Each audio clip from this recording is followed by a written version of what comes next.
Let me take you to the Queen side. I'm taking it to Brooklyn side.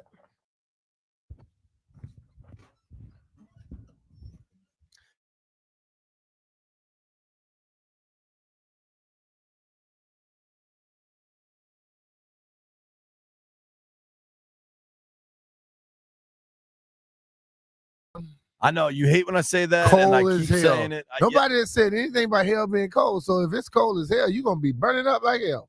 It's cold out there. I don't know where it came from. It came from, they've been telling you for the last damn week it's gonna be cold on Friday. It's cold, dude. It started on Thursday. It's be cold Friday. I can feel the wind in my car. It's going up 7 degrees tomorrow. Jeff wanted me to play golf with him. You can't play in the warm weather. How the hell do you think you're gonna play in the cold weather? Shout out to seat heaters. They really they really move the needle. Brian, yes, there are. I don't want to offend anyone, but there are men in this country that the whole country oddly rallies behind, like Snoop Dogg. Think about Snoop. Yeah, the whole United States loves that dude. Hell yeah, he's doing the Olympics. He's doing the voice. Like Snoop is everywhere. He's hanging out with Martha Stewart. Yeah, dude. There's no Snoop haters, right? I think about Charles Barkley says the wildest stuff. People love Chuck. And people like people that tell the truth because they're afraid to tell you the damn truth. Peyton Manning. Everybody loves Peyton. Got a big ass head. They like big head. Right. Dude, look like you could show a whole drive-through on his forehead. There are people that the country just loves. Like there's comedian Shane Gillis that's blowing. Like there are people, Big Cat, that's PFT's partner on the podcast. People just love these people. You know who's on that track? Jameis Winston. Say what you want about the crab leg. The man knows how to give an interview. He has his belief, and he won the damn game. Dude, I love Jameis. Football in the snow. Jeff, what do you say, Jeff? Give us the saying, Jeff. The horse is prepared for battle, but victory comes from the Lord. I thought he said the boys are prepared for battle. No, he said horse. The horse? 100%. Wait. I thought he said boy. Now I'm confused. The horse? Bro, his helmet broke. If he said the horses, I might understand. But the horse? That's the whole point. He's going to say some stuff that doesn't make any sense, and you're still all in. I saw somebody say Jameis seems like he's auditioning for a movie every time, like a drama or something like that, every time he speaks. He's cutting a wrestling promo. I don't know. Every time. I bet the Steelers defense felt he cut them up. Did you see him walking off the field holding the teddy bear? Like, I don't know how he got the teddy bear. I don't know why he had a teddy bear. Somebody gave it to him. They think he's a big teddy bear. I don't know. There are moments in our lives when things aren't going well, and then you have a vision.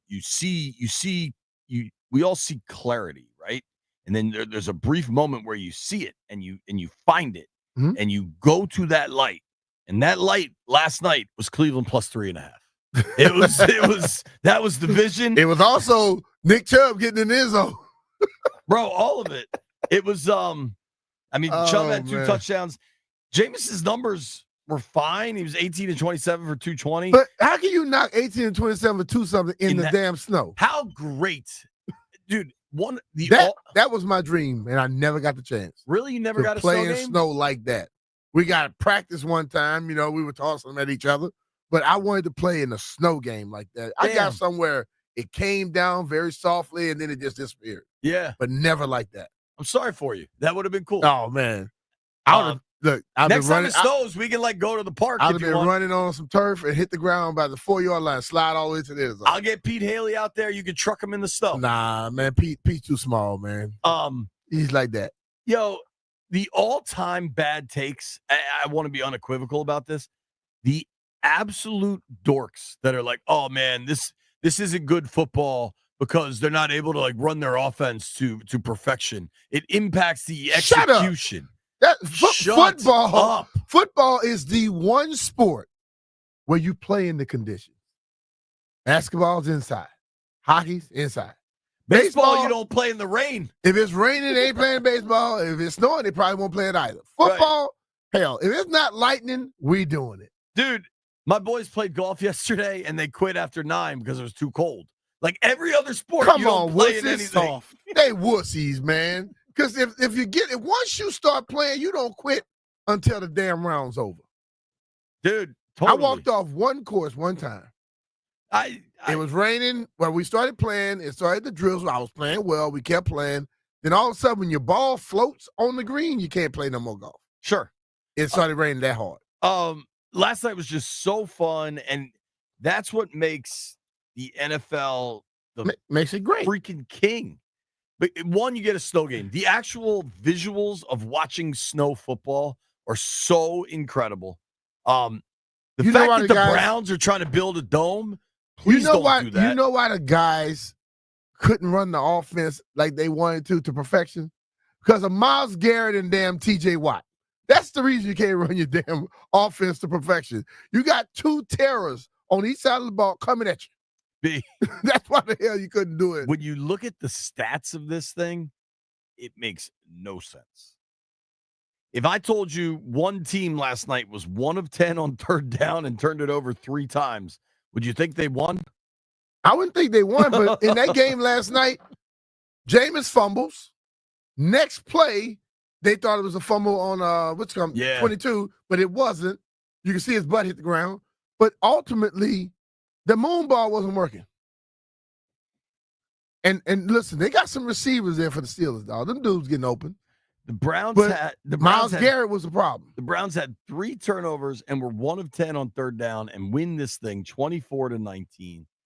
Garrett was absolutely a problem. He had 3 sacks last night.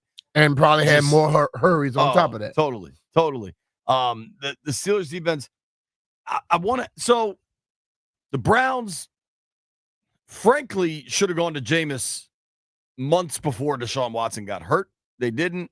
They've got a contract situation. Like, good luck to Cleveland. You've got a bad owner. He's going to keep it bad. That's just the reality.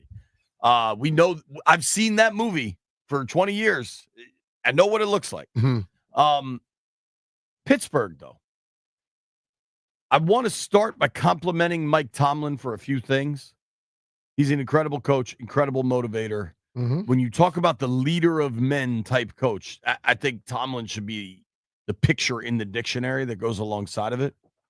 I add parenthetically, I don't know that anybody has ever looked cooler coaching in the snow than Tomlin. The snow getting caught in his beard and him just being badass about it. He was like the modern Clint Eastwood. He looked like an absolute killer. He had on like a little Letterman's jacket. Yep. Nothing else.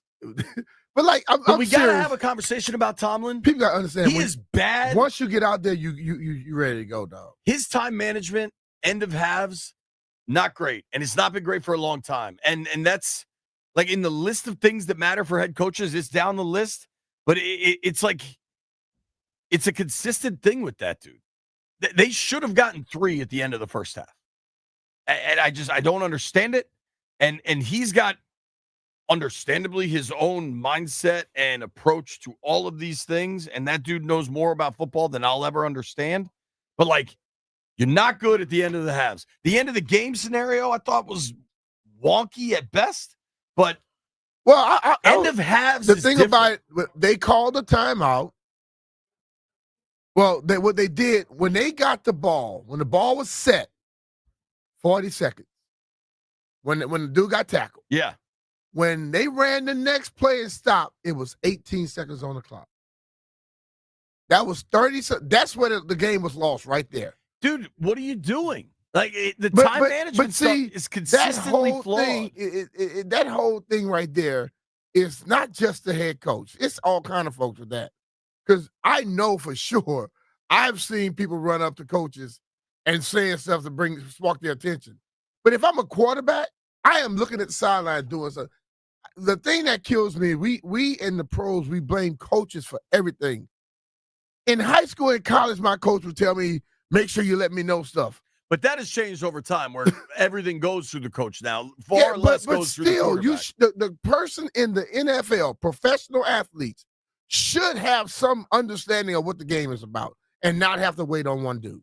Well, then I have a question for you. Yeah. Is Russell Wilson an alien again? Russell not an alien. He'd already proven you wrong on that. He went 21 of 28 for 270 and a touchdown last night. He was pretty good.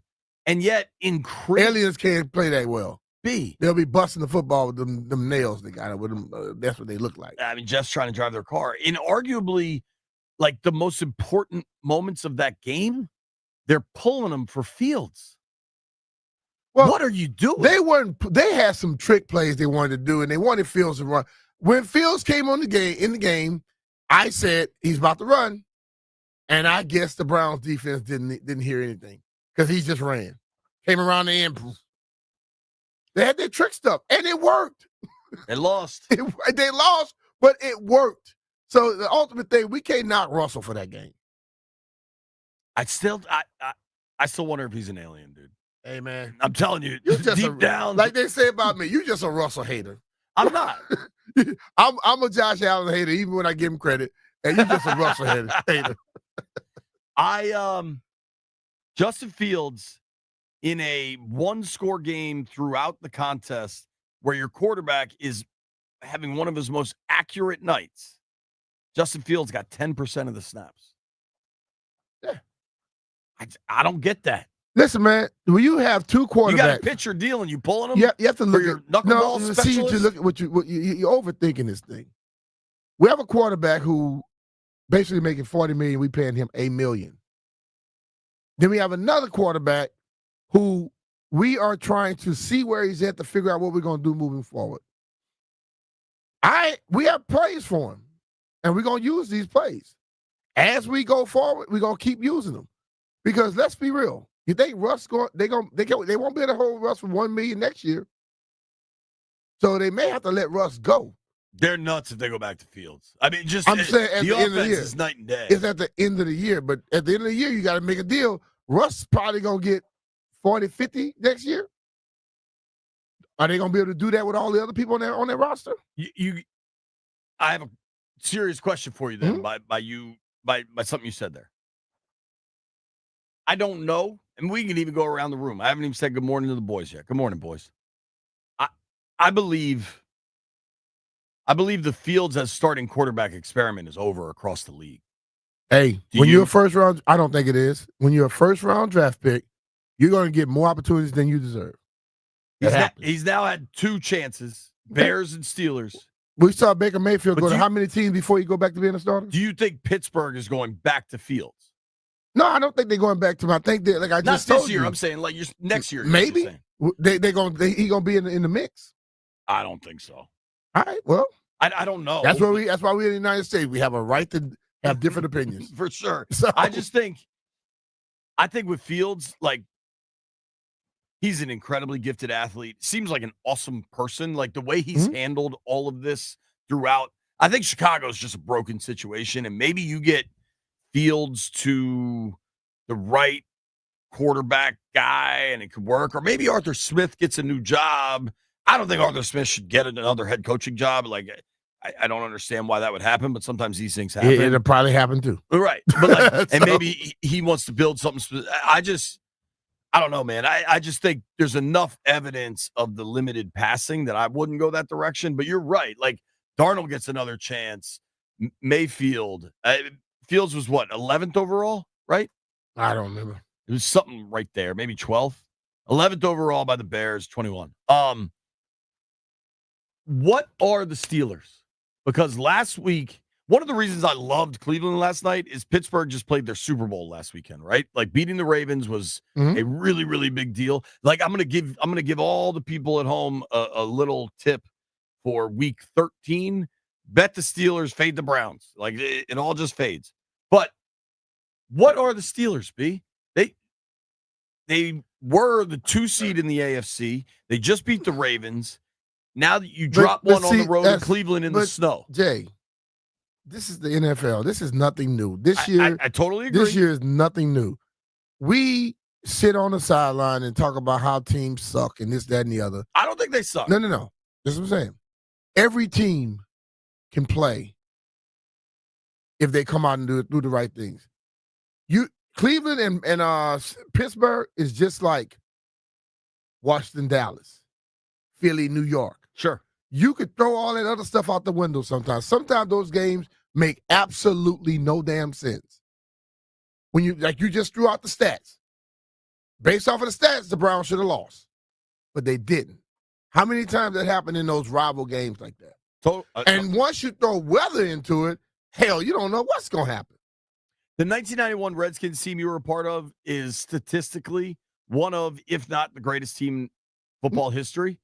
2 losses that year, Eagles, Cowboys.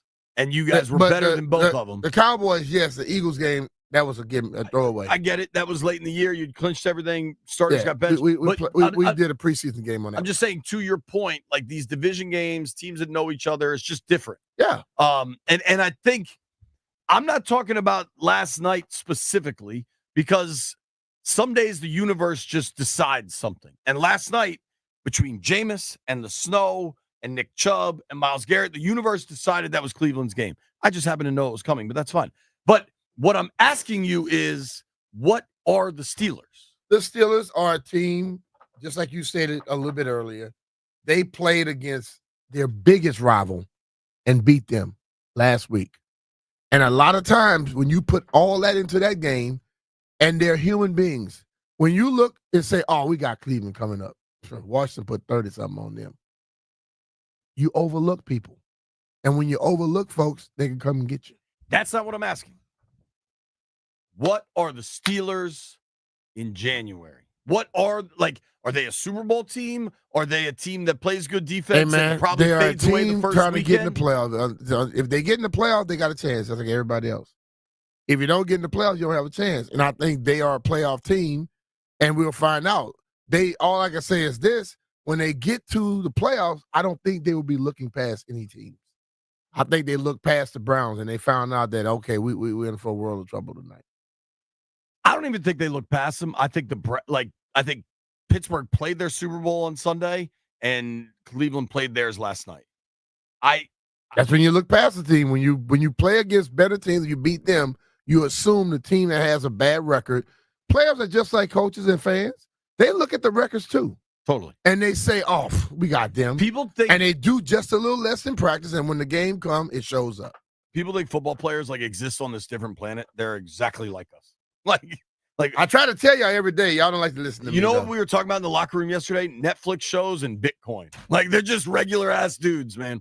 But B, who wins the AFC North? Not yet. I'm asking you who's going to win the AFC North. Steelers right now 8-3. Ravens at 7-4.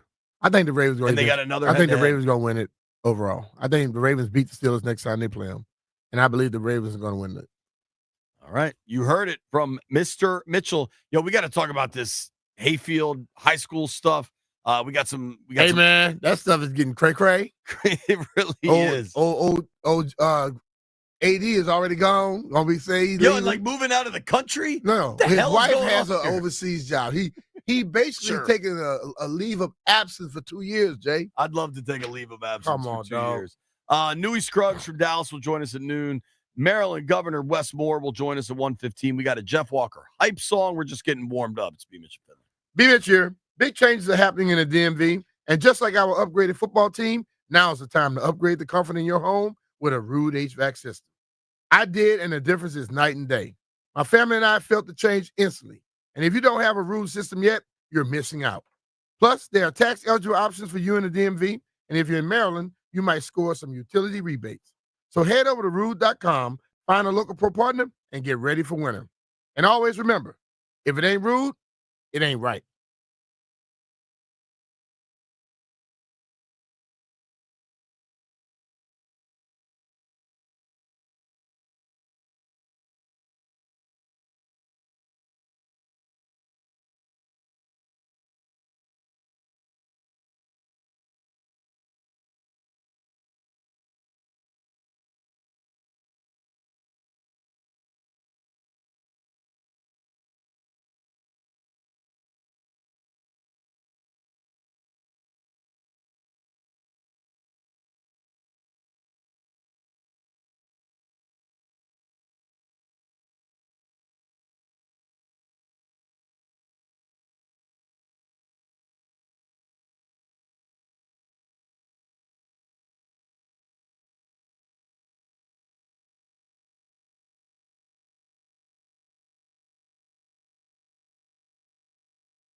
I'm Toby Altizer with your sports update on the Fan. Last night, the Caps fell to the Avalanche 2-1. They'll be back in action tomorrow, taking on the Devils at home. 7 p.m. puck drop. You can hear that game over on the Team 980 tomorrow night. Also, we got an update on Alex Ovechkin's injury before the game last night. Ovi's going to miss 4 to 6 weeks. He has a fractured left fibula. In the NFL, the Commanders take on the Cowboys on Sunday. 3 DNPs for the Commanders yesterday at practice.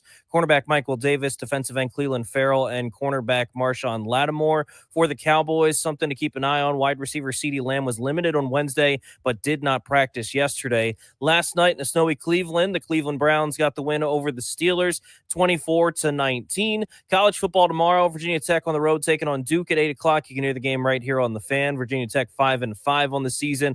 Maryland 4-6 on the season. They're at home taking on Iowa. That'll kick off at noon on the Team 980. Tonight, basketball, Wizards Celtics 7 o'clock tip off on the Team 980. From the Crop Metcalf 5-Star Sports Desk, I'm Toby Altizer on the Fan.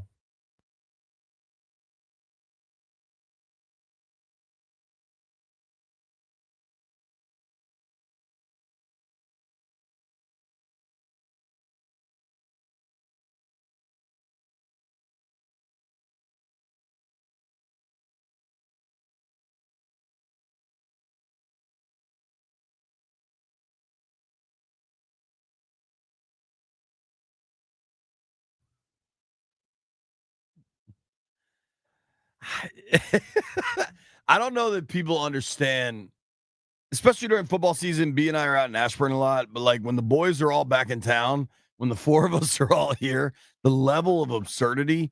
Landfill talking about what he was like as an adolescent, Jeff dancing to this song, whatever this song is called. It's just a wild ride. It's just an absolute wild ride. Toby Altizer doing the updates there. Shout out to Toby. He came last night, was hanging out at MGM National Harbor. We had a blast last night, man. You forget how dope it is to be in a sports book not that last night was necessarily a big game, but it became a really fun upset vibe, and you get the snow on top of it. Commandante Tequila was there. I can tell you this, Brian. He's not normal. I met his wife, who's incredibly normal and sweet and nice. Can't be incredibly normal if she's married to him. Just like I used to think your wife was normal until I saw you, and then I watched you dance with her one night, and she's as crazy as you are. Mind if we dance with your dates? Jeff, it was a fun night, man. If the dude is married, that chick is not normal, believe me. She's just like the dude. Landfill out here dropping pauses in the group text. Last night was a blast. MGM is just so much fun, and I didn't really gamble much, but I did not end up plus 75, but I also didn't lose any money. So, like, I barely played blackjack. I was hanging out with bees. It was just a great night. It was a lot of fun. Shout out to everybody that came. Jerome, there were a bunch of people that love the radio show. It was a fun night. And then you get that game on top of it, just makes it awesome. Ahmet was there. We had a good time, dude. And then Drew Cohen was there. Drew says he's bringing a tailgate in on Tuesday to celebrate Thanksgiving. Heavy Metal Chris is here. There's a lot going on. But we have breaking news on the Fan. Is everybody ready for this? All right. Landfill, can I ask you an inside baseball question? Don't we normally have Adam Pohl doing updates on Thursday and Friday mornings? Isn't it usually Adam Pohl on the Fan, right? I know why we might not have Adam Pohl. Why? Breaking news on the Fan. You ready for this, B? Let's go. You better sit down, man. I'm ready. Listen, you play it cool about most things. I'm cool about everything. This is going to knock your socks off, B. I doubt it. If you saying it, I doubt it, seriously. I wore my Orioles hat today, completely unaware of this breaking news. The Bowie Bay Sox have been renamed the Chesapeake Bay Sox. Somebody, Jeff, I'll give you 200. Come punch him right in his face. Yo, all I'm doing is reporting the news, B. Hey, if you just hit him right between the Landfill, eyes, I am here, reporting I'll give the you news. $200. As soon as you hit him, I'll send Venmo. AA affiliate of the Baltimore Orioles announced new team name, Chesapeake Bay Sox. Everybody in this damn city's obsessed with names. I'm giving you name news. That's what you want. Nobody's obsessed with that damn name. Landfill, how often do we get tweets and texts and calls about the name? Isn't this what they want? Nope. Give the people what they want. Jeff, you're the most Bowie-based person of the four of us. Is it? Bowie's out. He cares about Chesapeake Bowie. He cares about the. I He care cares about the Bowie college. State. He don't care about the damn Yo, Bay Sox or the Do Chesapeake. you think Bowie State should follow the Bowie Bay Sox lead and now be Chesapeake State University? No, Hell no. not at all. Why not? Because You get a whole region. we good. We don't need the region.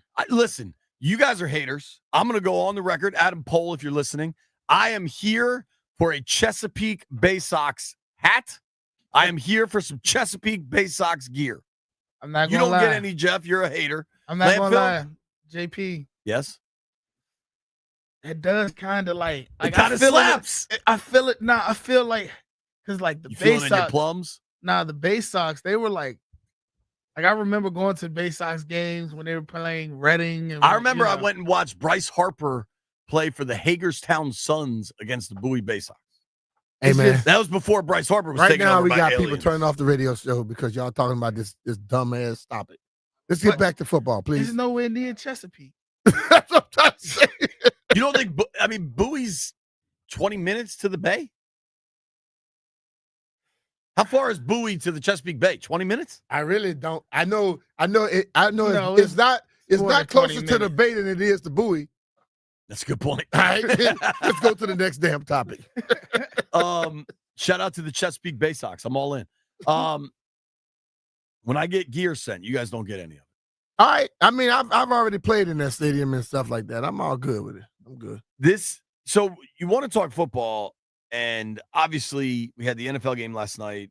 There's a whole slate of NFL games, but locally, dude, this Hayfield story won't go away. It ain't going away. How about the latest news?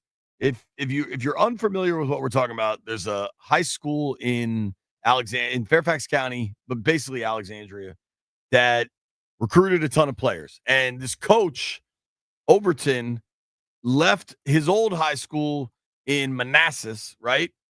And moved to this new high school in Fairfax and brought. I just got a text. Somebody told me they're on their way right now to punch you in your face. They'll take the $200. Nah, I'm busy. Now, so, dude, Azra Nomani is covering this thing for the Fairfax County Times, the Fairfax Times. Azra was one of my teachers when I was in grad school at Georgetown. She used to work at the Wall Street Journal.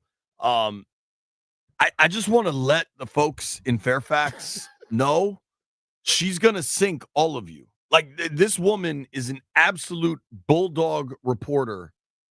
So just behind the curtain, when I was what? Let me be real, dog. She's going to sink all of you. The Stop thing about lying. it, though, she doesn't have to. If she's the person that's going to investigate everything they've done, you can just look at this story and you see what the hell. This ain't Bruh. hard. Like Dion, we ain't hard to find. I went through the whole thing again yesterday, and I read this story that popped up. And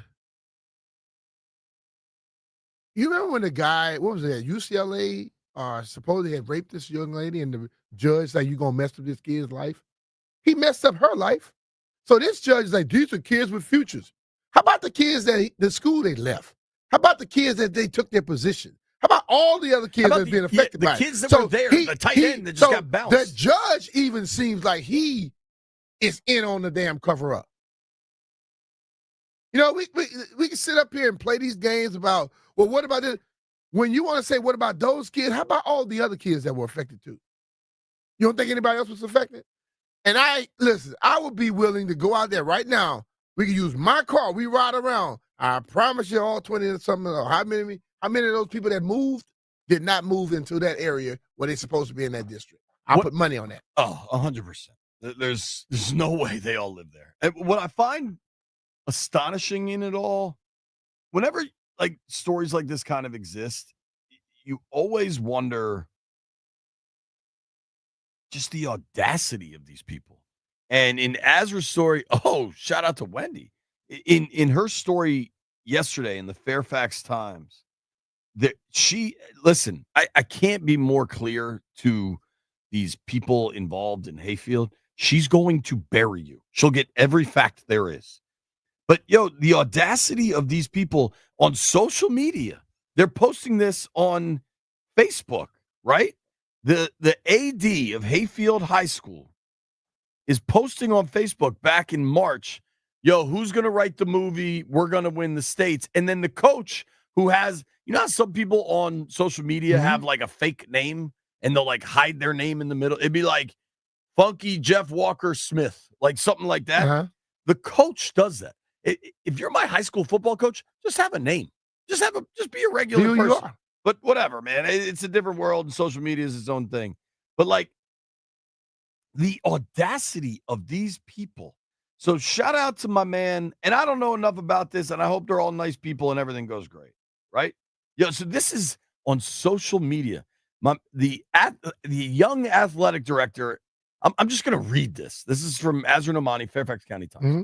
Earlier this year, on February 17th, an excited Monty Fritz, the young athletic director at Hayfield Secondary School in Alexandria, posted a message on his Facebook page.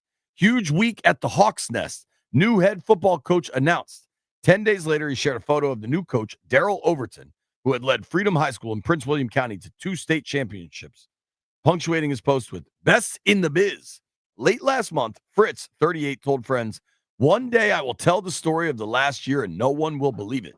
Overton, who goes by Thomas D.O. Shelby OTF on Facebook. Why? I was wondering what the hell that was myself. Responded, "Bestseller, LOL, one day being next week if they play with our name one more time." A friend asked, "Who's going to play you and D.O., Overton's initials, in the movie?" This is high school football. You're grown-ups. What are you doing? Hey, let me just say this, Jay. You read that story I sent to you, right? Yeah. So in April, 9 people show up and join the outdoor track team. Right. And the VHSL deemed that not eligible. They had ineligible people running track, right? Some of those 9 play football now. How is a track team ineligible and the football team is not? Think about that. Just think about that whole little thing there. I don't know if it's the skeptical part of my brain, the cynical part of my brain, perhaps. Mine is just I read and I put 2 and 2 together and I know it equals 4 and not 17. So here's the 2 and 2. Where's the money? Because it's gonna pop up. None of this is happening without cash incentives. Mm-hmm. Like you ain't leave. My man won 2 state championships at Freedom. Why do you want to go to Hayfield? Is there better lighting? I can take my whole team with me. Sure, because we already got everybody that can make that roam on our side now. Right, but like, there's a why, and it's not just for another title because you just won 2 of them. Well, one there's person trying to lead the country real quick and be gone for 2 years. The fact that so this athletic director Fritz is leaving the country, Landfill. Like, this is a movie. He's not resigning and deleting his Facebook page. He's leaving the country. Apparently his wife has a job out of the country. Landfill, you are the well, yeah, because this one's not going to pay him much anymore. You are the professor. You are a professor emeritus. You have a PhD in BSology. BSology, sniffing out the BS. What do you make of my man leaving the country? Yeah, I mean, I'm guessing that the Fairfax County DA doesn't have authority in France or wherever the hell this guy's going. Dude, this is gonna get to Yunkin. Like, this is the state for all the I mean, the campaign for Attorney General is going to be starting in like a month. Oh yeah, like somebody's going to get asked about it. These guys. They say we're going to change up stuff moving forward, so this will never happen again. I asked the one question. That lady's got to go. As the question I asked before, are you going to change it? Are they going to be able to do the same things they did moving forward? Or are you going to change anything that they did moving forward? If you have to change anything, what they did was not legal. So you can't now say, well, moving forward, because it seemed like a lot of people are in bed with this whole thing. You know what's remarkable to me, and I don't know if you guys agree with this.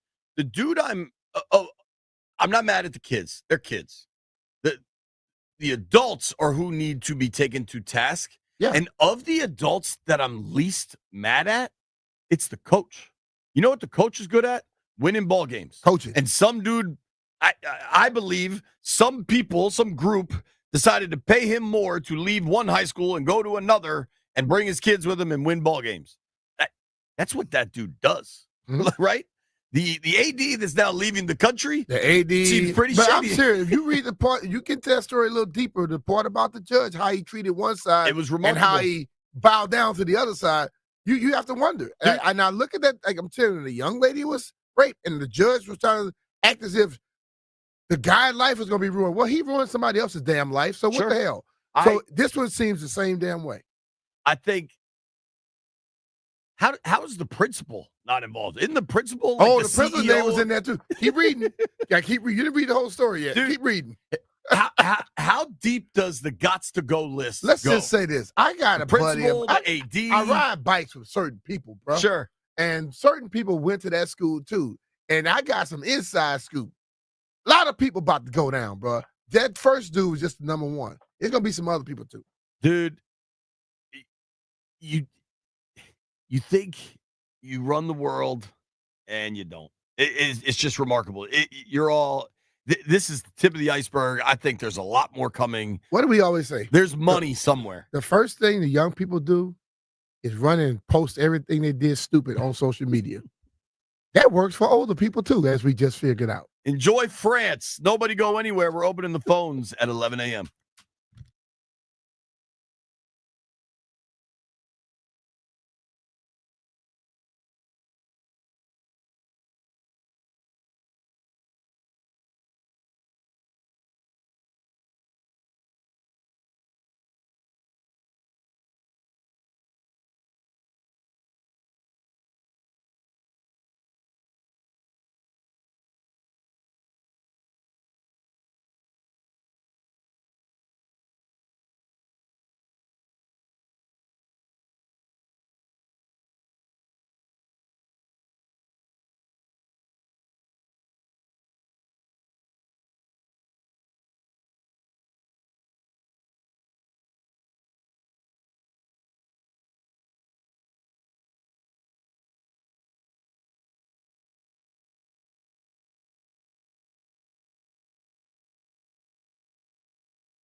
stopping us right now.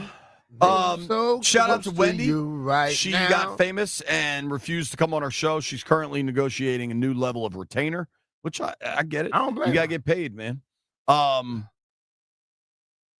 don't know, man. What a world. I just connected with Azra Nomani. She's going to join us next week. And how about this as a tease? And I believe her. I know this woman. She's going to bury these people.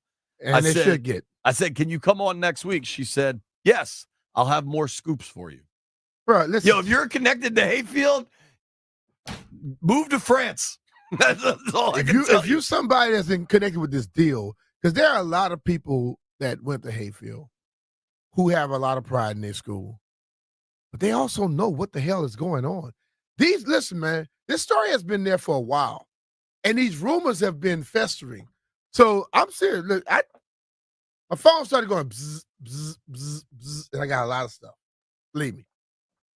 Dude, move to France. That's my suggestion. That's what one guy's gonna do. That is well, wherever he's moving. We don't know where he's going, but he's moving. We got the news, and hockey, they don't give you any information about injuries, but I think because of the level he was playing at, the level of star he is, we got some information about Ovi. I want to make sure we get to this before we get just super football centric. Ovi out 4 to 6 weeks. Broken fibula? You're the bone guy. Did they say fibula, right, Landfill? Yeah, it's the fibula. 4 to 6 weeks. I heard from some people that were in Utah that could tell right away it wasn't a knee and that it was just below the knee. So that news kind of added up to me. 4 to 6 weeks from now for the Caps. I mean, hell, just do the math. You're probably talking early January, right? Like right after the holidays. Brian, being the positive person. So it's the smaller bone of the two. I don't know. Yeah.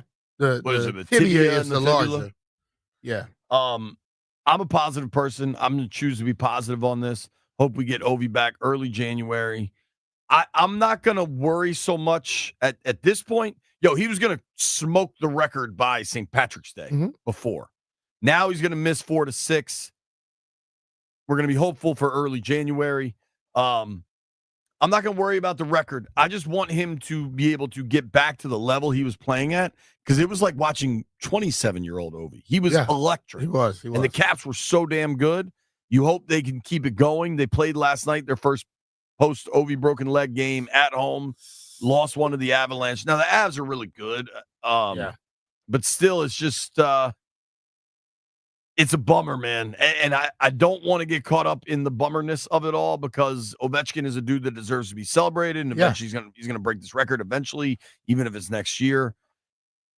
But I'm a positive person, Brian. Always am, and I'm just gonna choose to be positive about this. So at least it's not a knee. At least you're not talking about a year. But it's just, damn, this is a bummer. You're right. It is. But I also think the news is better than it being something that was year ending and a neat thing where you got to be worried about rehabilitating so damn long. 100. So, haven't shouted out the chat yet. Shout out to the chat. First person I see commenting. I don't know if they've paid Jeff or not. Chris Strickland says, B Mitch and the chat gumbo party. Tay says, good morning. I like this, Jeff. Maybe we start to keep track of this one. Mike Q, who's new to me. I don't know if everybody in the chat's familiar with him. Mike Q isn't trying to be the first anymore. He says, second comment. I kind of like that. When the world zigs, you got to zag, baby. I like that, Mike Q. You have my attention, Mike Q. Here's the plan. We got kind of a crazy day. 11:45, Jeff Walker's hype song. Newey Scruggs is going to join us at noon from Dallas. I'm trying to track down Camera. Apparently, it's snowing at my home. I can't. Oh, it's snowing going up on 95, bro. 495, things like that. So, yeah. All right. Breaking news on the Fan. Doug Kammerer is going to join us at 11:30. You think Doug got any information on Hayfield? He might. He's a Virginia guy. He lives in Maryland now, but he went to, I don't know where he went to high school. I think he went to Herndon. Don't quote me on that. Is Herndon Fairfax or Loudoun County? Fairfax. So that's the same county, right? Yeah. Doug to his credit, was a hell of a baseball player. They used to call him the Hammer because he hammered home runs. All right.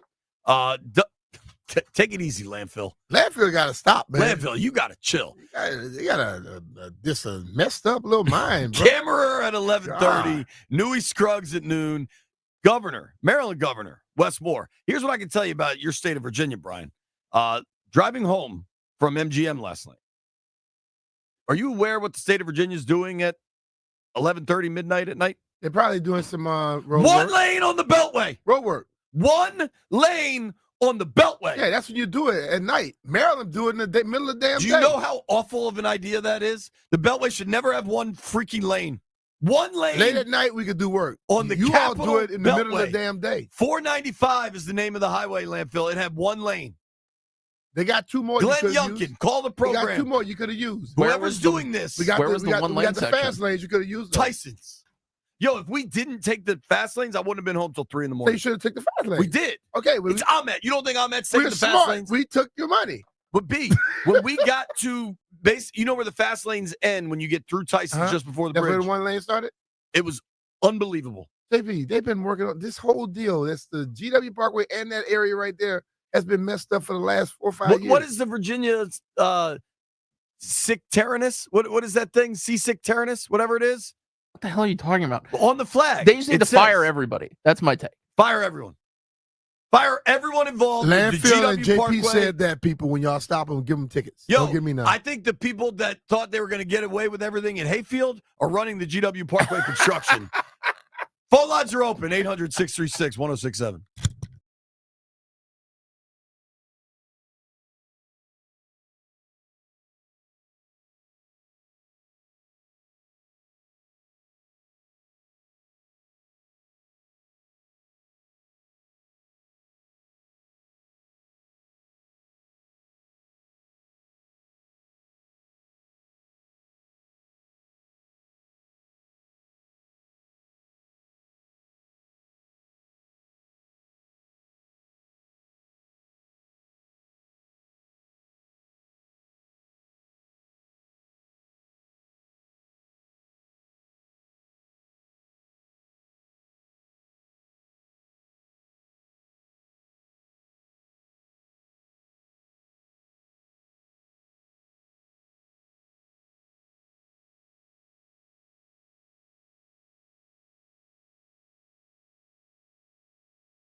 I'm Toby Altizer with your sports update on the Fan, and this update is presented by Gridiron IT. Tested, trusted talent. GridironIT.com. The Capitals lost to the Avalanche last night 2-1. They're back in action tomorrow at home against the Devils at 7 o'clock. You can hear that game on the Team 980 tomorrow evening. Alex Ovechkin, we got an injury update on him before the game last night. He has a fractured left fibula. He's going to miss 4 to 6 weeks. In the NFL, the Commanders take on the Cowboys on Sunday. 3 DNPs for the Commanders yesterday.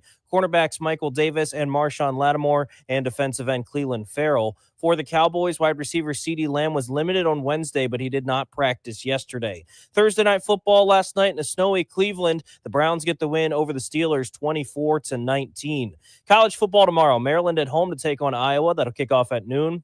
You can hear that game on the Team 980. The Terps 4-6 on the season. They'll need to win their final 2 games to be bowl eligible. Virginia Tech taking on Duke on the road. 8 p.m. kickoff. You can hear the game right here on the Fan. Virginia Tech 5-5. They'll need to win at least one of their final 2 games to be bowl eligible. In the NBA, the Wizards taking on the Celtics at home tonight. 7 p.m. tip-off on the Team 980. It's an NBA Cup group play game. The Wizards so far 0-1 in group play. Federal Integrators, you looking to beef up that roster? Gridiron IT, the leading provider of IT talent across the country, can help. You know the game. They know the players. Choose Gridiron IT as your trusted partner and build your winning team together. Tested, trusted talent. GridironIT.com. From the Crop Metcalf 5-Star Sports Desk, I'm Toby Altizer on the Fan.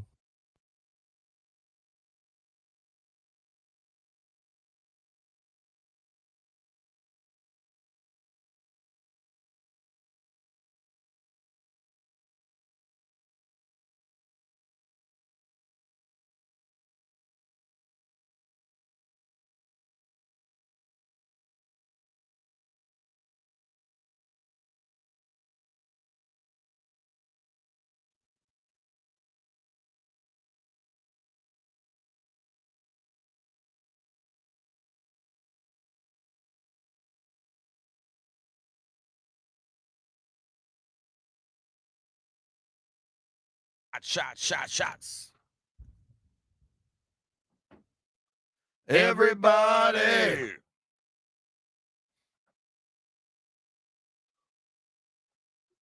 Everybody. I think the last time I was doing that was last year for my birthday.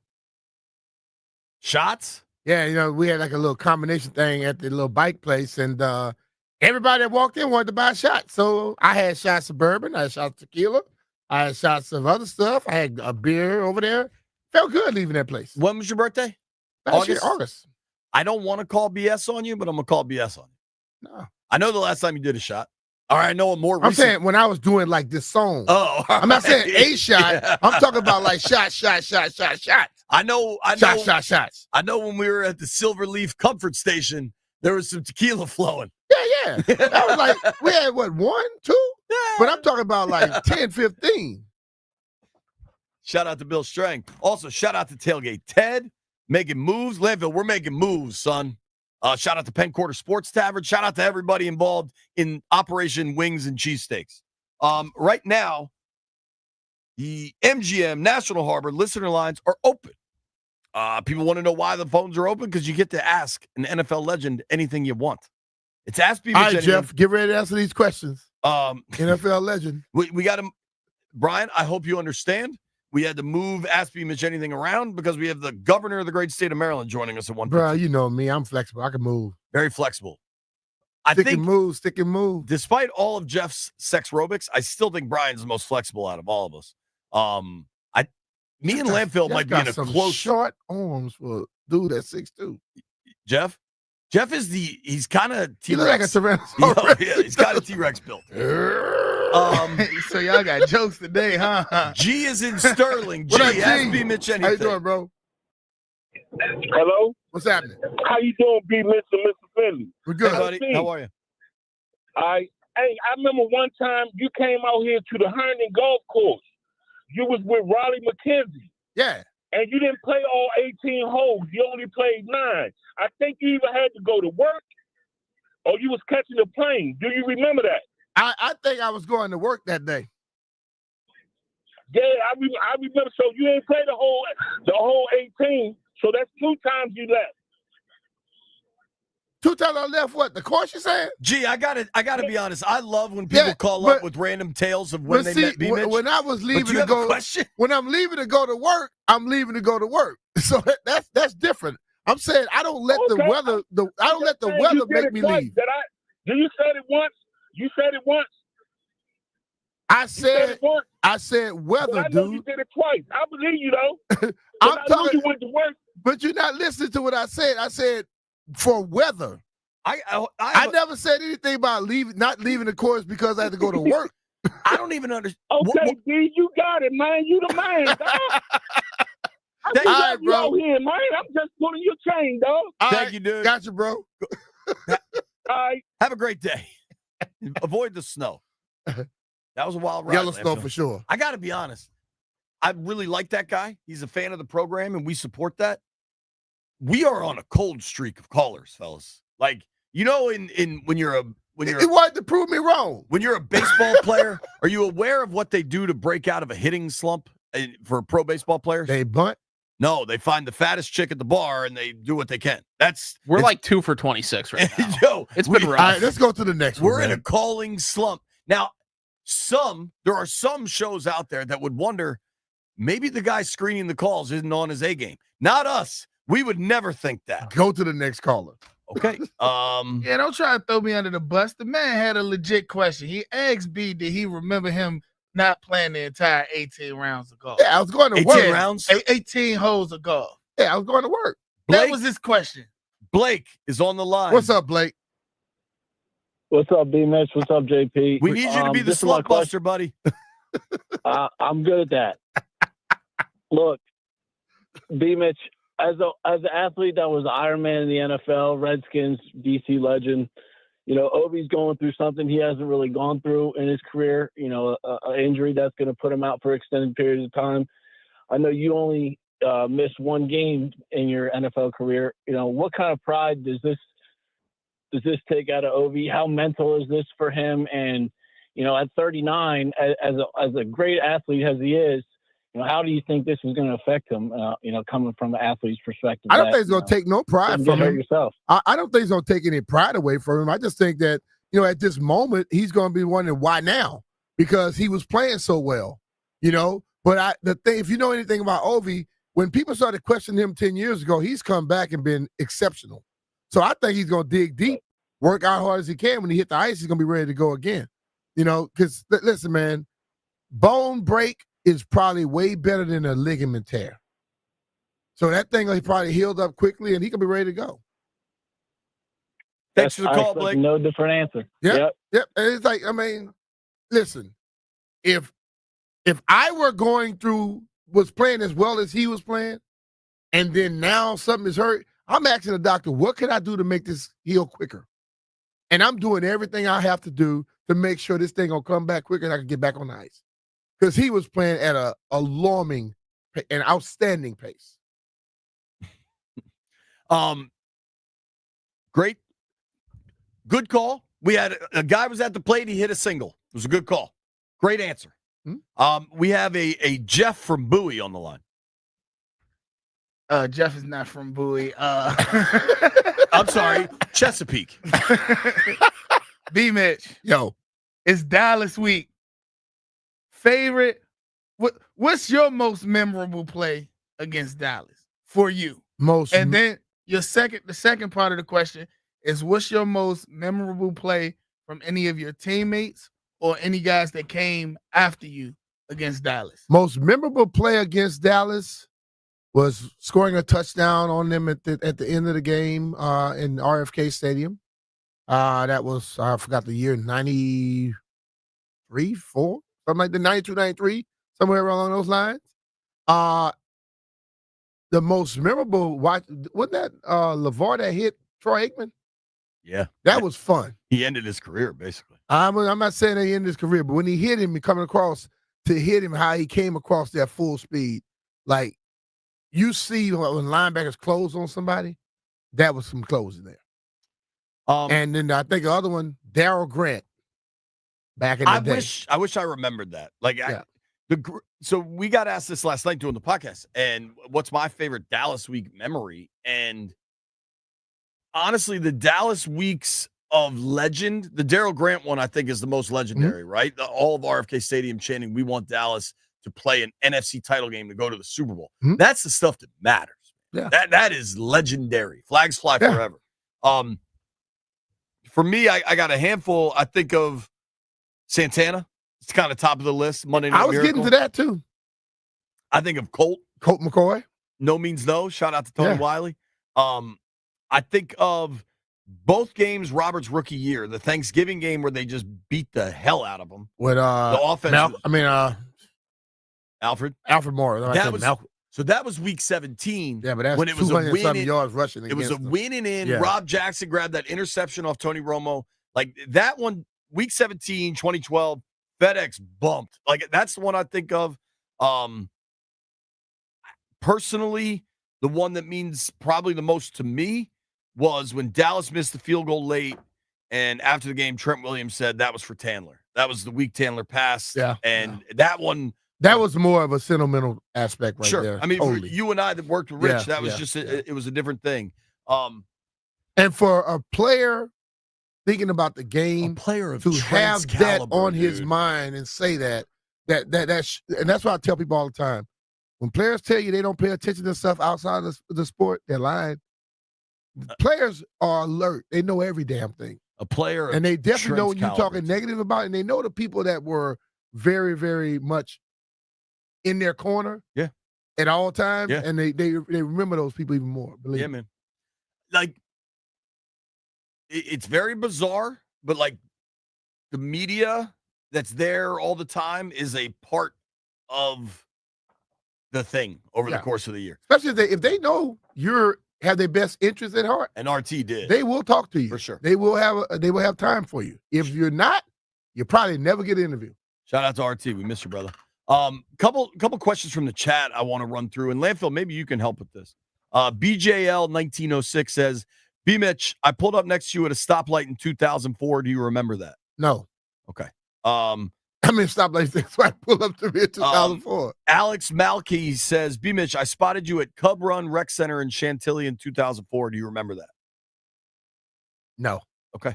I don't know who the person is. Did they talk to me? I'm just saying. Let me just say this here. This is everybody's favorite game. Do you remember when we met? If you see me somewhere, come and talk to me, and then when you ask those questions the years later, I may be able to recall. But if you just saw me and I never knew that you saw me, I never had a conversation with you that have nothing to spark my attention, I don't know. If you see me in the streets, speak. All right. Don't see me and then go tell somebody, oh, man, I saw B. Mitch. He stuck up. How do you do it, Jeff? He never say nothing to me. Larry, Larry is in Davidsonville. What up, Larry? Hey, guys. So I have a stupid question. Why is it on a 2-point conversion, why is a reception or a catch not considered a reception? Ooh, I don't even know. I thought it was. It's interesting. I think it's it's a dead ball play. There's no I know that. Statistics involved, but like for a fantasy perspective, don't they give statistics for the extra point? You get the point total, but the guy kicked the extra point. Yeah. But you're right. There's no yardage. But if you get an interception and go all the way back, isn't it an interception for a 2-point conversion? And it's 100 yards. What they call it? I think you just get the points. If you get an interception, they're gonna give you an interception, right? Or what? They won't. I don't know. You know what? It's not a stupid question. That was a great question because really you know question. What? We don't know the answer, so we're going to have to find that answer out for you. Hold on with the we. This is Ask B. Mitch anything. No, I'm just along for the ride. All I know, we've been on Ask B. Mitch for 18 minutes, and you've been talking for 15 of them. Thank you, Larry. Appreciate you, dude. Larry, so we're going to ask JP because he's the one that's supposed to know all this. He's the rule guy. I love it. That's a good one. Appreciate you, man. Thank you, Larry. Larry, you can stop. I'm not even cutting you off. Stay there. This is one I'm fascinated by. When the official stats that get kept for mostly D linemen, but for anybody playing defense, right? There's tackles for loss, TFLs, QB hits, QB pressures, and sacks. If you get a sack, is that one of everything? It should be. It should be, right? You pressured him. You pressure him, you hit him, you tackle him for a loss. But it's just a sack. I've asked real rules officials that question. Can't get an answer. Well, you know what? Don't ask him that dumb question anymore. Ask him the question that Larry just asked us. All right. Maybe we get an answer. Thanks, Larry. Shout out to Larry and Well, Dave. Thanks, guys. Larry, Appreciate you educate me and JP, and we're going to be able to educate a lot of people when we get this answer. Thanks, buddy. Any referees out there, please, can you call But in? that's not a ref thing. That's a statistician thing. But the referee might know. Sure. Judge Austin, call us, man. We know you did football. Why? You know who I'd love to hear him on the Hayfield. and that may not be on the air. May be off the air. Speaking of off the air, I'd love to hear Steve Sands on the Hayfield. I'm going to call Steve. Yeah, I know he got some choice words. How do you feel about talking to Crank? I feel good. I like about Crank, man. Crank, ask me anything. Yo, AB Mitch, I got a two-part question for you. All right, so look, I ain't talking about peak. I'm talking about their full career. Who you got? Who's a better corner, Ty Law or Darrell Reeves? Ooh. That's good. You want some numbers? I'll pull them. No, I don't need no numbers. I think Darrell Reeves was great for a short period of time for the most part. Ty Law was good extended period of time. So you got to go with the guy that did it the longest and the most effective over that time. Well, I agree with you. I would also add Ty Law's got 3 rings. As I stated. And they changed the rules for this dude because he was too physical with Marvin Hurst. And this is my second part. So it's fourth and goal. Reeves' ceiling might have been higher though. That's when he was at his absolute best. He made that. He say, "I'm putting that in there. I'm not talking about peak. I'm talking about the whole time." Reeves does have a ring. I forgot that he went to New England. Okay, 3 is more than 1. Go ahead, Craig. JP keep forgetting. So look, the second part is you playing quarterback. It's fourth and goal from the 12-yard line. We done lost some yards, right? Yeah. You got to either throw. You got Santana. You got either Santana Moss or you got Terry McLaurin, and you got Ty Law checking them. Who you throwing to? Who you throwing the fade or the out route? Whoever you throwing it to, which one you picking? I'm gonna be honest with you. If he's being covered tightly, I'm gonna throw it to Terry, because I know Tanner's gonna shake him and he's gonna be lost. He's gonna be wide open. So, you know what I'm saying? Yeah. So if I would have to, depending on which side I come out on. If I come out, Tanner gonna be open because Tanner will shake up the big corner. And Terry is that dude who's physical, probably go up there and take the ball for. Because Terry got them vice grips for hands. Okay, all right, that's a bet. That's all I got. So depending, if I come out Terry's side, I'm gonna give him a chance. I come out Santana's side, I'm gonna just hope I don't miss him. Doug Kammerer, thank you, buddy. Doug Kammerer joins the program next. What the hell's going on with the weather? Let's find out.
I'm Toby Altizer with your sports update on the Fan. Last night, the Caps fell to the Avalanche 2-1. They're back in action tomorrow against the Devils at home. We also got an update on Alex Ovechkin. He has a fractured left fibula. He's going to miss 4 to 6 weeks. Tonight in basketball, the Wizards take on the Celtics at 7 o'clock at home. You can hear that game on the Team 980. In the NFL, the Commanders take on the Cowboys. 3 players didn't practice yesterday for the Commanders. Cornerbacks Michael Davis and Marshawn Lattimore, as well as defensive end Cleveland Farrell. Yesterday, Cowboys wide receiver CeeDee Lamb missed practice.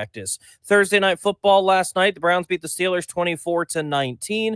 College football tomorrow, Maryland at home to take on Iowa. That'll kick off at noon. You can hear the game on the Team 980. The Terps need to win their final 2 games to become bowl eligible. They're 4-6.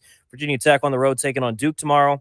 8 p.m. kickoff. You can hear the game right here on the Fan. VT is 5-5 on the season. They'll need to win one of their final 2 games to become bowl eligible. From the Crop Metcalf 5-Star Sports Desk, I'm Toby Altizer on the Fan.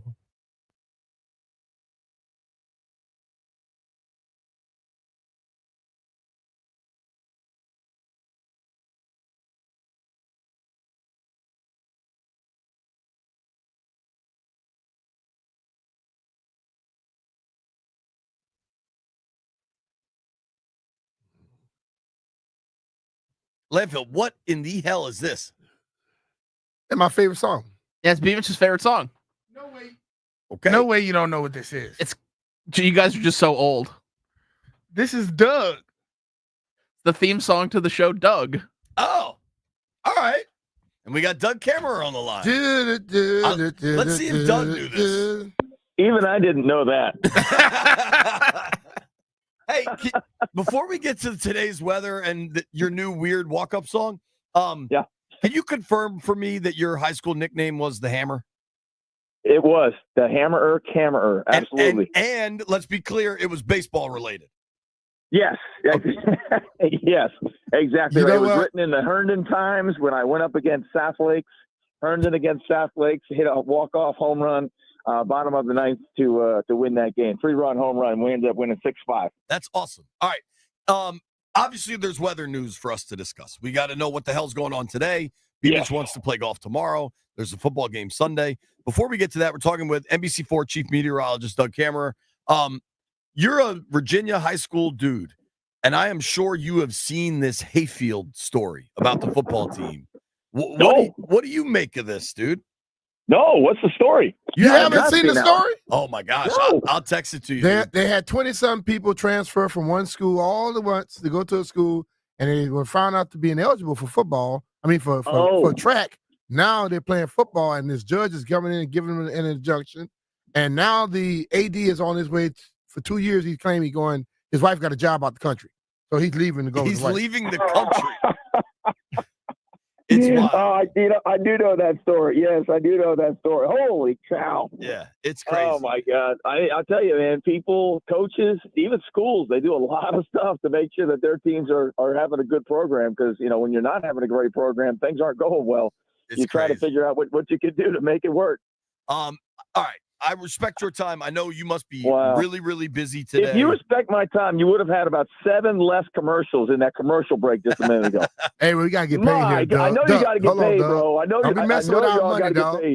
But let me tell you what I just did. I'm down here at a tournament. I'm literally looking at the Gulf of Mexico by the pool in Florida right now. Oh, dude, I didn't know you were out of town. You could have told me to pound sand. I would have texted Amelia. Well, he's trying to pound sand. You don't have sand by you. Exactly right. I got to do it down here. No, dude, totally fine. I love being on your show, but down here for a lacrosse tournament, and everybody from Maryland apparently plays lacrosse down here. So this is like insane what's going on. But I literally walked during your commercial break from Dunkin' Donuts all the way back to my hotel, gave my daughter some money, went back down, found out where to go to have a nice little chat with you guys sitting here by the pool and by the Gulf of Mexico. I think it was 11 minutes. Wow. What town are you in? This is, where am I right now? Treasure Coast, St. Pete Beach. Okay. Well, dude, seriously, next time you're in St. Petersburg, dude, I love talking to you guys. I love talking to you guys. Not to mention the fact you're talking to me about snow. I mean, here I am sitting down here in the sunshine. It's upsetting, but at the same time, I'm not in good weather right now. It's 60 degrees and it's 30-mile-an-hour wind. The Gulf of Mexico looks horrible. And again, this area is still reeling from Hurricane Helene and Hurricane Milton. So, a lot of the hotels still aren't even open yet. Wow. Okay. Sorry, I didn't know you were in Florida. I wouldn't have bugged Do you. not apologize. Okay. Landfill, look out the window and tell Doug if it's snowing or not. Because Brian has very different definitions. All right. It's currently not snowing. It's not snowing. But the temperature dropped like 50 degrees. It was snowing on 95 and 495, though. It was snowing in my house. My wife sent me a video. What do we got? In my house. What do we got today? What do we got coming this weekend? What does game time look like Sunday, 1:00? Yeah, so what we talked about the other day with the snowfall, right? Like the snow coming down during the morning hours. Now, of course, temperatures are getting up there a little bit. So even at the airport, they reported flurries today. So that'll go down as snow officially at the airport today. So that's really cool to have snow in the month of November. We just, we don't see that very often. We've had it a couple of years ago, but we don't see that all too often. So it's kind of cool. There's actually some accumulation just north of parts of northern Montgomery County up towards Frederick County and Carroll County, getting some accumulation up there. So that's some pretty cool stuff too. And I was looking at it on my cameras at home and just, watching it come down. It's awesome, man. We got this nice little storm that's bringing us this cold weather today. High temperatures. If we reach 43, I think we'll be lucky, but I do think we'll have that. And then we have some breezy conditions too. And then tomorrow is looking a lot better as far as sunshine goes. What's the high? Still windy. No, it's not a golf day, Mitch. It's not. I don't mind. I played in Scotland. What about you golf get everything in with Scotland. bourbon? That kind of changes temperatures. Yeah, it's going to be like 54. Oh, Jeff, we can play. Which is not terrible, right? But you'll probably have winds of 20 miles an hour tomorrow, 25. So it's going to be breezy. It's going to be chilly. Well, and so that's in other words, words, the same forecast for the Commanders game. I mean, it's 1:00 game, and you're talking about that. You remember what time did you start tailgating? Right around noon. well, Doug. So Jeff's 25-yard slice going to be like 75 yards tomorrow. Depending on which side you're on.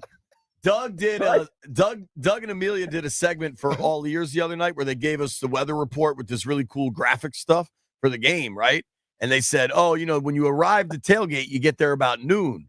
And I said to Doug, you get there at noon for a 1:00 game? Amelia did the graphic. I did the graphic I went on with her and showed it. I didn't see it until afterwards. I did not notice it was at noon. You tailgate, you get there about 9:30. Yeah, I said 10. By noon, you can't walk a straight line.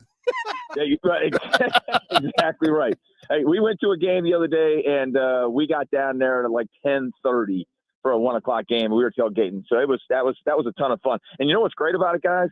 I love seeing that out there at Northwest. I was about to call it FedEx. I think we can all still do that, whatever. But I love seeing that because in years past we haven't seen as many people there tailgating. It's been awesome. It was great. I mean, the feeling around our team, it's we finally got something here. Yeah, man. It's a big weekend for them to kick the Cowboys' ass. Yes, dude, you had your big winter weather forecast last week or within the last week or so. Yep. Now that we're getting snow before Thanksgiving, do you have to alter it at all, or was this? No, okay. Not at all. Because we were talking about, with my forecast, talking about what to expect in December. Like, I really think that December is going to start off really cold. And this is something that I talked about in my winter forecast, that December could actually be the cold month. December and February, I thought, would be the two coldest months.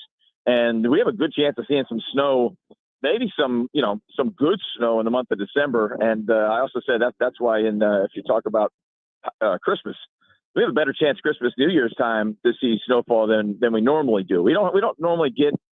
I think our percentage is less than 10% of white Christmases, but I think we have a better chance this year. So that's good news too. Okay. All right. So it's gonna be this cold. We've kind of had this really nice weather for a while, where it's like 65 or whatever. Is it kind of over? Is like fall into over, winter dude. Here? It's over. Yeah. I mean, I don't see that coming back for a while. We're stepping in the cold, and we got this cold pattern that's sitting up. So yeah. I mean, next week's going to get really cold again. Got another storm right around Thanksgiving. That's going to be really hard for travel. So we'll see about that too. Okay, man. You enjoy yourself in Florida. So game time. I got a quick question. I got a question for B-Mitch if we still got time. Yeah, fire away. So as a player, B, we're just coming off these two losses to really good teams, and now we're going up against the Cowboys, which of course are our rivals, but they're not a very good team. Dak's not playing. CD may be out. How do you, as a player, go into a game like that, and so it's not a you don't get surprised. You don't get Steelers last night where the Browns have a game of their lives and what was an incredible night weather-wise. That was so much fun. They didn't. But They how do didn't you care about. as a player stay up for that, man? They are 100% healthy, and they didn't care about us when they was beating our ass. So we're gonna beat their ass. That's the way I get ready for it. Well, I love that, but I hate seeing that. When teams like and I'll say DC teams because the Wizards are one of those too, where we got a team coming in we're supposed to beat. We're supposed to beat them. Yeah. And yet we don't beat them. What is that as a player? What are you thinking when you're getting out there? I mean, I know initially you go out there and you're kind of going through the motions a little bit, and then all of a sudden they start to whip you a little bit, and then you're like, oh shit, oh shoot. Yeah. See, but that's the deal right there, though, Doug. You cannot listen to what the media and the fans are saying. Yeah. Because they always say, oh, you got to win this game. Oh, we can't lose this game. The player can never think that way. Yep. Cameron, we appreciate you, brother, man. Thank you, man. Hey, thank you, guys. All right. Have fun. All right, that's our guy, Doug Kammerer, chief meteorologist for NBC4. You can follow him at Doug Kammerer, 2 M's, 2 R's. Right now, legitimate breaking news on the Fan. Yeah.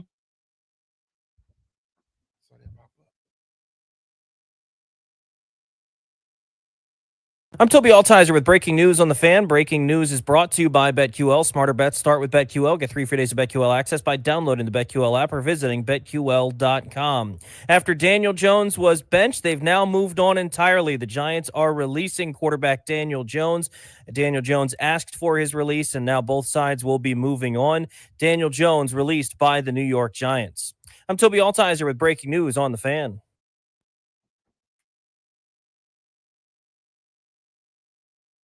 Wow. Well, I saw that. That's how I was trying to get to it. It popped up, and then when Landy said breaking news, I said, okay, we're going to go there. I get it.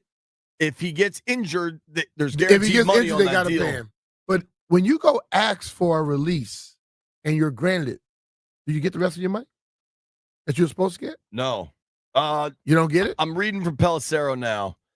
Daniel Jones was due $30.5 million in 2025 with a $41 million cap number. But the Giants owe him no more cash beyond this season if they release him before March 16th. And at March 17th, 12 of the 23 mil would have become guaranteed. So if they trade him or cut him, it's a $22 million cap hit. But, I mean, they're out. But and I'm here's saying, the other thing. does he get the rest of his money? Because normally if you get to a certain point, you are getting the rest of your salary for that year. The fact that he requested a release, does he get that money now? I know it's only 6-7 games left. We're diving into it. The Giants just cut Daniel Jones. Holy moly. That is a really bad deal. Joe Shane, man, it's piling up on you. If you want bad deals, look at the Giants front office. If you want good deals, go to Oarsman Automotive of Virginia. Brian and I have each bought cars with these people. I've leased cars with these people. I get my cars serviced by these people. They are like family to me, legitimately. I call Biaggi and Garb. I call these dudes all the time.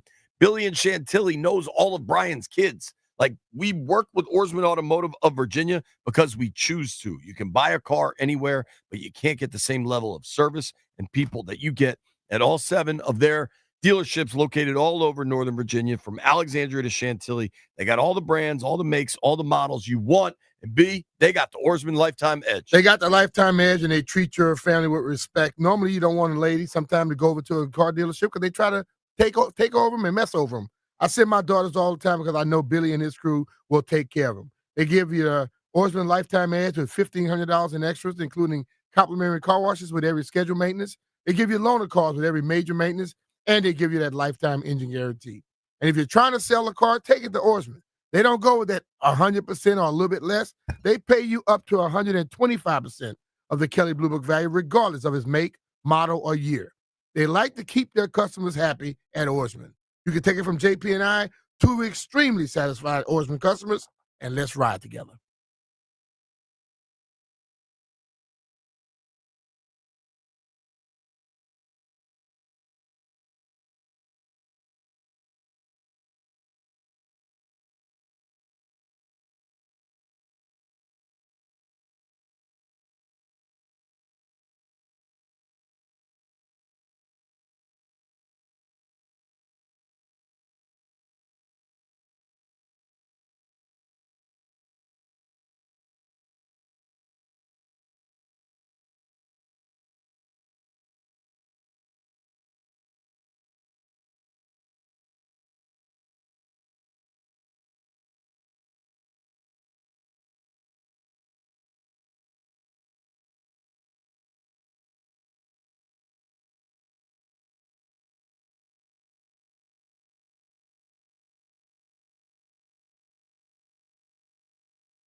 Shout out to Jeff Walker requesting this song. Proud of you, Jeff.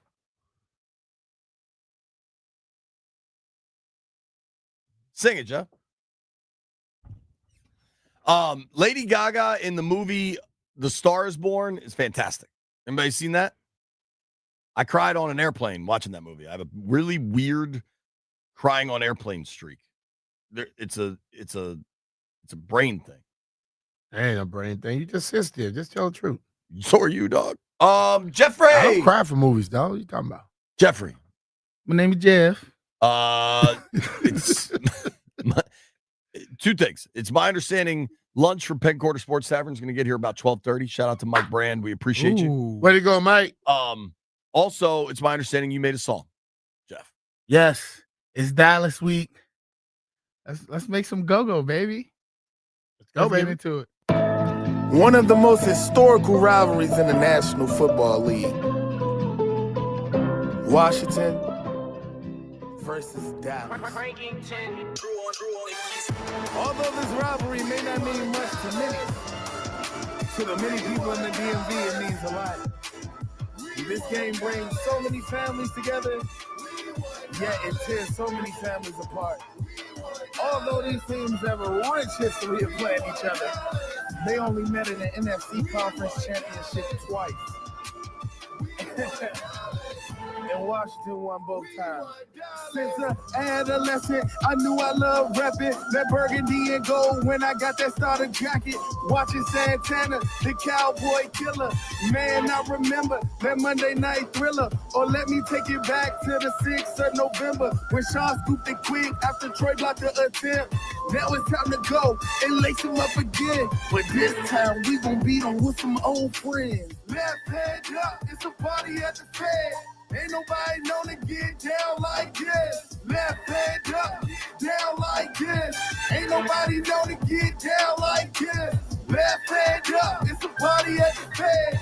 Ain't nobody known to get down like this. Left hand up, get down like this. Ain't nobody known to get down like this. We need you rocking in your seats. We want Dallas. Rocking in your seats. We want Dallas. In the lower bowl. We want Dallas. In the nosebleeds. We want Dallas. We need you rocking in your seats. We want Dallas. In your suite. We want Dallas. In the lower bowl. We want Dallas. In the nosebleeds. We want Dallas. No, we really going on another level this Sunday. Like I told y'all, it means a lot. And to all my fans, don't feed into that build up to knock them down BS that the mainstream do. We here to support our boys. We on the come up. Get your left hand up. Get your left hand up. Get your left hand up. Knuckle up record. That's the best one yet. I like it, dog. I think that was so Thanks, good. dog. That was really, really good. Like the Santana line early on. That was truly, truly great, Jeff. I love when you show the world what you're capable of, and you did it right there, man. Thanks, man. I appreciate it. And shout out to Scotty G. He said Jeff loves talking on the track in the beginning and the end. Yes, I do. Well, hell, it's your song. Yeah, Should you be able to talk? Will Mendez. That's our Scotty? No, another Scotty. I'm about to say. Wild card Scotty. It is funny that there's a Scotty G in the chat that isn't wild card His name's Scotty. Scotty Gentile or something like that. Gentile, whatever. Something like that, yeah. Will Mendez in the chat says left hand all the way up over here in line at Panera. You heard? You imagine there's just a dude at Panera with AirPods in, putting his left hand up as everybody's waiting in line for a bowl of broccoli cheddar soup. What are you getting at Panera, by the way? Yo, Will Mendez, what are you getting at Panera? I don't know where this came from. Adrian Green, I think, went to my high school. He just shouted out all the neighborhoods off East West Highway, off 16th Street, Summit Hills, Rosemary, Paddington Square, Friendly Gardens, Rollingwood. So many kids I grew up with, played sports with, lived in those neighborhoods. Shout out 88. When we come back, Newey Scruggs from Dallas. Nobody go anywhere.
I'm Toby Altizer with your sports update on the Fan. Today, big news out of the Big Apple as Giants quarterback Daniel Jones is being released. He was benched as the starter and requested his release. The team has granted his release.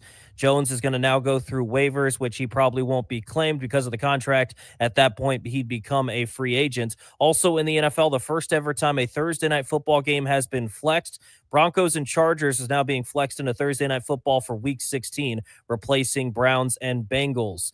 The Commanders take on the Cowboys on Sunday. 3 players didn't practice yesterday for the Commanders. Cornerbacks Michael Davis and Marshawn Lattimore, as well as defensive end Cleveland Farrell. For the Cowboys, CeeDee Lamb did not practice yesterday. Last night, Thursday Night Football, the Browns beat the Steelers in a snowy Cleveland 24-19. College football tomorrow. Maryland taking on Iowa at home. That'll kick off at noon. You can hear that game on the Team 980. For the Terps to make a bowl game, they need to win their final 2 games as they sit at 4-6. Virginia Tech at 5-5, taking on Duke on the road tomorrow. 8 p.m. kickoff right here on the Fan. Tech needs to win one of their final 2 games to become bowl eligible. In hockey last night, the Caps fell to the Avalanche 2-1. Also, we got an update on Alex Ovechkin before the game. He has a fractured left fibula. He's going to miss 4 to 6 weeks. And in basketball tonight, the Wizards at home to take on the Celtics. 7 p.m. tip-off on the Team 980. It's an NBA Cup group play game. So far this year, the Wizards 0-1 in group play. From the Crop Metcalf 5-Star Sports Desk, I'm Toby Altizer on the Fan.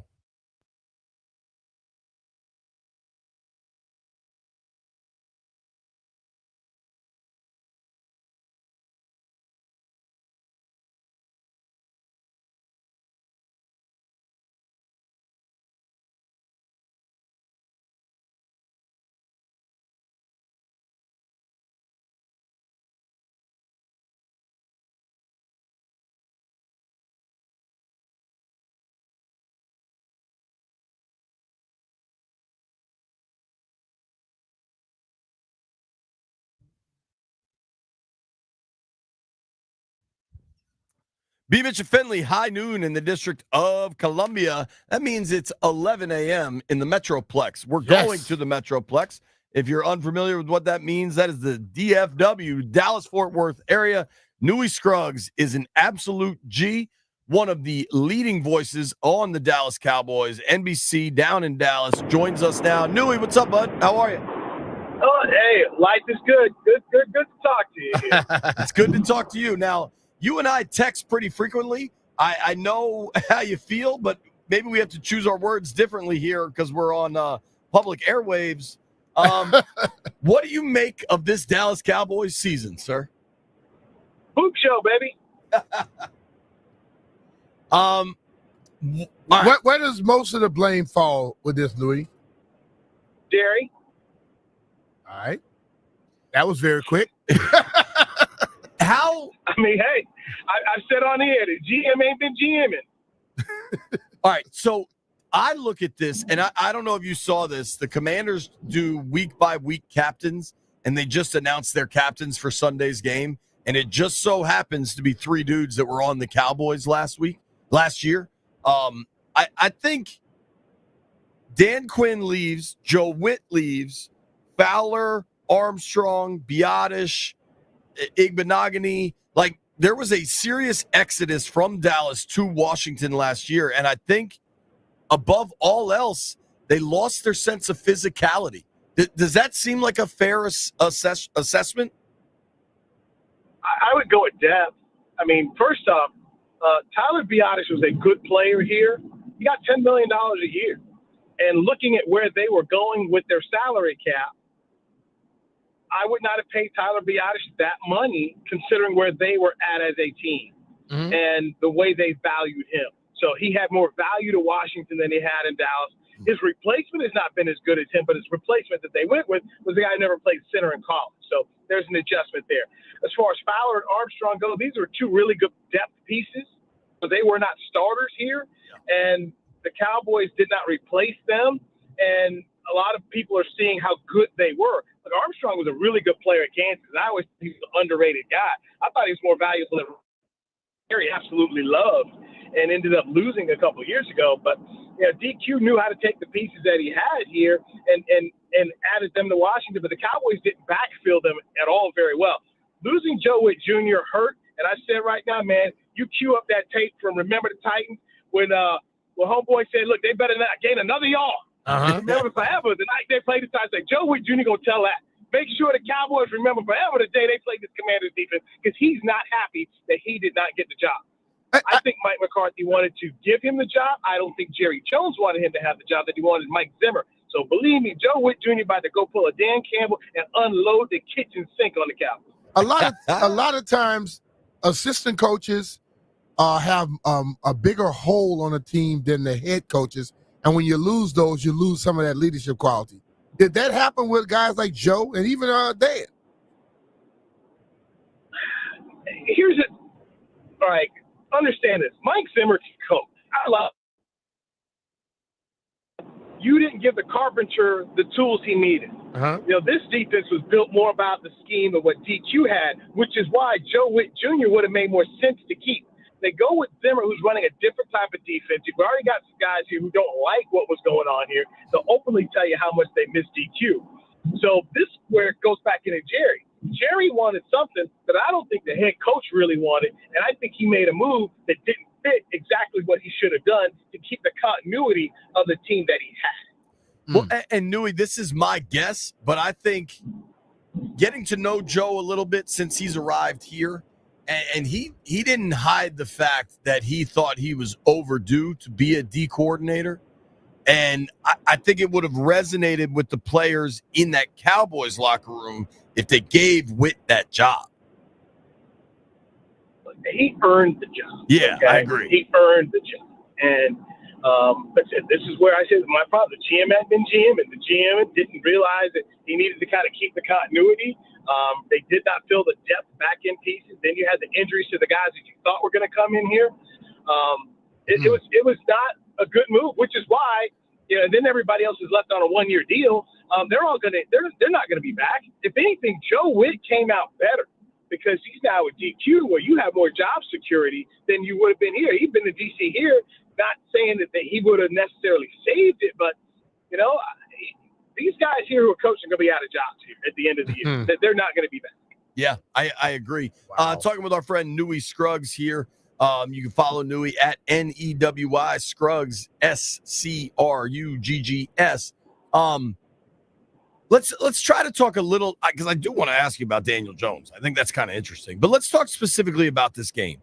Last night we watched the Steelers lose to the Browns. The Browns are having a bad season.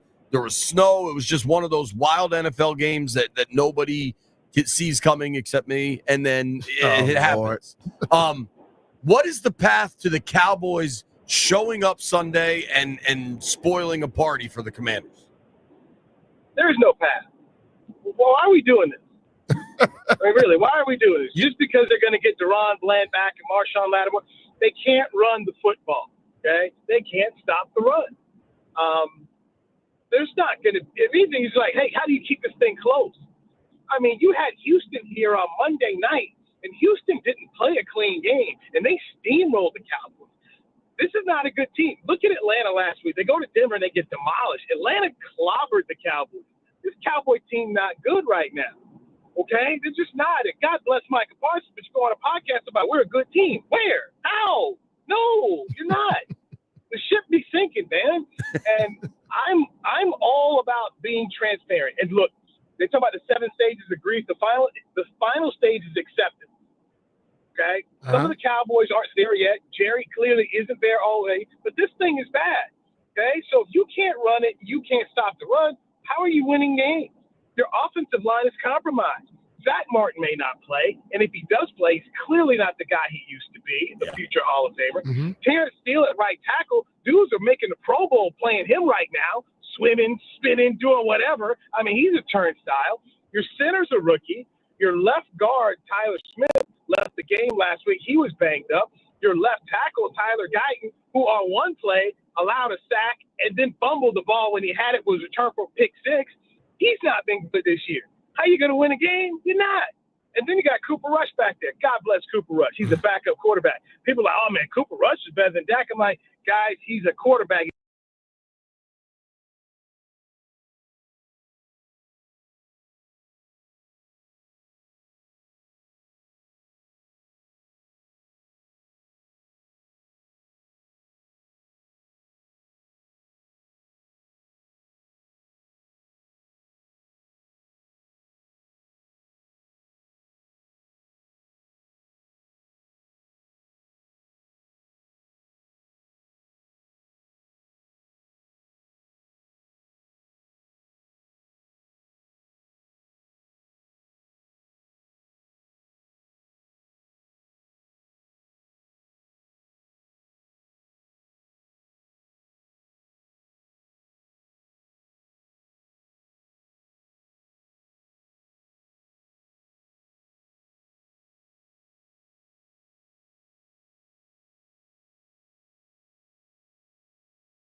2016 anymore. He's not who he used to be.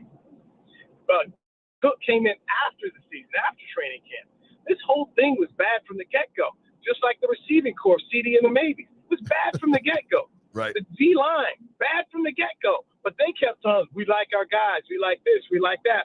Then, of course, Jerry sells the hopium. It's marketed just real good. 12 wins in the last 3 years. We all bought into this, and we shouldn't have. I've been saying from the start, guys, man, they don't block. They don't block, and they can't stop the run. Nothing was fixed.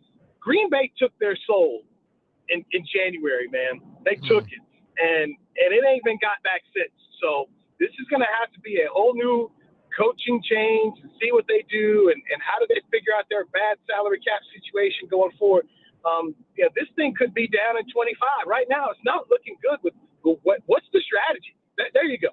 For the Cowboys and the Giants, that's the question asked. What is your strategy? Washington's got a strategy right now, and that's why they're winning games, and DQ's bringing that there. There's not a strategy with the Cowboys right now. So it's Dallas week, but you ain't going to have much fun unless you just like, hey, man, we just beat the mess out of these guys, and it's fun for you. But it ain't the same. It's not going to be a game. I tell you what, Nui, I think there's enough people here in the Washington area that if they beat the mess out of Dallas, that will be fun. They will love it. All right, listen. Clearly you feel that Sunday is a no contest. But let's talk about kind of what happens next. That scares me. Cooper Rush is starting. What's up with Trey Lance and with Daniel Jones released? Now, they can't sign him till Monday because nobody's going to pick up that contract. You think Jerry calls Danny Dimes?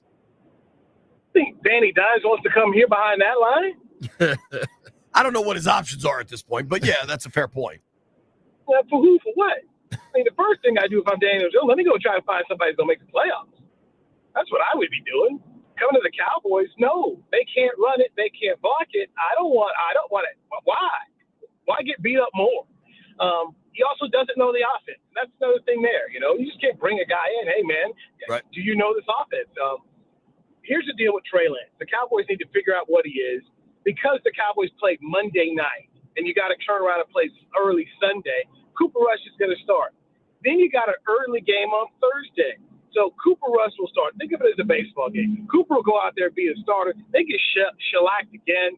You're going to see Trey Lance get into the football game.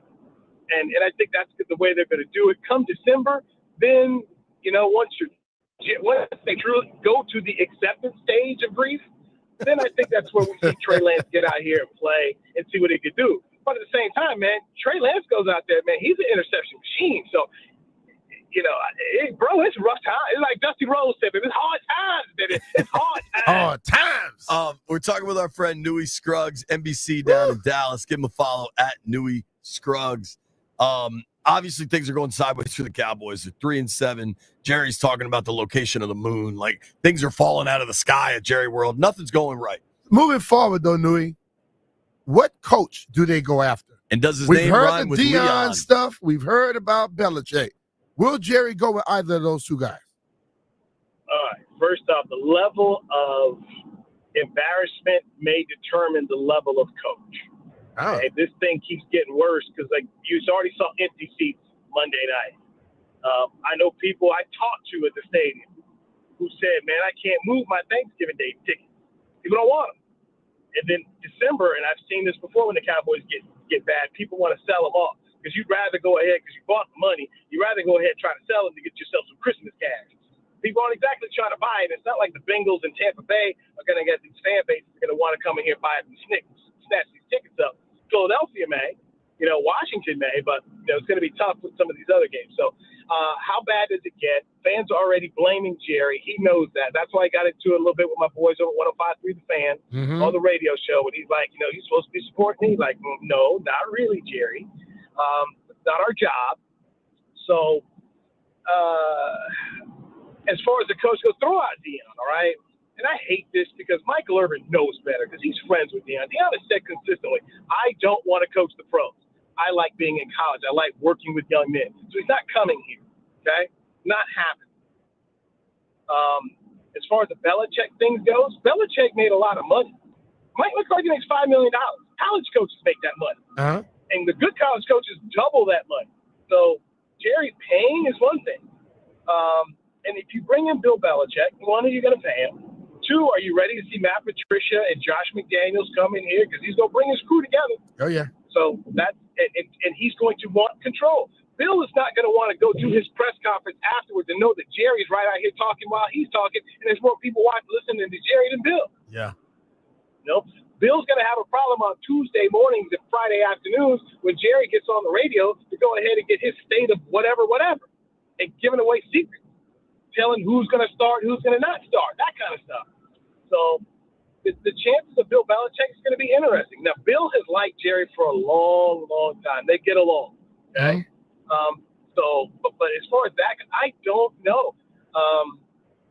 Does Jerry want more offense? Does he feel like he needs to have somebody that can work, with Dak Prescott to help get back? I don't know where he goes, but I think the level of embarrassment, how bad does it get? How bad does he get to be able to sell the Hopium to the fan base? Because right now he can't sell that Hopium. They get off that narcotic. It's fool to us. They tired of it, man. So that's why that's what Parcells got here.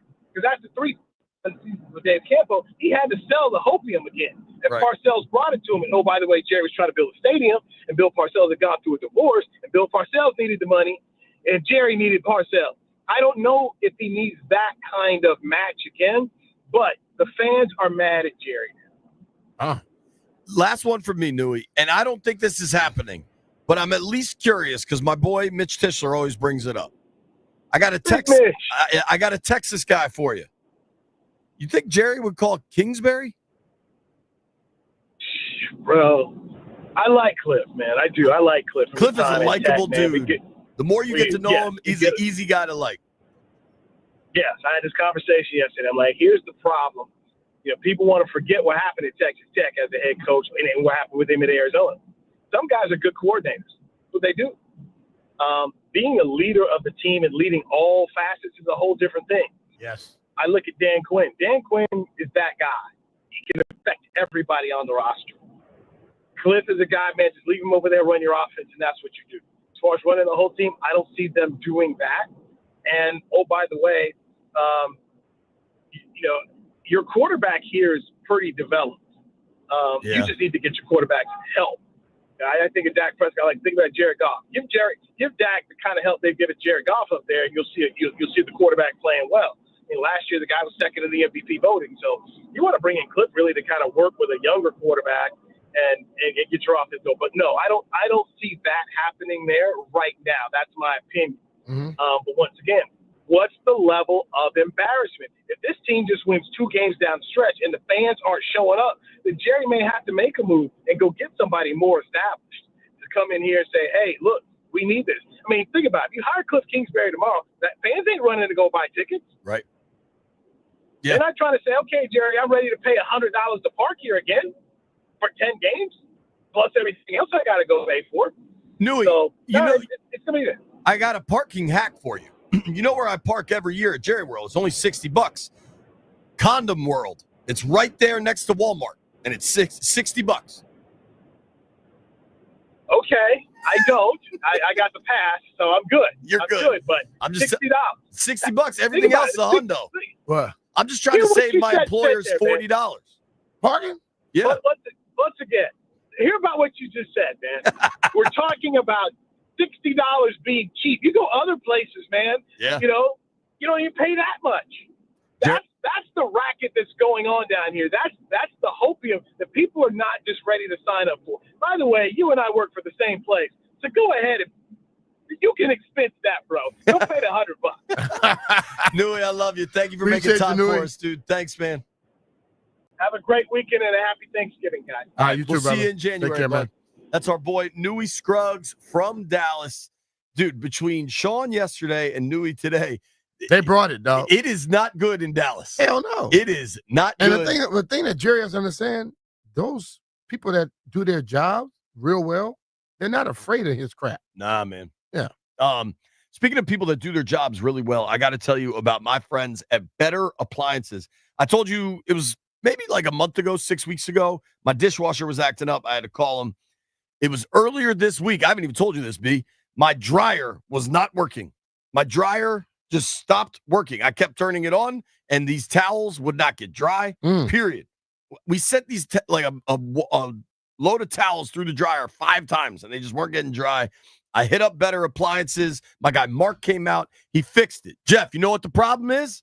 Apparently, I can't lay the pipe. Our piping going outside that takes the vent out was stuffed with lint.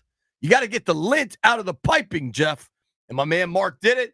Mark knows how to fix the pipes. Now the dryer's back working. I'm telling you, working with Better Appliances is so good for me and my family. They fix my dishwasher. They fix my dryer.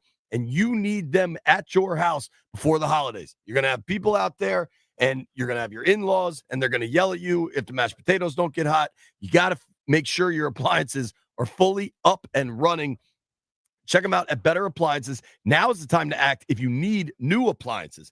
Better is offering KitchenAid rebates up to $2,000 on appliances until the end of the year. I got a new KitchenAid dishwasher. It's awesome. Reach out to Better if you want details. Don't miss out on this incredible opportunity of savings up to 2 G's before the end of the year. It's Better Appliances, Bettar, family-owned business located right there in Kensington. Been doing this a while. They do it really well. You can get services. You can get new stuff installed. They come right away. I've really, really been impressed by these folks. You better call Better, betterappliance.com, Bettar.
This update driven by Ted Britt Automotive Group, home of Ted Britt for life. Breaking news from the NFL, the New York Giants are granting quarterback Daniel Jones his request to be released. Giants will take on more than $20 million in dead cap space with the move. Commanders welcome in the Dallas Cowboys Sunday, 1 p.m. at Northwest Stadium. Cowboys head coach Mike McCarthy, his impressions of Jaden Daniels. You look at the arm talent, as you go through guys, you start to separate them. Played a ton of football. That's something that I'm always impressed with. But he can make all the throws. He's athletic. I think they're doing a really good job. I think he's a great fit for Cliff's system. You got to be real impressed with how he's taking care of the football too. Chargers home game against the Denver Broncos December 22nd moved to Thursday night, December 19th in a flex. For 65 years, Ted Britt has set the bar for the best car buying experience in the D.C. area. Hands down. Ted Britt Ford Fairfax, Ted Britt Ford Lincoln Chantilly, and Ted Britt Chevrolet Sterling, all home of Ted Britt for life. Lifetime vehicle coverage just a click away at tedbritt.com. Byron Kerr on The Fan.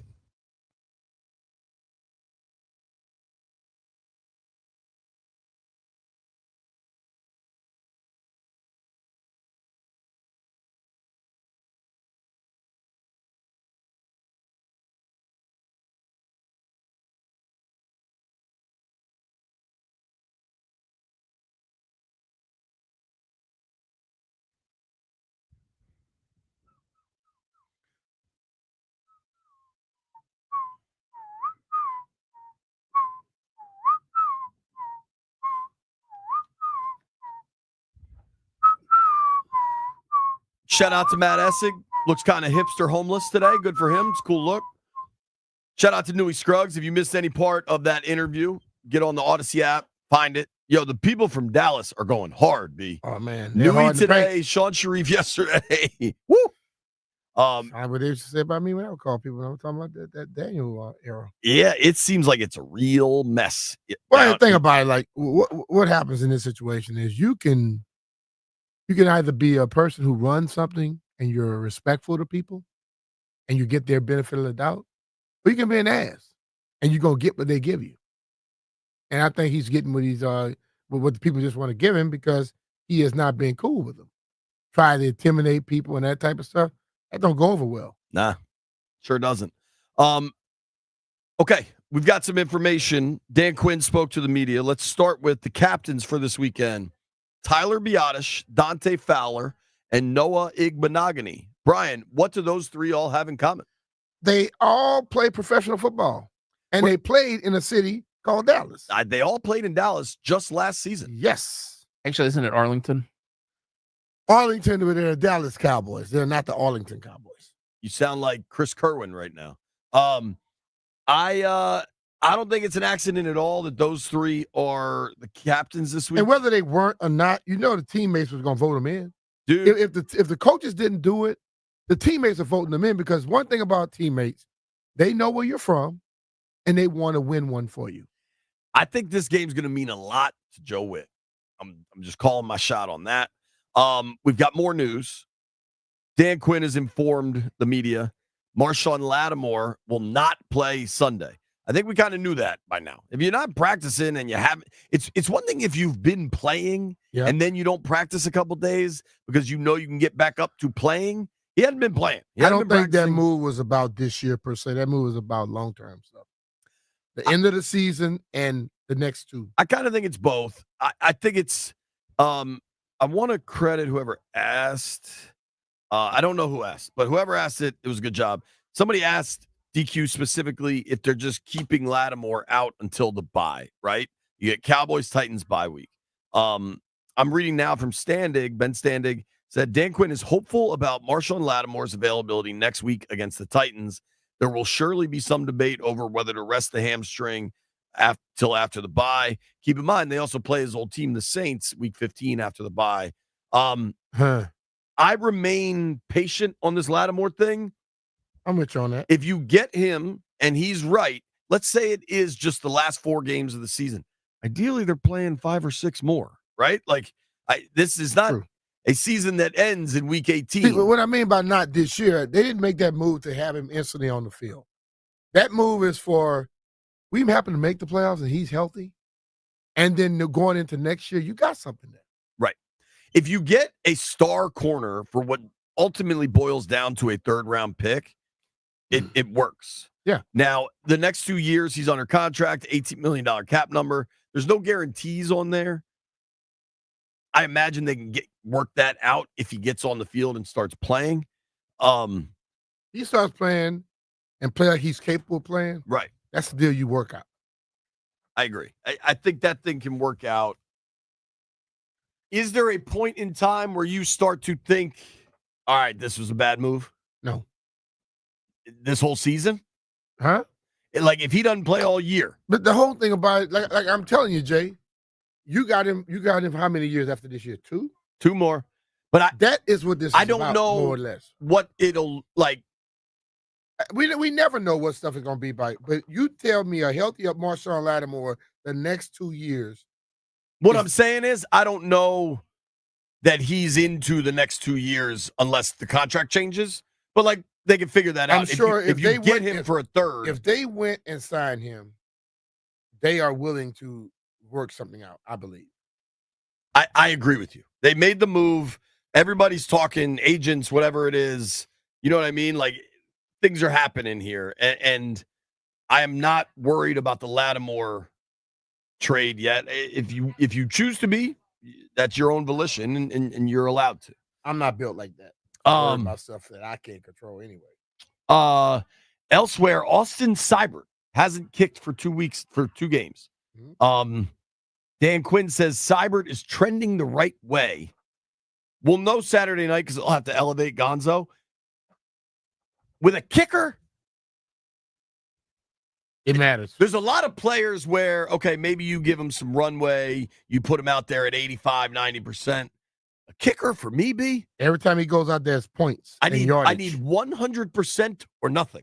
Yeah, DC or nothing.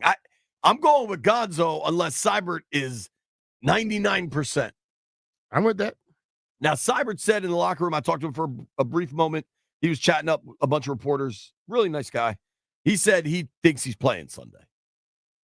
I need 100% certainty with my kickers. When that player thinks he's playing, he's basically have shown the coaches that he's capable of playing. Agree. And then the last thing of note, of real note, I believe, and I wanted to mention this to you, Brian. Robert Griffin III, RG3, will be at Northwest Stadium Sunday. He is the legend of the game. Okay. It's a simple okay. Yep. Landini, RG3's back. You fired up? Not really. Jeffrey? Jeff is definitely. Beamish said okay. Landfill said not really. Maybe Jeff's in. Jeff said we should all bring croissants. Yeah, I'm cool. Jeff is hilarious. I'm cool with him coming back, but we gotta have a conversation. Me and Robert. Robert, if you're hearing this, which I doubt you are, we need to have a conversation, brother. Man to man. What's that conversation about, Jeff? Things that you just don't do. Okay. Things that you just don't do when representing Washington franchise.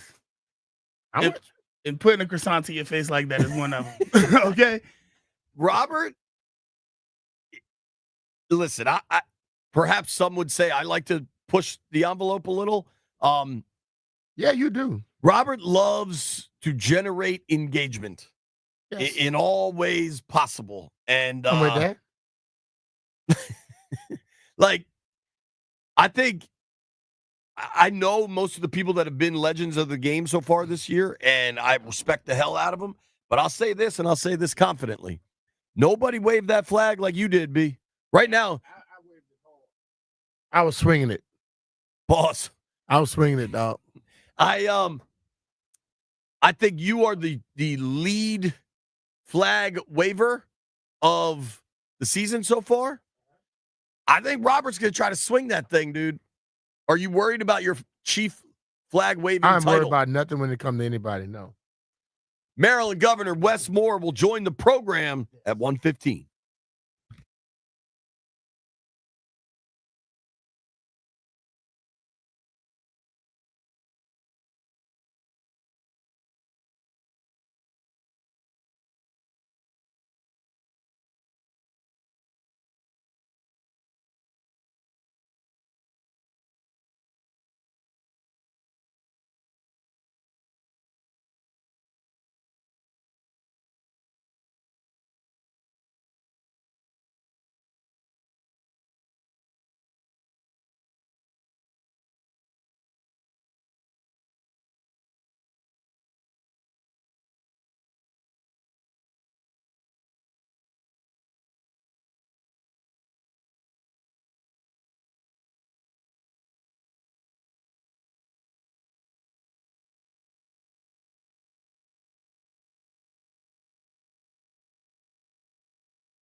B-Mitch and Finley, 1067 The Fan.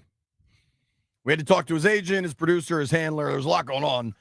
We were able to book Chris Russell. Yeah, Chris Russell's the guy. Said he doesn't want to come on and get his balls busted. I said, well, you probably got the wrong show, dude. How are you, buddy? I'm okay. On that note, thanks for the invite. It was JP will be doing that. I don't deal with that.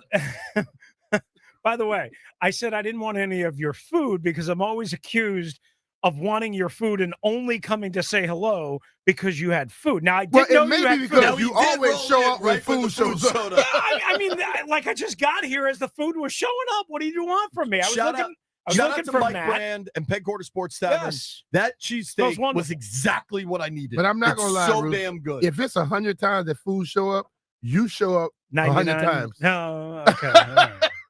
All right. B doesn't even like give me a little discount at 99. No. Why would I do that? Here's what else is weird. Now you're doing this whole like holier than thou that you're not even taking a wing. We got buffalo wings. You're for buffalo. You can have one. I want B's carrot juice or whatever healthy stuff he's Listen, that might be the healthy stuff. The stuff over here ain't carrot juice. It's Friday, baby. Bruce Stizzle. Those days are gone. We had Sean Sharif on the program yesterday from 105.3 down in Dallas, right? I've known Sean for a long time. Good dude. Big-time Redskins fan. He told us a story that he played HTTR for Jerry on the radio. Yeah.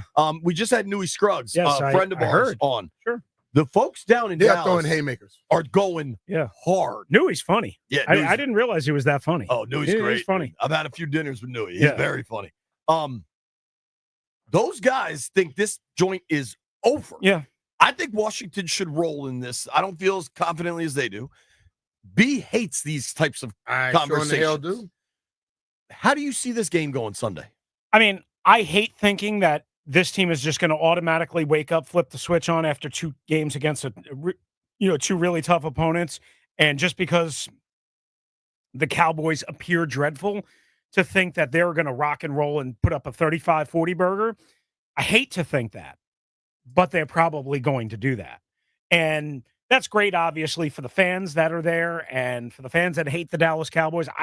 Me personally, I don't hate the Dallas Cowboys. I'm sorry, this is not the way I'm built. Well, you played for this team. I didn't, I mean, so you should probably hate them. I don't hate them, but I don't like them. I think they're a clown show. I want them to be embarrassed.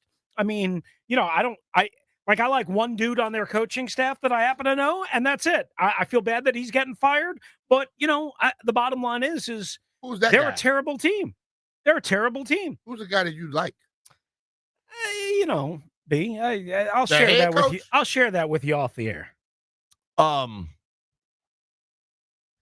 mean, do you see what I'm saying? They should win this game by 13 to 17 points. Yeah, I'm with that. I call this game the narrative extinguisher. They have a point. They have a chance to eliminate the conversations that have been happening with some this week. Jaden ain't right. Cliff ain't right. Whatever. Yeah. Some people they will never shut down all the narratives with. Well, here's my question. Like, not to jump too far ahead, right? If they come out and they 30, let's just call it 35 points, and say win 35 to 17, let's just say. Like, people are going to feel good about that. People are going to think the offense is back.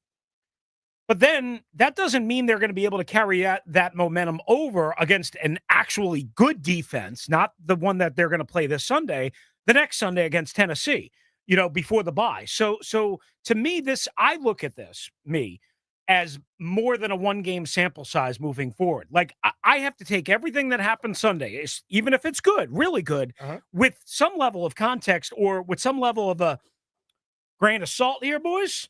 Yeah, as you see my sea salt grinder there? I asked you a question. Yeah. Though. How many games did you think they were going to win at the beginning of the season? What was your? Oh, I said 7, 9, and 1. So I was wrong. They're already at 7, okay? So they already have done what you thought. Yeah. Believe it or not, B, I'm wrong sometimes. But no, I'm just saying, where does it not sit? And I think I say this for most people. Mm-hmm. When you think a team is supposed to be a certain level and they reach that, and they probably will exceed that, mm-hmm. How do you, a lot of people, I think, once they get to the point, then they now want to judge them even more harshly. Right. Why? I don't know. I mean, I don't know if I'm judging them more harshly, but I would say I think I'm leaning towards you on that comment. Okay. I'm just saying I hear that a lot. But I see people move they yeah. always moving the damn goal No, line. I got you. I would say for me, my prism has been adjusted, right? Like, okay, But I thought they you would can be adjust your prism and want them to be better without then condemning them for already being Absolutely. ahead of the schedule Absolutely. and maybe not as good as we randomly thought at 5-2.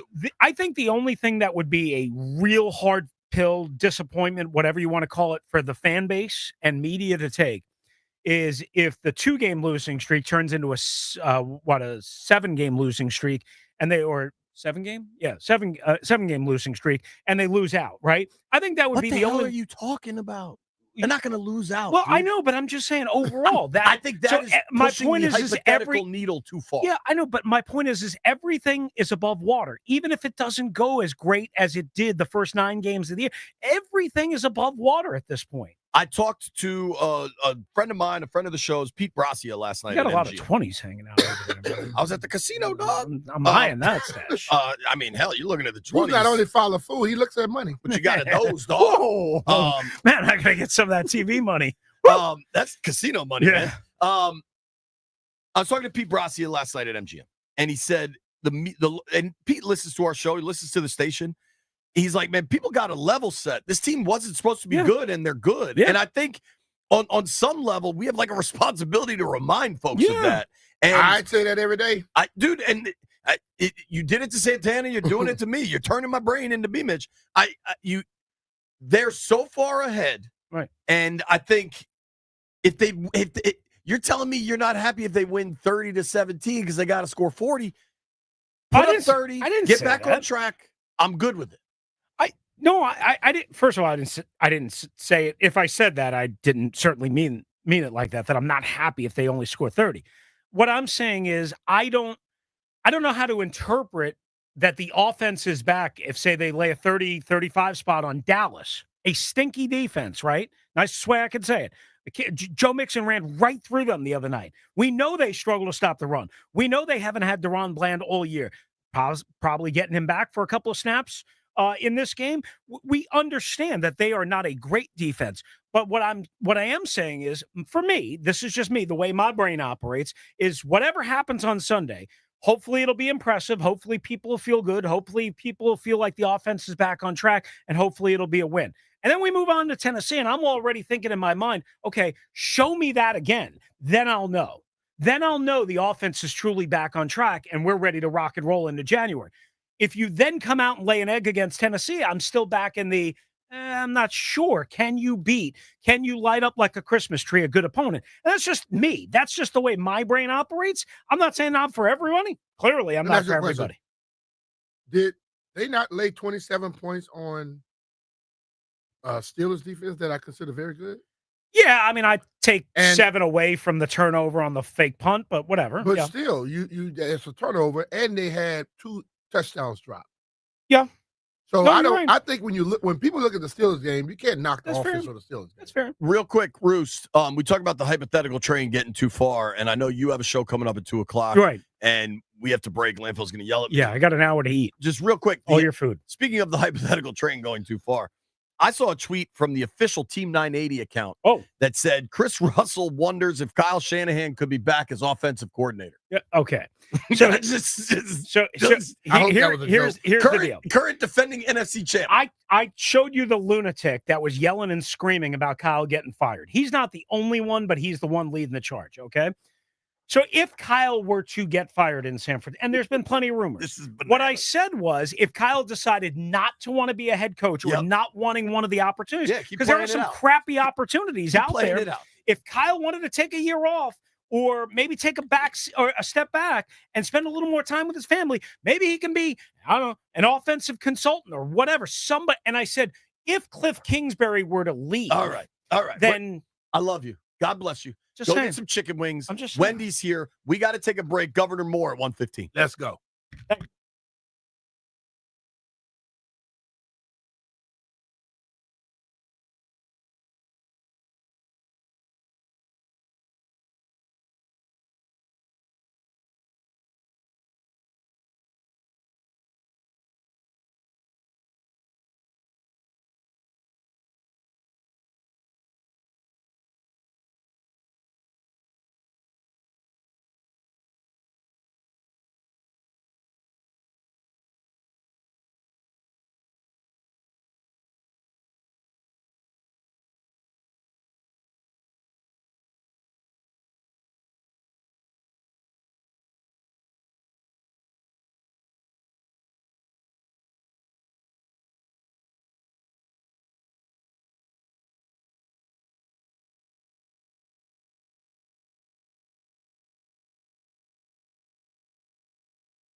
This update brought to you by Ace Trim, the home builder's trade partner. The New York Giants are granting quarterback Daniel Jones' request to be released. The Commanders welcome in the Dallas Cowboys Sunday at 1 Northwest Stadium. Dallas Cowboys head coach Mike McCarthy on the health of his offensive line. I mean, yes, you're always concerned, when you're not standing here and no different back in training camp. So, but this is that time of year that we're in. You go on a 6-day schedule, and so my concern won't rise until we get done with Saturday's practice. So we got the full week.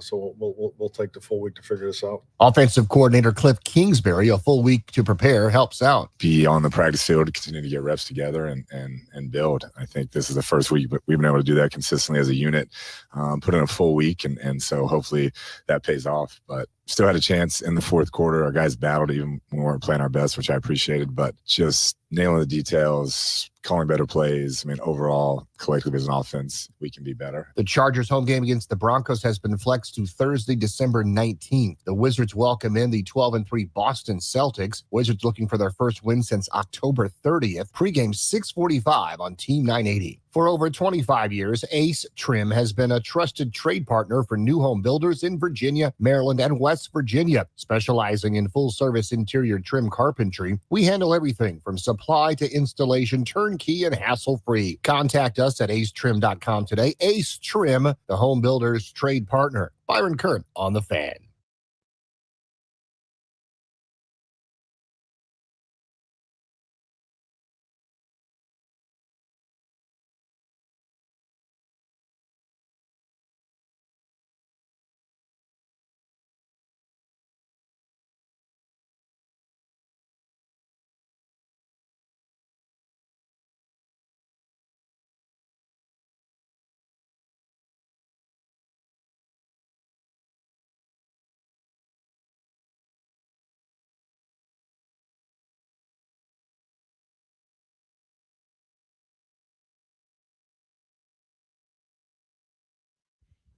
B. Mitch and Finley, 1067 The Fan. It is a Scotty's Vodka Rebel Friday, powered by Scotty's handcrafted vodka. Scotty's Vodka is Maryland made, amazingly smooth, and loved throughout the DMV. I love those buffalo wings I just housed from Pink Order Sports Tavern. Shout out to Mike. Thank you, buddy. We're going to have Wes Moore join us in about 10 minutes. Right. One quick thing I wanted to tell is I met a listener last night at MGM National Harbor in kind of an interesting way. I was peeing. I was at the urinal by the sports book. Okay. And I was talking to someone else. And this dude said, "Hey." I was like, "What?" The casino, the bathroom situation at the casino is always interesting because you never know who has cash on them. And it's just kind of I feel like there's always like somebody could get jumped vibe in men's rooms at casinos. I don't know where you get these vibes from, though. I'm a vibe guy. You think weird. And this dude goes, "Hey." And I go, "Yes." He said, "B. Mitch and Finley." And I said, "Yes." And he said, "Are you him?" I said, "Who?" He said, "B. Mitch and Finley." So I said, "Yeah, I'm B. Mitch." And then I walked to go wash my hands. And he shouts, he's still hands full at the urinal. And he said, "Hey, come back here." I said, "No, you're at the urinal." He's like, "I want to talk to you." And I was like, "Well, come here to the sink." And he ended up being this awesome dude. He was really, really cool, really funny. He asked if we could take a picture together. I said, "Sure." And then he wanted me to do it with my phone. And I was like, "Dude, I don't really want this picture." Like, we can send it to him and we can use your phone. No, we weren't sharing numbers. But the best was, so he starts hanging out with us a little bit, and I'm chilling with Bees. And Bees asked me something, and this dude was hanging out. I wish I remembered his name. He told me a really cool story that his family immigrated to the U.S. when he was 10 years old from India, and the first football game he ever saw was the Redskins, and his life has just been devoted to ever since. Yeah, ever since. All right. The highlight of it, I thought, was I was chatting with Bees about something, and he said something. I was like, "I don't know, man. He's the boss." And I said, "He's the boss," talking about Bees. To which point the guy goes, "Oh, that's CK?" The whole story just don't know nobody. So shout out to that one word of advice. If you listen to something, find a picture so you can know who people are. Let's do that. I want to be clear. If anybody just shouts B. Mitch and Finley at me, I'm going to tell them I'm Brian Mitchell every time. And if they believe you, then they just as crazy as you are. B. Daniel Jones gets released by the Giants. Yeah. If you're him, business deal. Sure. And due to John Mara's credit, look, John Mara has made a bunch of bad bets as of late, right? Like they just can't get the hires right. Yeah. But I think John Mara tries to run a class organization, and the Giants have been that. And so the Giants put out a statement about an hour ago, said, this is from John Mara. Daniel came to see me this morning and asked if we would release him. We mutually agreed that would be best for him and for the team. Daniel has been a great representative of our organization, first class. That we were all disappointed in how things worked out. We hold Daniel in high regard and have a great appreciation for him.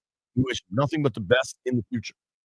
If you're Danny Dimes, B, and you get your release, now, in terms of the contract, is that he's got to clear waivers because nobody wants to pick up that contract. So he's not going to get signed most likely until Monday because there's like a 48-hour rule. If you're Danny Dimes, do you want a chance to start right away? Or do you want to go back up Josh Allen, Mahomes? You want to go put yourself in a playoff situation? He's going to have interest. He may have interest, but I think ultimately, if he has a chance to start or back up, any player is going to take the starting route. I hear that. He's made a boatload of money. He's already cleared $100 million. Still. Here's my question, though.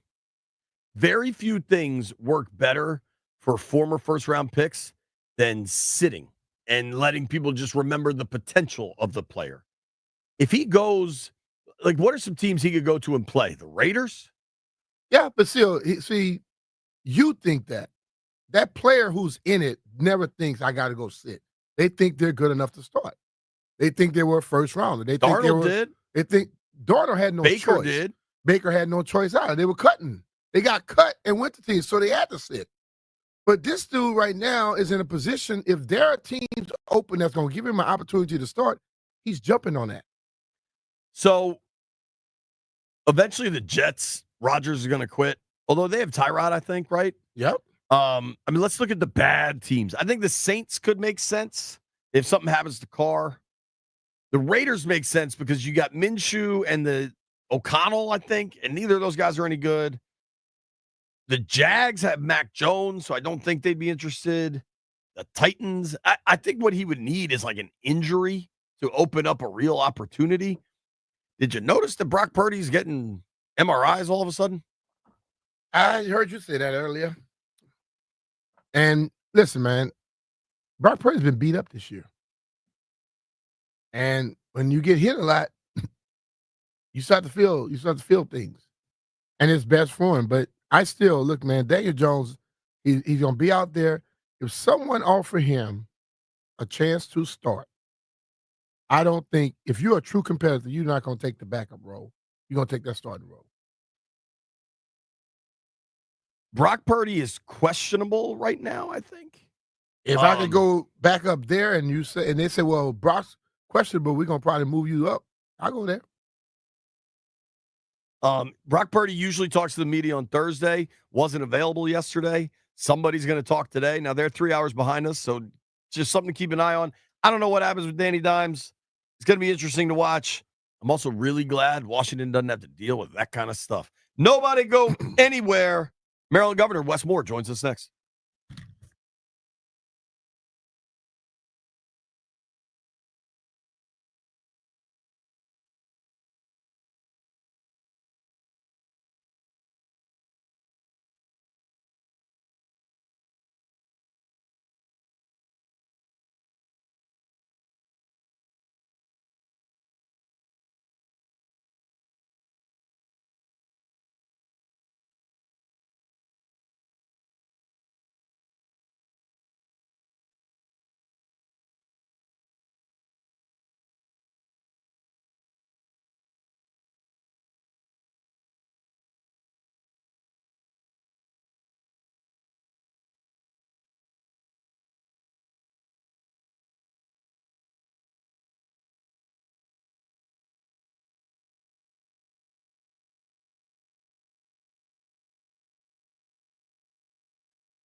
Only one dude cool enough to come out to regulators, and that, of course, is Maryland Governor Wes Moore joining us now. Hello, Gov. How you doing, man? What's going on, guys? I heard my walk-on music, so I called in. Thank you, as always, for making time for us, dude. What do you think? We're getting some snow. Are you getting snow wherever you may be? We're getting snow, man. We're getting snow. It's good though, but listen, I remind people it's the end of November. Like this is what happens. So, but I tell you what though, honestly, this is great football weather. Yeah. This is when it turns into really fun football weather. So this is good. Did you get to watch last night? Snow football is the best, and I imagine you had some interest on that AFC North battle last night. Oh yeah, it was great. I loved it. I loved the game. I loved the result. I loved watching the Steelers get knocked down. It was great. And Go Browns. You're a busy fella, Gov, so this may not have crossed your radar yet. The Giants just released Daniel Jones. Yeah, it's wild. I mean, it's but here's the thing. I have a lot of respect for it because there's a lot of teams who just hold on to baggage just because. And listen, it's not. He's still going to get his money. He's going to be, right. On his way, and I'm sure somebody's going to pick him up. But I'm a big believer in just the leadership philosophy. Don't waste time wasting time. Mm-hmm. I like and that. if he's not going to be the guy, then don't waste time wasting time. You have got to figure out what does that situation look like. You've got to be honest about the situation that you find yourself in. They're probably anticipating. I think they're very excited about the next draft, and they're already starting putting ideas together as to what they're hoping for with that. So if he's not going to be the guy, don't waste time wasting time. I like that. Don't waste time wasting time. Sadly, I don't always live by And once that. you walk in somebody's office and say, "Can you release me?" Oh, I'm releasing you. Oh yeah. Yes. Bye. Especially when I know legally when you ask to be released or you quit, you don't get paid. Bye. That's right. That's exactly right. I also wanted to That's thank right. you. Last night I was at MGM National Harbor, had a lot of fun. Drove back, and it had me go back through the Virginia side, and they had the Beltway closed down to one lane. We got into the great state of Maryland. Beltway was wide open. We were cruising. So You could have thank went for the other that. way and took forever. I just want to say thank you for that, guys. Yeah. Don't be Hey, hating listen, on my state. anytime, man. Anytime. From now on, he's not allowed back in Virginia. He can stay in Maryland the whole time. All right. Come to There's D.C. and stay there there. anyway. There's nothing there. I mean, I'm there. there's Hold Maryland- on now, there's Maryland Governor. and Hold on everybody else. now. We boys now. I'm there. Gov, I don't know. Your time is always very valuable, so we can get right down to business, or I did have a personal question to ask you. Of course.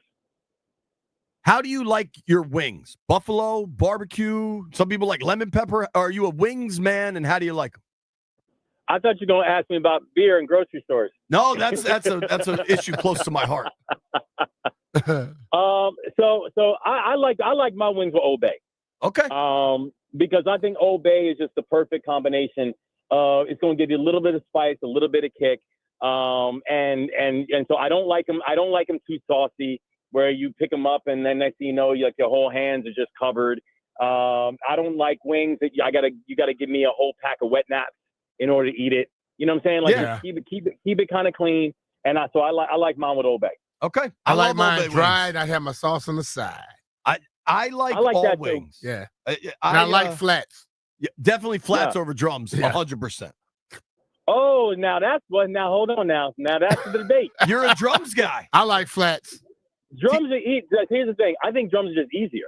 Oh no. No, flats are better. When we Drums get- are When we easier. get around, we're gonna eat some wings and drink beer. I'm gonna show you how easy the You flats should are. invite the Gov to your Thanksgiving morning. Yes. Go- Well, you know go- what's so funny for Thanksgiving. I'm not trying to you know make what we do? miss the missus mad at me. The First Lady of Maryland. Brian hosts a turkey frying party on Thanksgiving morning every year. And people normally don't get home in time, Gov. Most people need naps by 11 a.m. Oh, I love it. Listen, you need to invite me. I need to come by but also I got to tell you, ain't nothing like fried turkey. Oh yeah. Fried Oh, turkey is the truth. It's the truth. We've done a lot of Thanksgiving games over the years, Brian and I, and he would bring in like a Thanksgiving feast. B does Thanksgiving very, very well. All right, we can get down to business. I'm looking forward sir. to my invite. I'm looking for my invite, B. All right, I got you. You're in. You're in. I can eat. I can eat. Last thing, since we're getting pretty polarizing here, are you a ranch or a blue cheese guy? Oh, blue cheese. Okay, thank you. Blue All cheese. And so blue cheese, but blue cheese is the only right answer. Correct. Correct. And let me explain. Like ranch is fine, but I feel like ranch is kind of like the sauce, right? There's nothing that it really adds onto it, right? But if you actually want to add something to the flavor and add something to the texture, because the chunky blue cheese, it actually adds something to the texture as well. Now you're actually talking about something that gets added on. Ranch, I just kind of see as an additional sauce. Totally agree. All right, you are 36-20 on the year. Talking with Maryland Governor Wes Moore. You are on fire picking games. Last week, frankly, the Niners screwed you from another 4-1 week. They did. They did. I'm not asking you about the Ravens-Steelers game because I imagine you don't really want to talk about that one. I don't know what's going on with Justin Tucker. I mean, the dude is like, he's been automatic his entire career. And this year, if someone would have told me at the beginning of the year that Justin Tucker will be in the bottom half of field goal kickers in accuracy right now, I would literally just tell you, like, I mean, there's a whole lot of things that I wouldn't bet on. That's near the top of the list. So something's really complicated. Something's not going on. Something's not right. Yeah, it's a weird one with Tucker. So let's start there for this week. You've got the Harbaugh Bowl. The Ravens are going out to L.A. to face the Chargers. John versus Jim Harbaugh. The last time these two coached against each other, I believe, was in that Super Bowl. This is a big game for your Ravens on the road. Yeah, honestly, it's a huge game for the Ravens. We are going to have, but honestly, this is going to be one where we are going to have to come over their A game. But the good thing about the Ravens is when the Ravens need to show people just who we are, we do. I'm actually, in many ways, and it's one of the frustrations of my team, is that I'm actually more concerned with the gimmies than I am with the tough ones. We show off when we have to go against a tough team, and I think that's exactly what's going to happen. What's going to happen here? The Chargers are a good team, and with what they did last week against the Bengals, I think you got to pay attention to that. This is definitely an upgraded team from last year.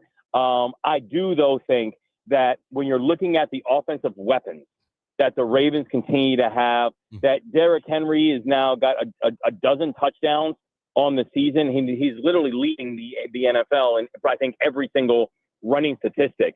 And again, and even though I know he's had a complicated go these past couple of weeks, Justin Tucker's my guy. And he always presents himself as the X factor in a lot of these big games. So I just think that's kind of where I'm leaning on it. And so I do think we go on the road and we bring back the W. Okay. I like that. And it'd be a big opportunity to get back into a tie in first place in the division with the Steelers. That's exactly right. I mean, we got a blessing last night, where the Browns, pulled that win off. We need to capitalize on it. Okay. I got one that I don't think is that fascinating, but you never know in the NFL. Tampa against the Giants, Bucks Giants. Yeah. And they just released Daniel Jones. This game's in the Meadowlands. I imagine that place will be empty. Can Baker get that win on the road? Well, here's the thing to remember, too. Jones wasn't going to play anyway. Right. I think that they had already decided to start DeVito. And so I actually think that's going to be less of a factor. The thing that does make me a little bit nervous about this game, honestly, is just how beat up the Bucks are. Like we talk about, the first thing I will look at every single week at this, especially this stage of the season, is the injury reports, and the Bucks they're pretty beat up. The thing I cannot lose sight on, though, is that while the Bucks are beat up, they are playing one of the worst teams in the NFL. Yeah. And I'm not sure how much of a home field advantage that being at the Meadowlands is going to be. To your point, where I think that thing's going to be halfway full. So I think that Baker Mayfield, while he probably had his worst week of the season last week, I expect him to bounce back, and I think that the Bucks are going to go on the road and win this one. Okay, I like that. We'll keep it going here before eventually we're going to get to the Commanders, but I think Eagles-Rams is actually going to be a better game than people think. What do you think about Philly flying to L.A. for Sunday Night Football? We know what's so funny is that if you would have asked me this 4 weeks ago, I would have said that the Rams are gonna beat them, and it's not even gonna be close.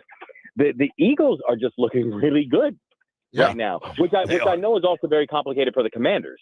as well, because I actually thought that the Commanders were going to run away. If you'd asked me by week 5, week 6, I would have said the Commanders are going to run away with the division. And the Eagles are making it really complicated right now. They're actually starting to play together. I think the offense is really starting to click. The offensive line is looking like the offensive line of 2 years ago. And I think that there's going to be, I think that when you look at them and then Saquon, what he's doing, I think the Eagles are playing really well. And so the Rams, the reason it's going to be a good game is the Rams, I think, have won like 4 out of their last 5. I mean, they're hot and they're playing well. The Eagles right now are, they're really starting to click in. So I think the Rams are a favorite. I'm going with the upset on this one. I think the Eagles are going to beat them. Oh, wow. There you have it. On the road, that'd be a really good win for Philly. And it'd be a huge win for them. Yeah. And show that everything's under control up there. Like early in the year, it was like, oh my God, is Sirianni going to make it? They have righted the ship. Eagles should be the better team of those two, right? I would think so. Yeah. But I agree though that the coaching matters too. And listen, y'all know since the beginning of the year, I've been on the get rid of Sirianni bandwagon. Yep, me and you both. Because I just think he lost the locker room, and he lost them last year. But if you cannot ignore what we've been seeing over these past 4 to 5 weeks, I mean, they are really playing good football right now. I mean, they're probably one of the top 5 hottest teams in the NFL right now, and then you can't ignore that. And they've won 6 in a row. They're doing something right. Yeah.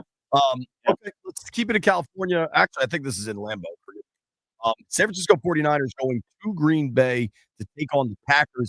And, Gov, this is kind of news emerging right now that Brock Purdy's at least questionable for this game with a shoulder injury. Yeah, it's interesting because I think Brock Purdy is a very good game manager. I don't think he's an X factor in the way that like Christian McCaffrey is an X factor. And the other thing is that I think the thing that really actually gives me more pause about this is not about Brock Purdy, because I think he's fine. It's actually that Christian McCaffrey's come back looking good, but not great. He has not come back looking like Christian McCaffrey. He had a fine first game. Second game was a bit of a fall off, but he has not come back to full Christian McCaffrey mode yet. And if I'm a 49ers fan, that gives me a lot of pause. And I think, again, if you just look at the injury report for the 49ers, you got a whole lot of folks who are either not playing or are not playing 100%. And I mean, like some of their best players, Nick Bosa, George Kittle. We mentioned Brock Purdy. So I just think it's really tough talking about going into Lambeau and beating the Packers right now when you're not at 100%. So I think the Packers pull this one off. I tend to agree with you. And I think Bosa's out. Trent Williams is out. The Niners are just so beat up. Yeah, we're talking with Maryland Governor Wes Moore right now, right here. Of course, the Gov is absolutely on fire. Plus 16 on the year, 36-20 in his NFL picks, 5 a week. Gov, you've been fantastic. You've been very good when it comes to the Commanders. This is must win. Should be an ass kicking, whatever you want to call. Dallas is coming to town against Washington. Must win, will win. Gotta win.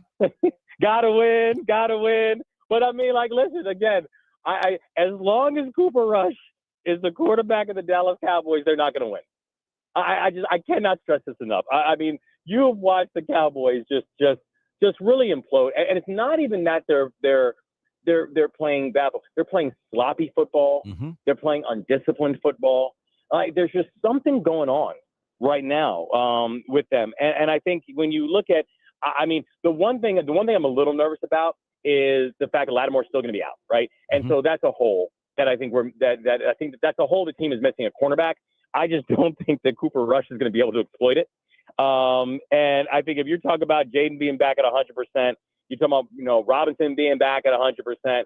I think that the Commanders are a handful for a lot of teams right now. And you're not going to be able to, when you are not at 100%, it's difficult to beat the Commanders who are damn close to it at this point. So I think the Commanders hold on to home court, and they're able to knock off the Cowboys at home. And I think it is going to be important too, because the Eagles are hot, and you got to play strong if you want to stay in that conversation. For sure. and it's going to be fascinating to watch. Will you be there Sunday, Gov? You know it. Oh, I love it. You know it. Okay. You Awesome. know it. Very cool. Yeah, I'm looking forward to seeing y'all in person. It's going to be good. What's the weather going to be like? We About actually 54. I think it's going to be windy and chilly, but nothing crazy. I don't think there's any snow, rain, any of that. Okay. So it'll be fun. Okay. And Gov, I got you 36-20 on the year. Let me make sure I got everything right. Carter doesn't yell at me. I got Ravens, Bucks, Eagles, Packers, Commanders. That's it. All right. That's it. And I'm feeling good. I'm feeling good about that week. You should. I think I'm with you in every game. I think Ravens Chargers is a bit of a toss up, but I'm with you on all the rest of them, man. Yeah. I mean, Ravens, on the road against the Chargers is not an easy game by any stretch of the imagination. But I do think that when you watch what's happening with the Steelers, that they're actually playing really good football, and we took an L from them last week. But you saw what happened to them. Yesterday. This is a real opportunity for the Ravens, because right now there's a real question of, all right, are we elite? Are we elite, like, i.e. winning the division elite, and i.e. potentially getting a bye in the playoffs elite? Do we have a quarterback who's still going to be in the MVP conversation elite? So there's a lot of questions that I think the Ravens have to answer, but I think we're ready to answer.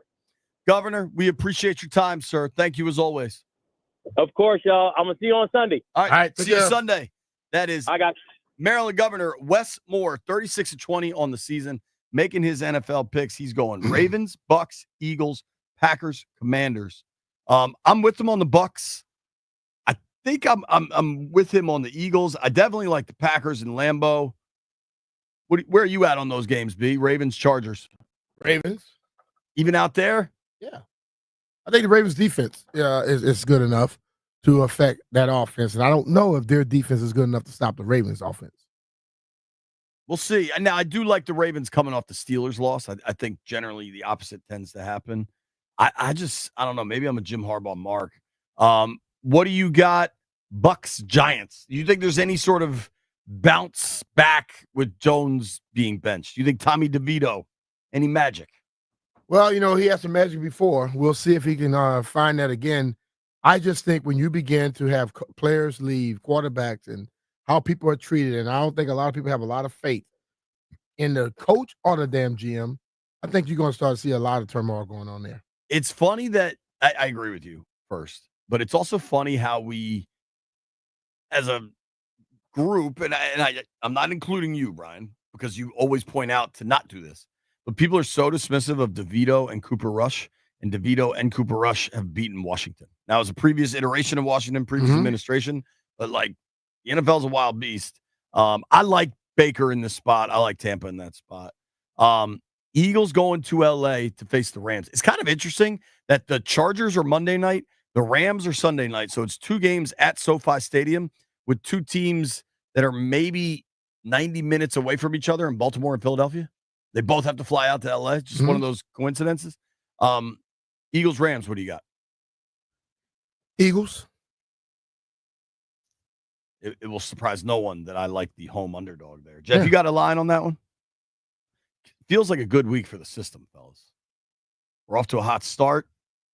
Eagles, Rams getting 3 at home. McVay against Sirianni. Give me the points all day. Packers, Niners, be quick before Landfill yells at me. Packers, Niners, I'm going to go with the Packers. If the Niners lose this week, will enough people finally chill with the Niners are still a top 5, top 10 team in football? The Niners? If they lose this week. They shouldn't be in the top 5 right now. But everybody keeps saying it. Well, I'm telling you they're not. Listen, man, all this analytics crap is getting on my damn nerves. They are not good. Okay? I don't care what the hell the numbers say. They're 5-5. They've been losing. They got people hurt, and they're going to have more people hurt. So why are we going to keep sitting up here telling me what the numbers say? What your eyes say and what the hell, what are the numbers saying? What are the results saying? Trust your eyes. People, you're listening to B. Mitch and Fenley. Wendy is here. We might be able to sneak and get a Wendy Knows Sports in. We're going to take a quick break. Nobody go anywhere. Thank you to Maryland Governor Wes Moore.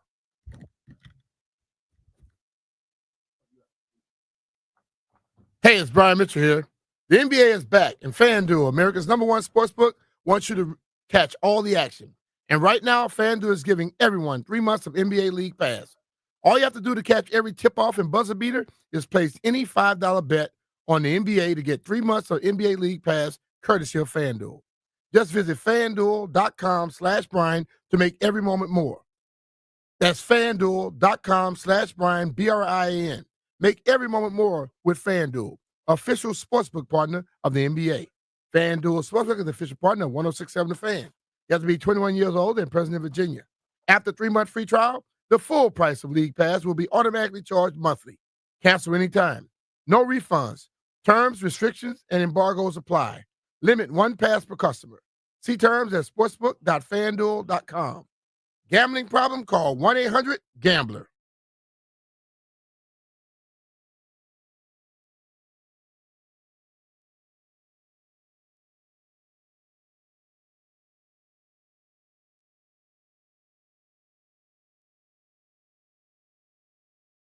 This update driven by oarsman Chantilly Kia. Let's ride together. The New York Giants are going to release quarterback Daniel Jones. Washington Commanders versus Dallas Cowboys Sunday. Head coach Dan Quinn says kicker Austin Seibert trending towards kicking Sunday. Marshawn Lattimore expected to make his debut week 13. Cowboys head coach Mike McCarthy. Cliff Kingsbury helps Jaden Daniels succeed. The big thing is, he's keeping them in clean plays. I think the tempo definitely favors the offense. I think every offense coordinator would like to play that way.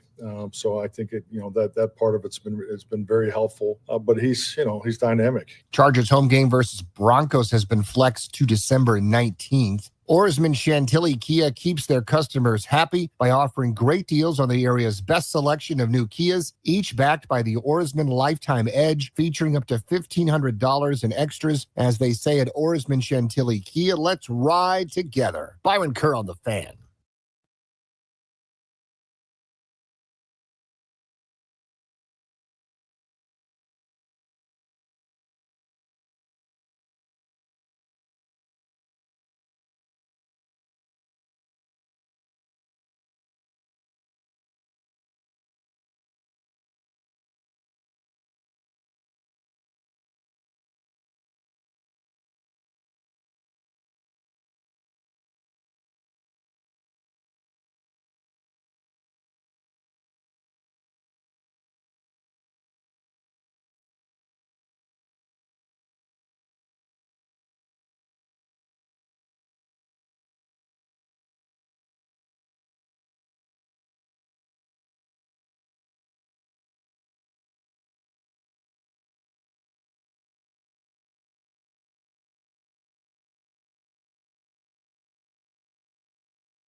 Maybe. I'm going through withdrawals. Speaking of withdrawals, I kind of think I'm addicted to candy. I'm eating it like every morning since Halloween, like 4 little pieces of candy. I guess you are. It's a problem, dog. B. Mitch and Finley on a Scotty's Vodka Red Bull Friday, baby. Thank you to everybody that called and listened and enjoyed things. Listen, left hand up real quick. I dropped the ball. I wanted to have a spirit guest. My guy Gio Delfa was going to join us. I forgot to book him. So, Jeff, pop quiz, give us a Spirit Pride NWSL championship preview, please. They made it to the championship game, and we hope they win. So everybody find the channel wherever the Spirit are playing and watch. Bang. There you go. Hell yeah. Pretty good. Trinity Rodman and all those crew, man. Support these young ladies, man. Oh, I got some. Shout out to AI giving me some facts here. So the game is in Kansas City. I'll tell you that much. It's on at 8 o'clock Saturday night. I'm going to watch it with the girls. It'll be fun. We're going to let them stay up for it. They're playing Orlando. Orlando has this woman, Marta, who's like a legend. She's Brazilian. And my boy Gio said she's kind of comparable to Ovi. Like, that's kind of her career. But she hasn't won an NWSL Cup yet. So my boy Gio says the NWSL wants Marta to win. So see if you get a line on it, Jeff. Let's see if we can bet on this thing. Orlando has won all 4 of its regular season meetings with Washington over the last 2 seasons, including being the only team to sweep the Spirit this year. So Orlando's pretty damn good, apparently. Mm-hmm. Orlando won 4-1 in the quarterfinal and 3-2 against Kansas City in the semis. Barbara Banda is the 3rd player in NWSL history to score 3 goals over her first 2 playoff games. Okay. Go Spirit, man. I think let's go. We know what the Spirit got. They're going to win. Damn it. Go Spirit. How you feel about your Commanders? You've had 2 people from Dallas over the last 2 days tell you Dallas ain't got nothing. How you feeling, B? I am going to always be the same person I've always been, where I don't care about what Dallas has or what they don't do or what they can do. I care about the fact that our team comes out and play their best and focus on what they need to improve upon. If the Commanders come out and play the way that they're capable of playing and not be so concerned about the fact that, oh, we playing against this team that's been losing all these games, to hell with Dallas's schedule. To hell with their record.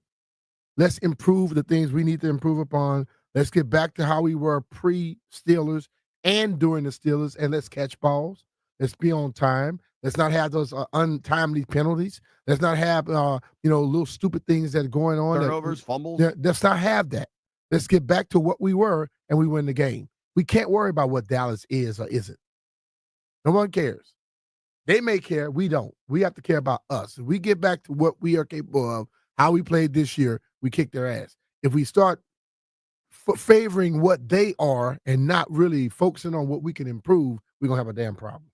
This one's for who? Us, us, us. All right, Jeff, pop quiz. The Washington Spirit have a starter with the same last name as a Commanders coordinator. You said, say that again? My bad. The Spirit have a starter with the same last name as a Commanders coordinator. Witt. Kingsbury? Yes. Well, I just thought Witt would be more common than Kingsbury. I don't know that answer, but I know that Aubrey Kingsbury is the Spirit starting goalie, and they won in shootout. I think she saved all 3 shots. So the line is there is no spread, but they have Orlando plus 120 to win. Wow, Washington's favored. No, they're plus 210 to win. So Orlando's got to be minus 120. No, they're plus 120.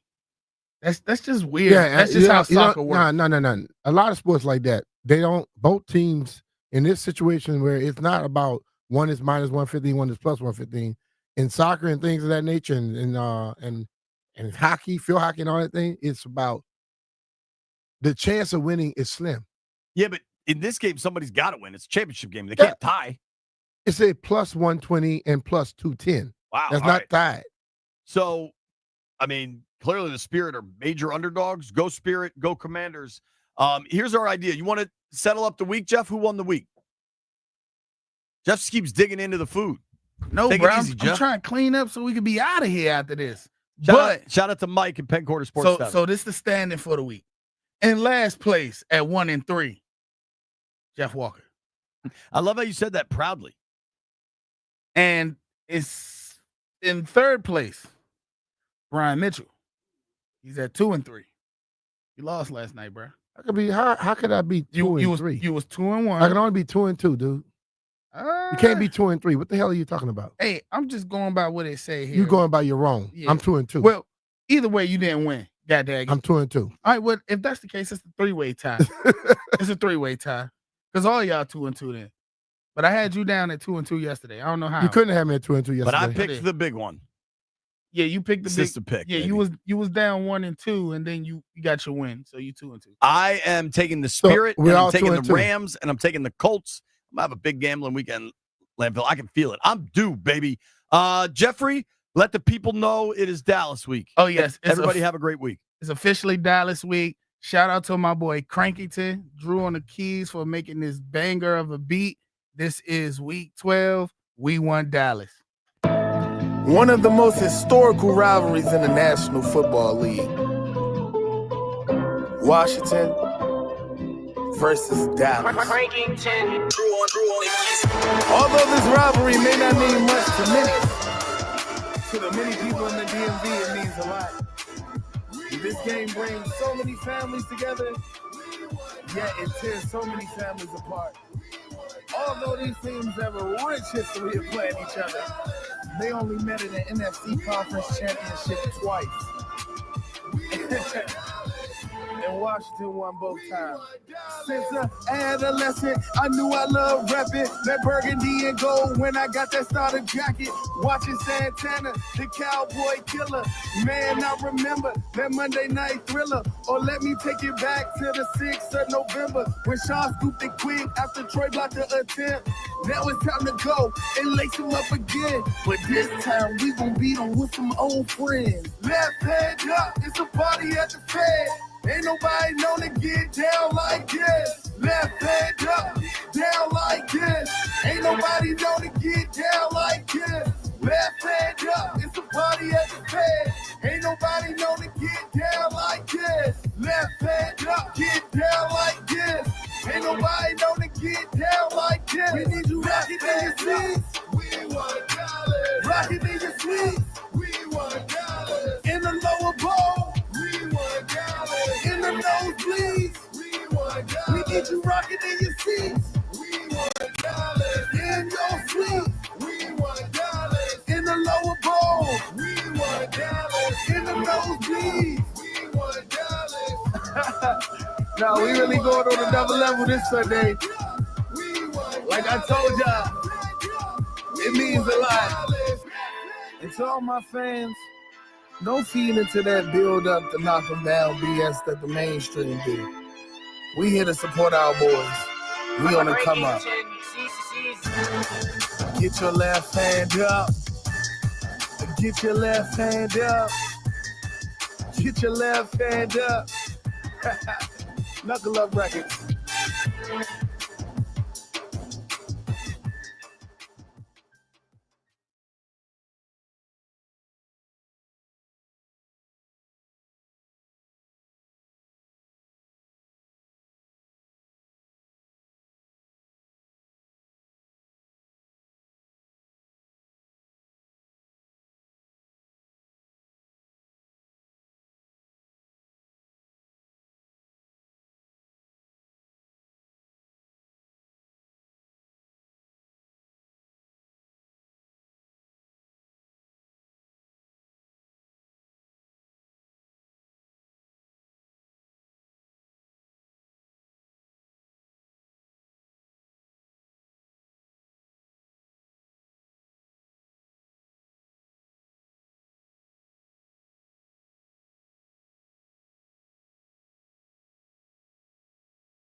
This update brought to you by Commuter Connections Rideshare. Call 800-745-RIDE. The New York Giants are releasing quarterback Daniel Jones. The Commanders are preparing for the Dallas Cowboys.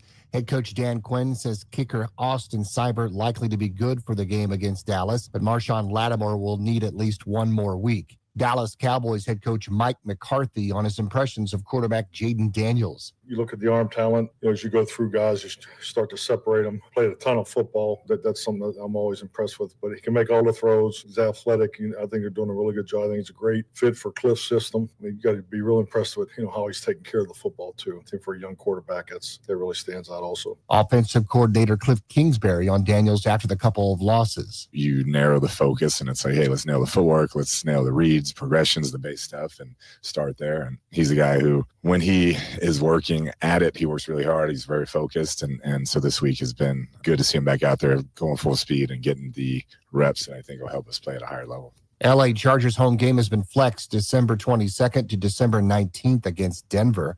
Browns beat the Steelers last night 24-19. Jason Kelsey's going to host a late night show on ESPN starting January 3rd. Share the ride to work. Commuter Connections can match you with others who live and work near or with you. Learn more at commuterconnections.org or call 800-745-RIDE.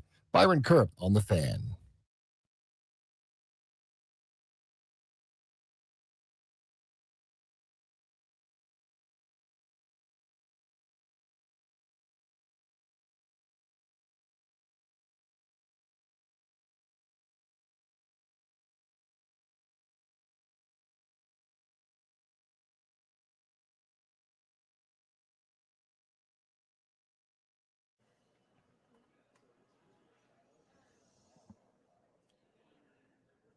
Good Friday afternoon and welcome into Grant and Danny live on The Fan and out and about.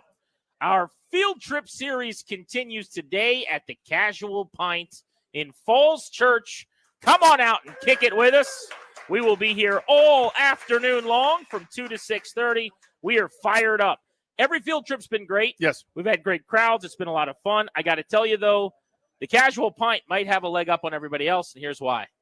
None of the other field trips led up to a game against the Dallas Cowboys at home. Mm-hmm. Washington, a 10.5-point favorite, has a chance to put one on their arch rivals this weekend. And you just hate to see Dallas this down and low and down in the dumps. And you just feel for all those fans who have all been to Dallas, I'm sure. The last thing you'd like to do is to whoop their ass, right? It would be a shame. You don't want to kick them while they're down. That would not be very nice. Give them a helping hand up. Let them feel good about themselves. Oh, their coach is in battle. Don't you feel so guilty? Please take them out back. Show them all the power tools. Put them over the sawhorse in the woodshed. Destroy them. Merciless. Let them shoot themselves in the foot and then grab the gun and do it yourself. Like, come on, man. Kill this terrible team. Just for me. Just one time for me. We're giving away Caps tickets today at 4 o'clock ahead of the Beltway Blitz, so have your dialing fingers ready at that time. Your boy was on the air last night on Monumental Sports for our alt cast for the Caps and the Avs. Without Ovi, they lose. They scored just one goal. They had their chances, but they're going to have to get right without Ovechkin, who is out 4 to 6 weeks with a broken bone in his leg, fractured the fibula. I did talk to some people with medical backgrounds. Oh, yeah. I will stop short of saying doctors, but one is a dentist and one is a dental hygienist. I'm making that up, but they have medical backgrounds. I was going to say, they went to some extra school. Exactly. They know a little more than me, I guess. Right. Yeah. One of them is a chiropractor. No, but I talked to people and they said the fibula is the right one to break. It's not weight bearing. He's going to be back sooner than you think. He'll be himself. So I'll take them at their word. In the meantime, the local hockey clubs got to find a way to pick up some wins without him. They lose last night. And Thursday Night Football kicked off Week 12 in the NFL, which I want to start with here because the game was ultra entertaining. The visual was marvelous. I love it so much. Snow football, man. There's not a whole lot more aesthetically pleasing than sitting in your warm home on your couch, fireplace crackling in the distance, and watching modern-day Goliaths collide with each other with the snow falling just so and accumulating on the field in high definition. What an awesome visual last night's game was. There was a field goal that I actually didn't blame Al Michaels for not having a good call on. Because, he's lost his fastball and his changeup and his, slider, splitter, curveball, pretty much any pitch. He now walks the ball to home plate. Here's the ball, but a kick goes up, and he's like, "I'm not sure if it's good." I'm like, "Us either, buddy." With you, I love it. This one's not on you, pal. Yeah, this is not a mistake that you're making. Yeah, when I don't have a team in the fray, and there's no stakes other than I just want to watch something entertaining. I love bad weather football like that. I agree so much. It's beautiful. That game last night is the argument against one of my most divisive takes. In fact, we did a topic this offseason, you and I, where we asked people to call in and tell us, what is your sports take that you believe that you take the most heat for?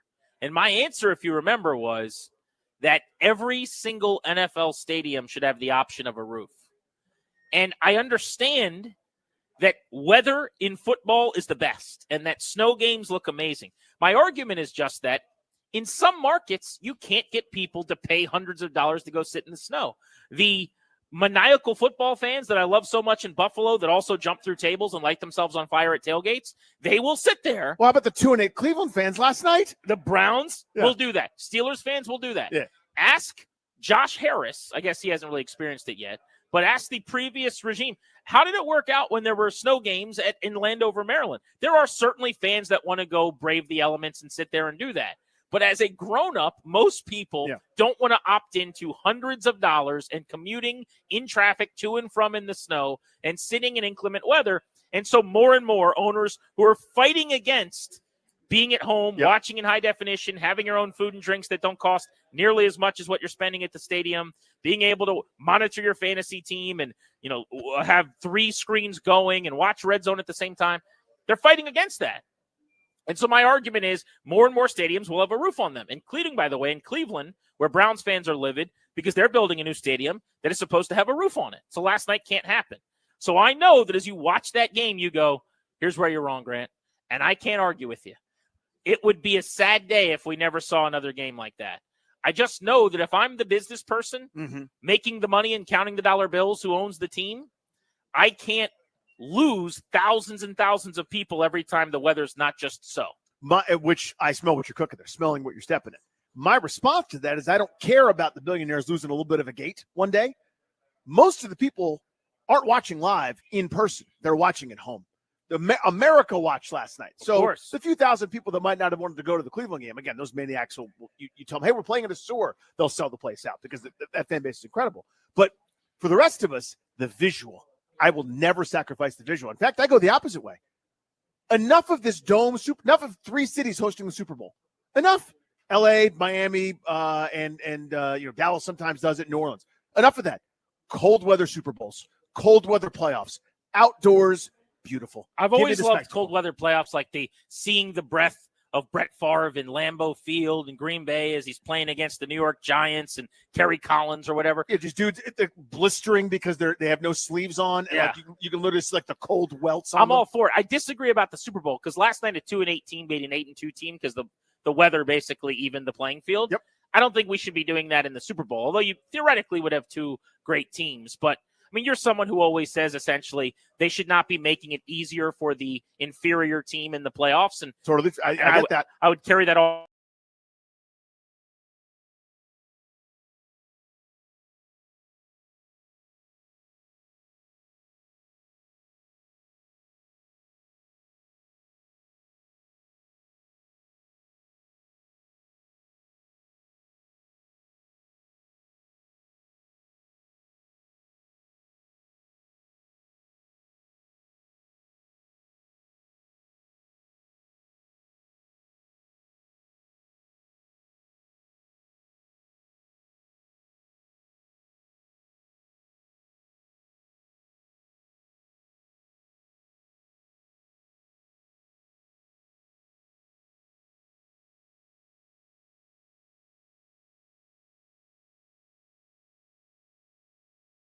Always possible.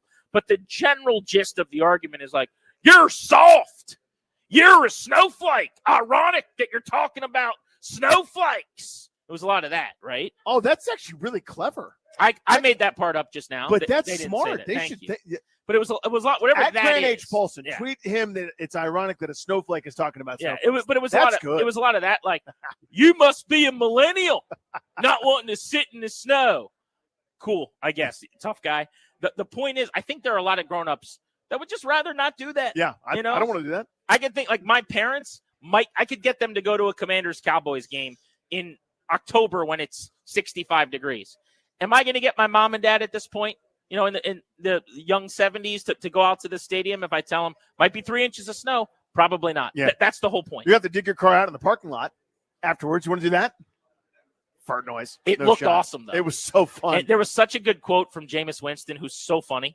After the game, he's at the podium, and he's like, it was a real NFL Films moment.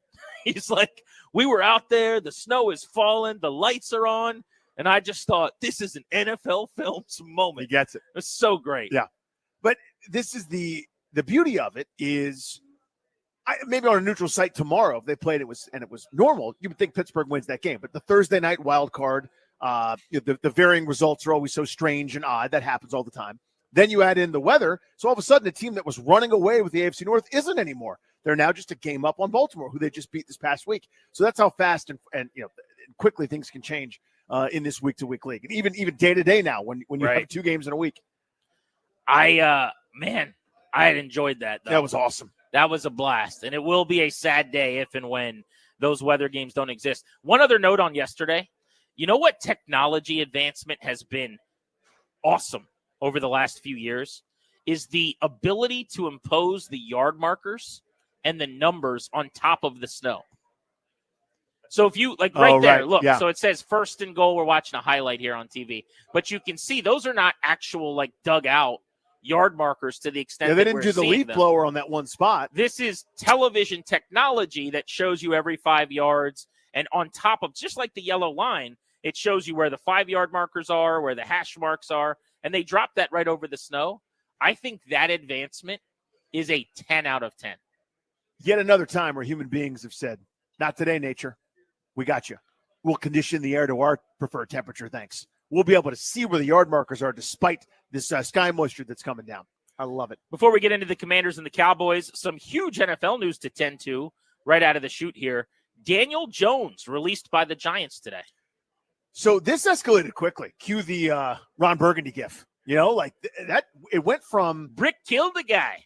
Really, lay low for a while. I've been meaning to talk to you about this. You might as well lay low.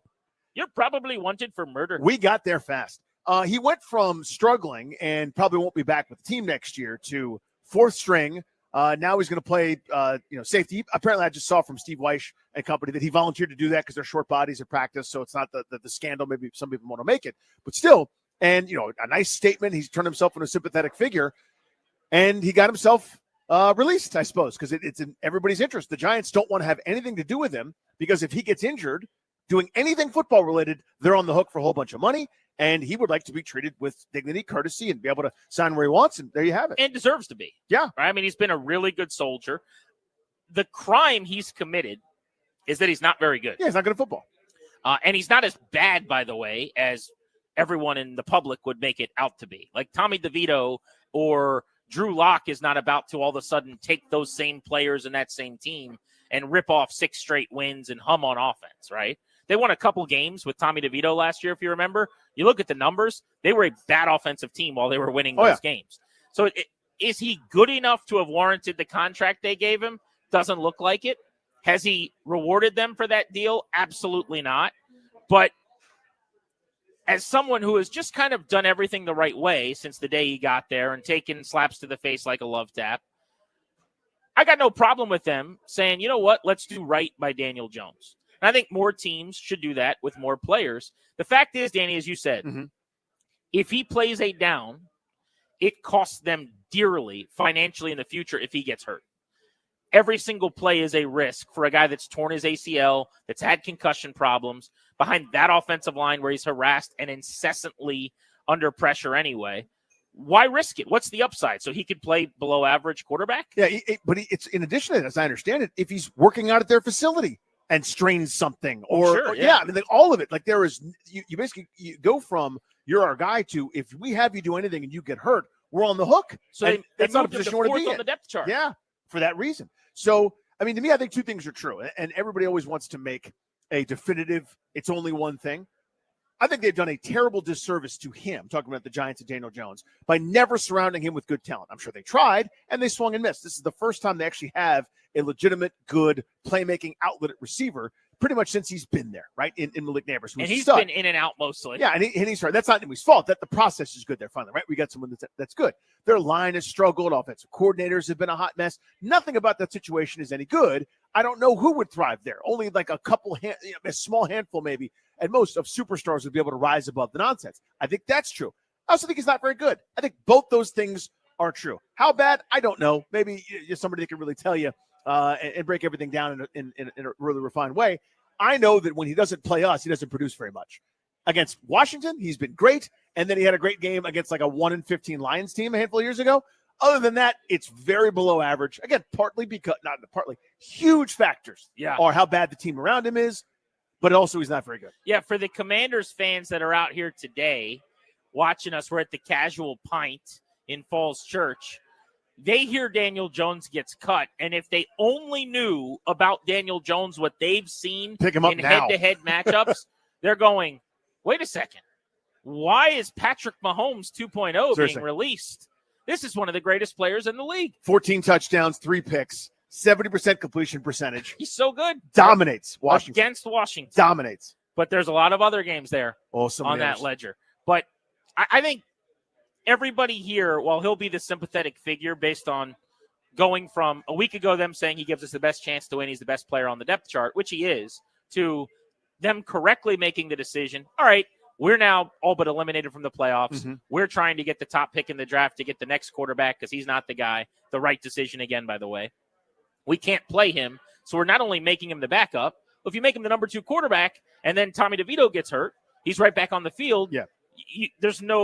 You're right back where you started. So now you have to make him the number 3 quarterback. So I couldn't avoid this. One of the I forget which one. I don't want to give credit to it because it was stupid. But one of the Shouty shows was doing the bit with like the disrespect of Daniel Jones to make him a 4th string, and the disrespect that they're going with Tommy Cutlets or they're passing by Drew Lock. I was like, it's not disrespect at all. It's actually just the way the CBA is, and it's a smart financial move, right? Like in other words, if he's not going to play, if he's not the dude, then the risk is so much bigger having him do anything. Like if he fetches a piece of paper for somebody and cuts his finger real bad, then you owe him like $20-some million for next year. I mean, I'm being slightly hyperbolic, but you want nothing to do with him anymore. If he's not your dude, just the way the structure is, you want that change. Talk to the union rep and then talk to the league. But that's the way it is right now. This isn't like some slap in the face bit of disrespect. I don't think. The moment you move on and decide that you need to keep him off of the field, having him in the building doesn't really make a lot of sense because he is a former number 10 pick. He's now 4th on the depth chart, not playing, in a massive distraction. Best case scenario, just going in and out of the locker room when the media is in there, the swarming around his locker, the statement he read leading to the Q&A, even if he's not talking to the media, just by his presence being there, he's a distraction. So I actually think releasing him was the correct move and was the opposite, by the way. The complete opposite of disrespect. Yeah, me too. As funny and ironic as that sounds. But we should get into the Commanders and the Cowboys because Sunday has a chance to be pretty fun if Washington takes advantage of the opportunity. An update on Marshawn Lattimore. He is out. And we've got an update on CeeDee Lamb. He is likely to be in.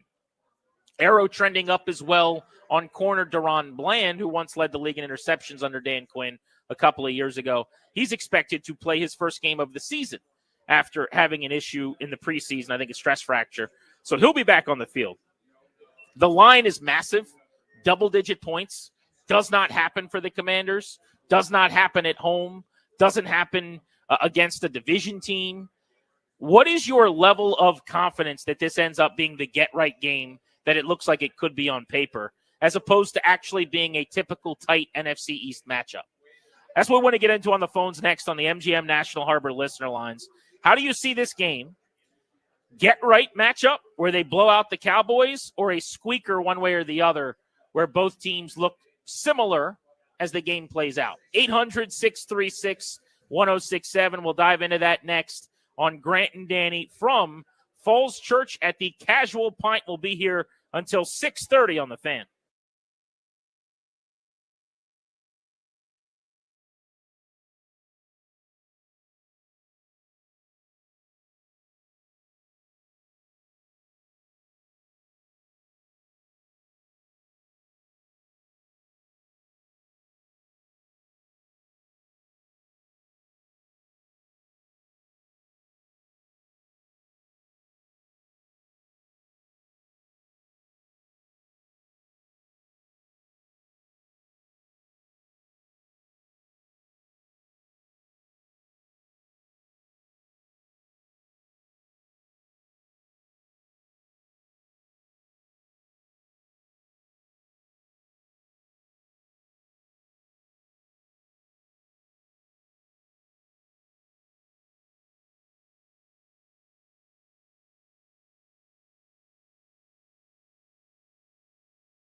Welcome back to Grant and Danny on the Fan in Falls Church today at the Casual Pint. It's a football Friday. It is a Friday field trip series day for your boys. We are thrilled to be out and about, and we're excited to be getting ready for a rivalry game in the division. Massive implications for Washington as they try to chase down Philly, who just took the stranglehold in the NFC East. Danny, the question we're posing right now at 800-636-1067. When you look at this matchup between the Commanders and the woe-begotten Cowboys, do you see the lopsided blowout that everyone's banking on? A 10.5-point line on FanDuel right now. Unprecedented for this matchup. Yeah, this rivalry has that, or this game has that, when Dallas is a 12-win team over Washington. I've never seen this in my lifetime that I can recall. been a 10.5-point favorite for Washington over Dallas. Or do you think this ends up being close and a bit of a squeaker? Will they get right, or will this be revealing in the other way? I don't see the blowout. I hope I'm wrong. I hope they just do it with style points, do it with pizzazz, do it what they did to some of the other lesser teams on their schedule who were struggling and looking for a reason to quit and kind of move on. But I don't know. There's something about it, to me, says that Dallas is a couple of self-destructive mistakes away from being more competitive in these games. And if you don't make those self-destructive mistakes, if you don't have the play where your quarterback fumbles, the lineman picks it up, and then he fumbles, then you're in a game against a good opponent.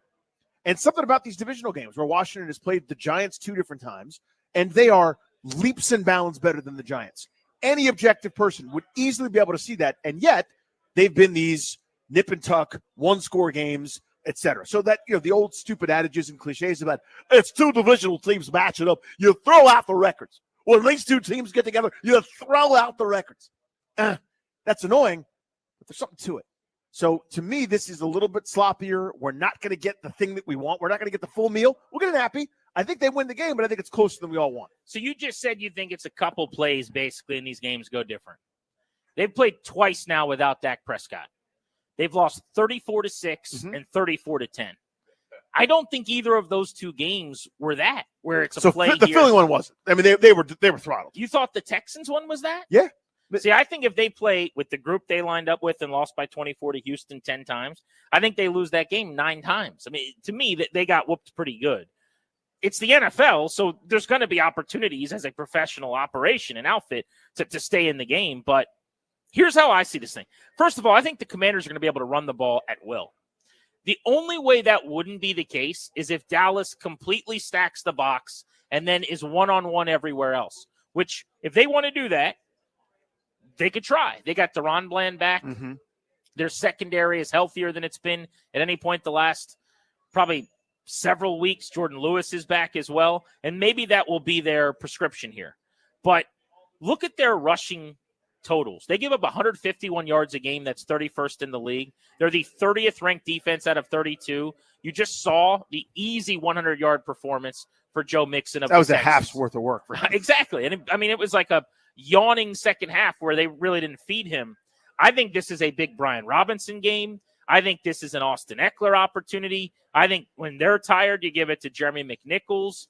My guess is Washington runs for 160, 170 yards in this football game because I'm accounting for some Jaden Daniels carries, which have not been there, just 23 rushing yards the last couple of weeks. And if they're able to do that, now you're taking the air out of the ball. You're keeping them off the field, not that you need to because Cooper Rush stinks. CeeDee Lamb's really the only weapon. They can't run the ball.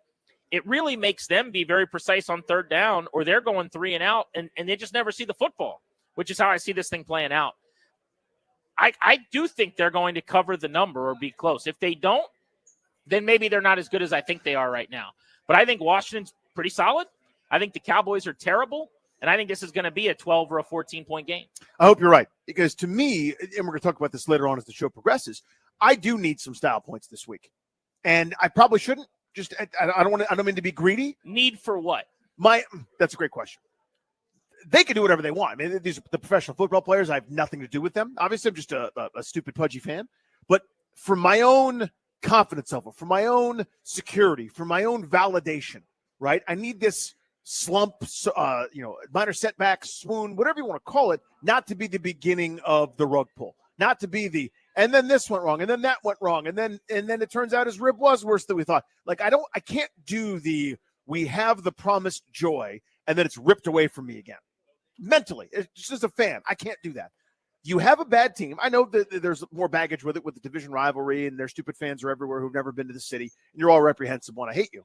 But understanding that there's more that goes to it than that, this is a bad team looking for a reason to quit, with a coach that's going to get fired. They're just waiting to make their reservations and plane trips to go golfing and go to the Bahamas and everywhere else.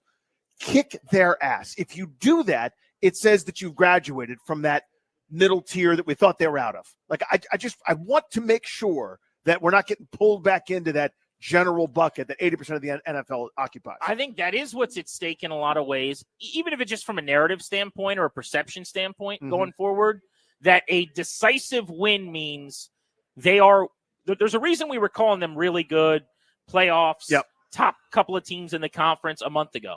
It's because when they played Carolina, they beat them and hung 40. It's because they blew out the Browns. When you're blowing out terrible teams, the perception is you're very, very good. Well, you play one this weekend, so if you blow them out, that will be the perception again.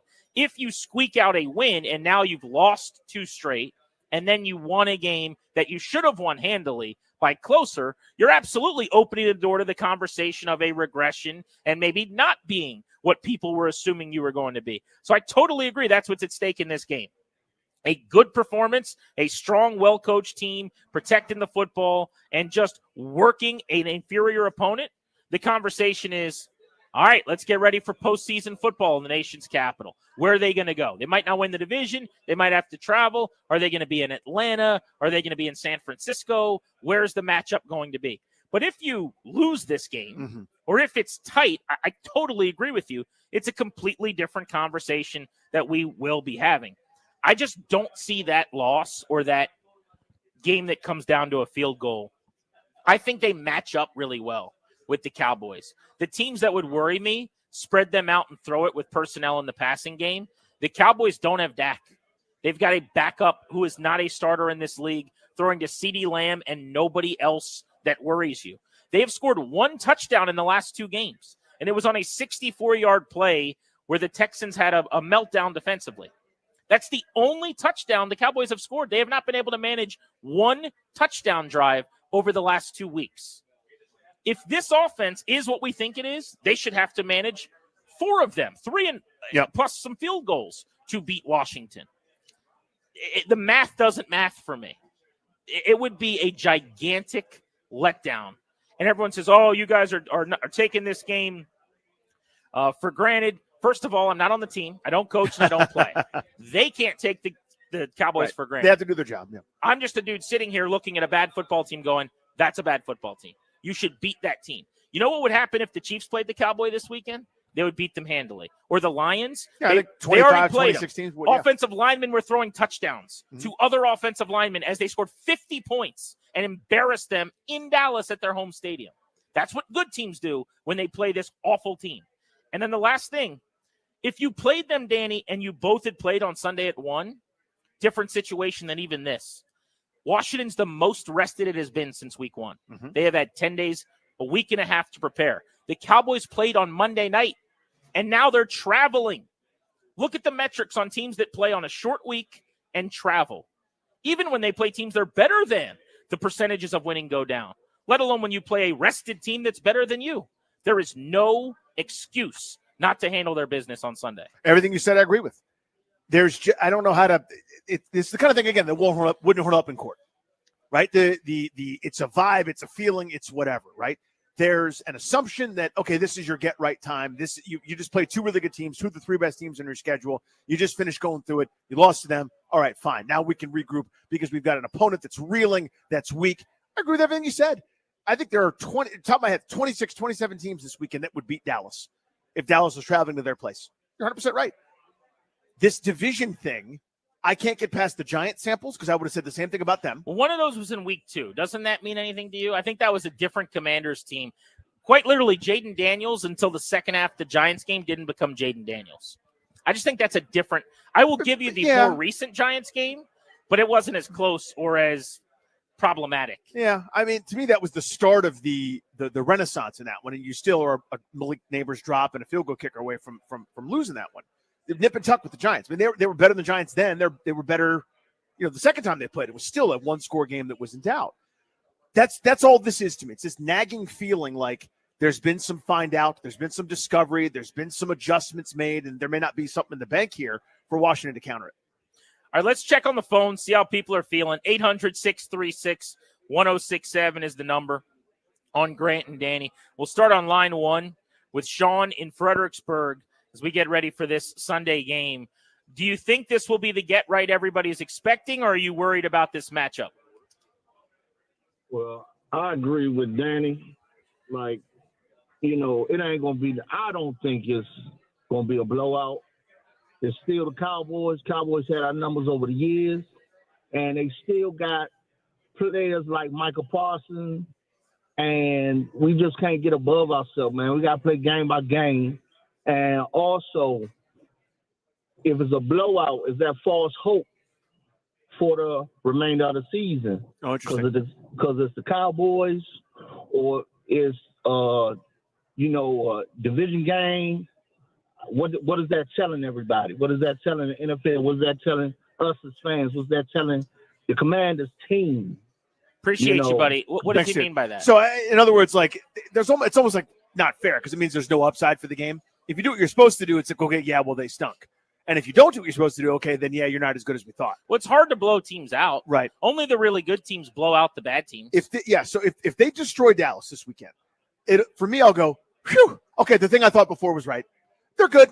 They're legit good. It's not just a great start where people haven't seen the offense. It's not just some fluky thing. You'll say they're a lot better than the bad teams. They're not quite as good as the Steelers and the Eagles. Exactly. But they're closer to those teams probably than the bad teams by evidence of the scores. And that's it. And how close it is. And by the way, that's not a crime in year 1 of Dan Quinn. That's not at all. Still means you're massively ahead of schedule, and it's a gigantic win of a season, which is probably going to be the case either way because they won 4 games last year. Their over-under was 6.5. Yeah, they already beat that. They've already won 7. They could lose out the rest of the way, and in some way you could call this a win of a season. 800-636-1067 is the number you guys want to hop in.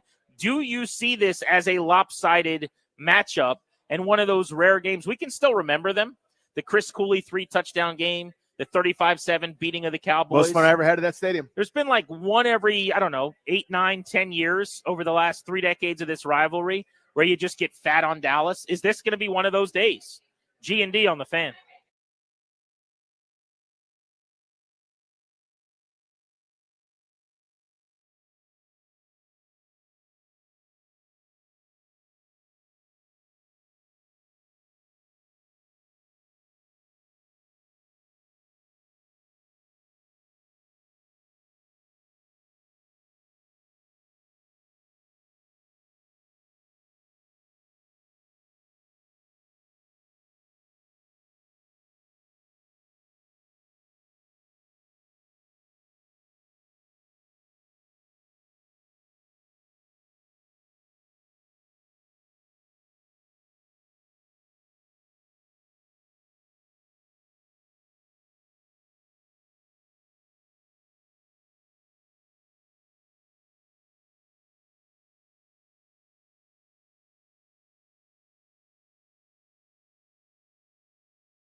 Welcome back to Grant and Danny on the Fan. We're at Falls Church at the Casual Pint. We'll be here until 6:30 today. Come on out and enjoy a drink and some food.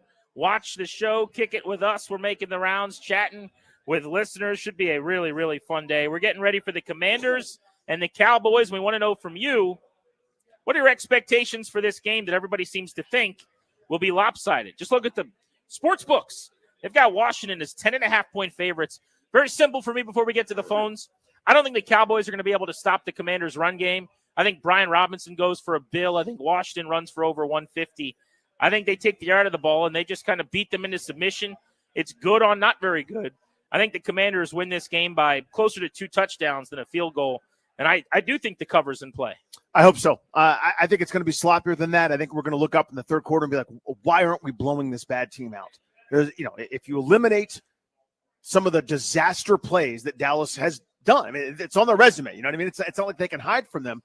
But again, these crazy gut punch, ridiculous behavior moments, if you eliminate those, they're still able to move the football a little bit on defense that I don't think is particularly good.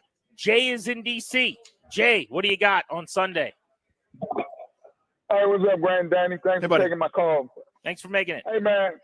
So pretty much like the guy was saying, previous caller, that's why you don't fight girls, because you don't stand a chance to win. Even if you beat them up, you're supposed to beat them up. But if you lose, now you lost to a girl. So you're in a no-win situation. It's like you said, Danny. It's a divisional game. So and then you also have the ties to Dan Quinn. So they're going to be hyped up on that side on that defense. They want to stick it to him.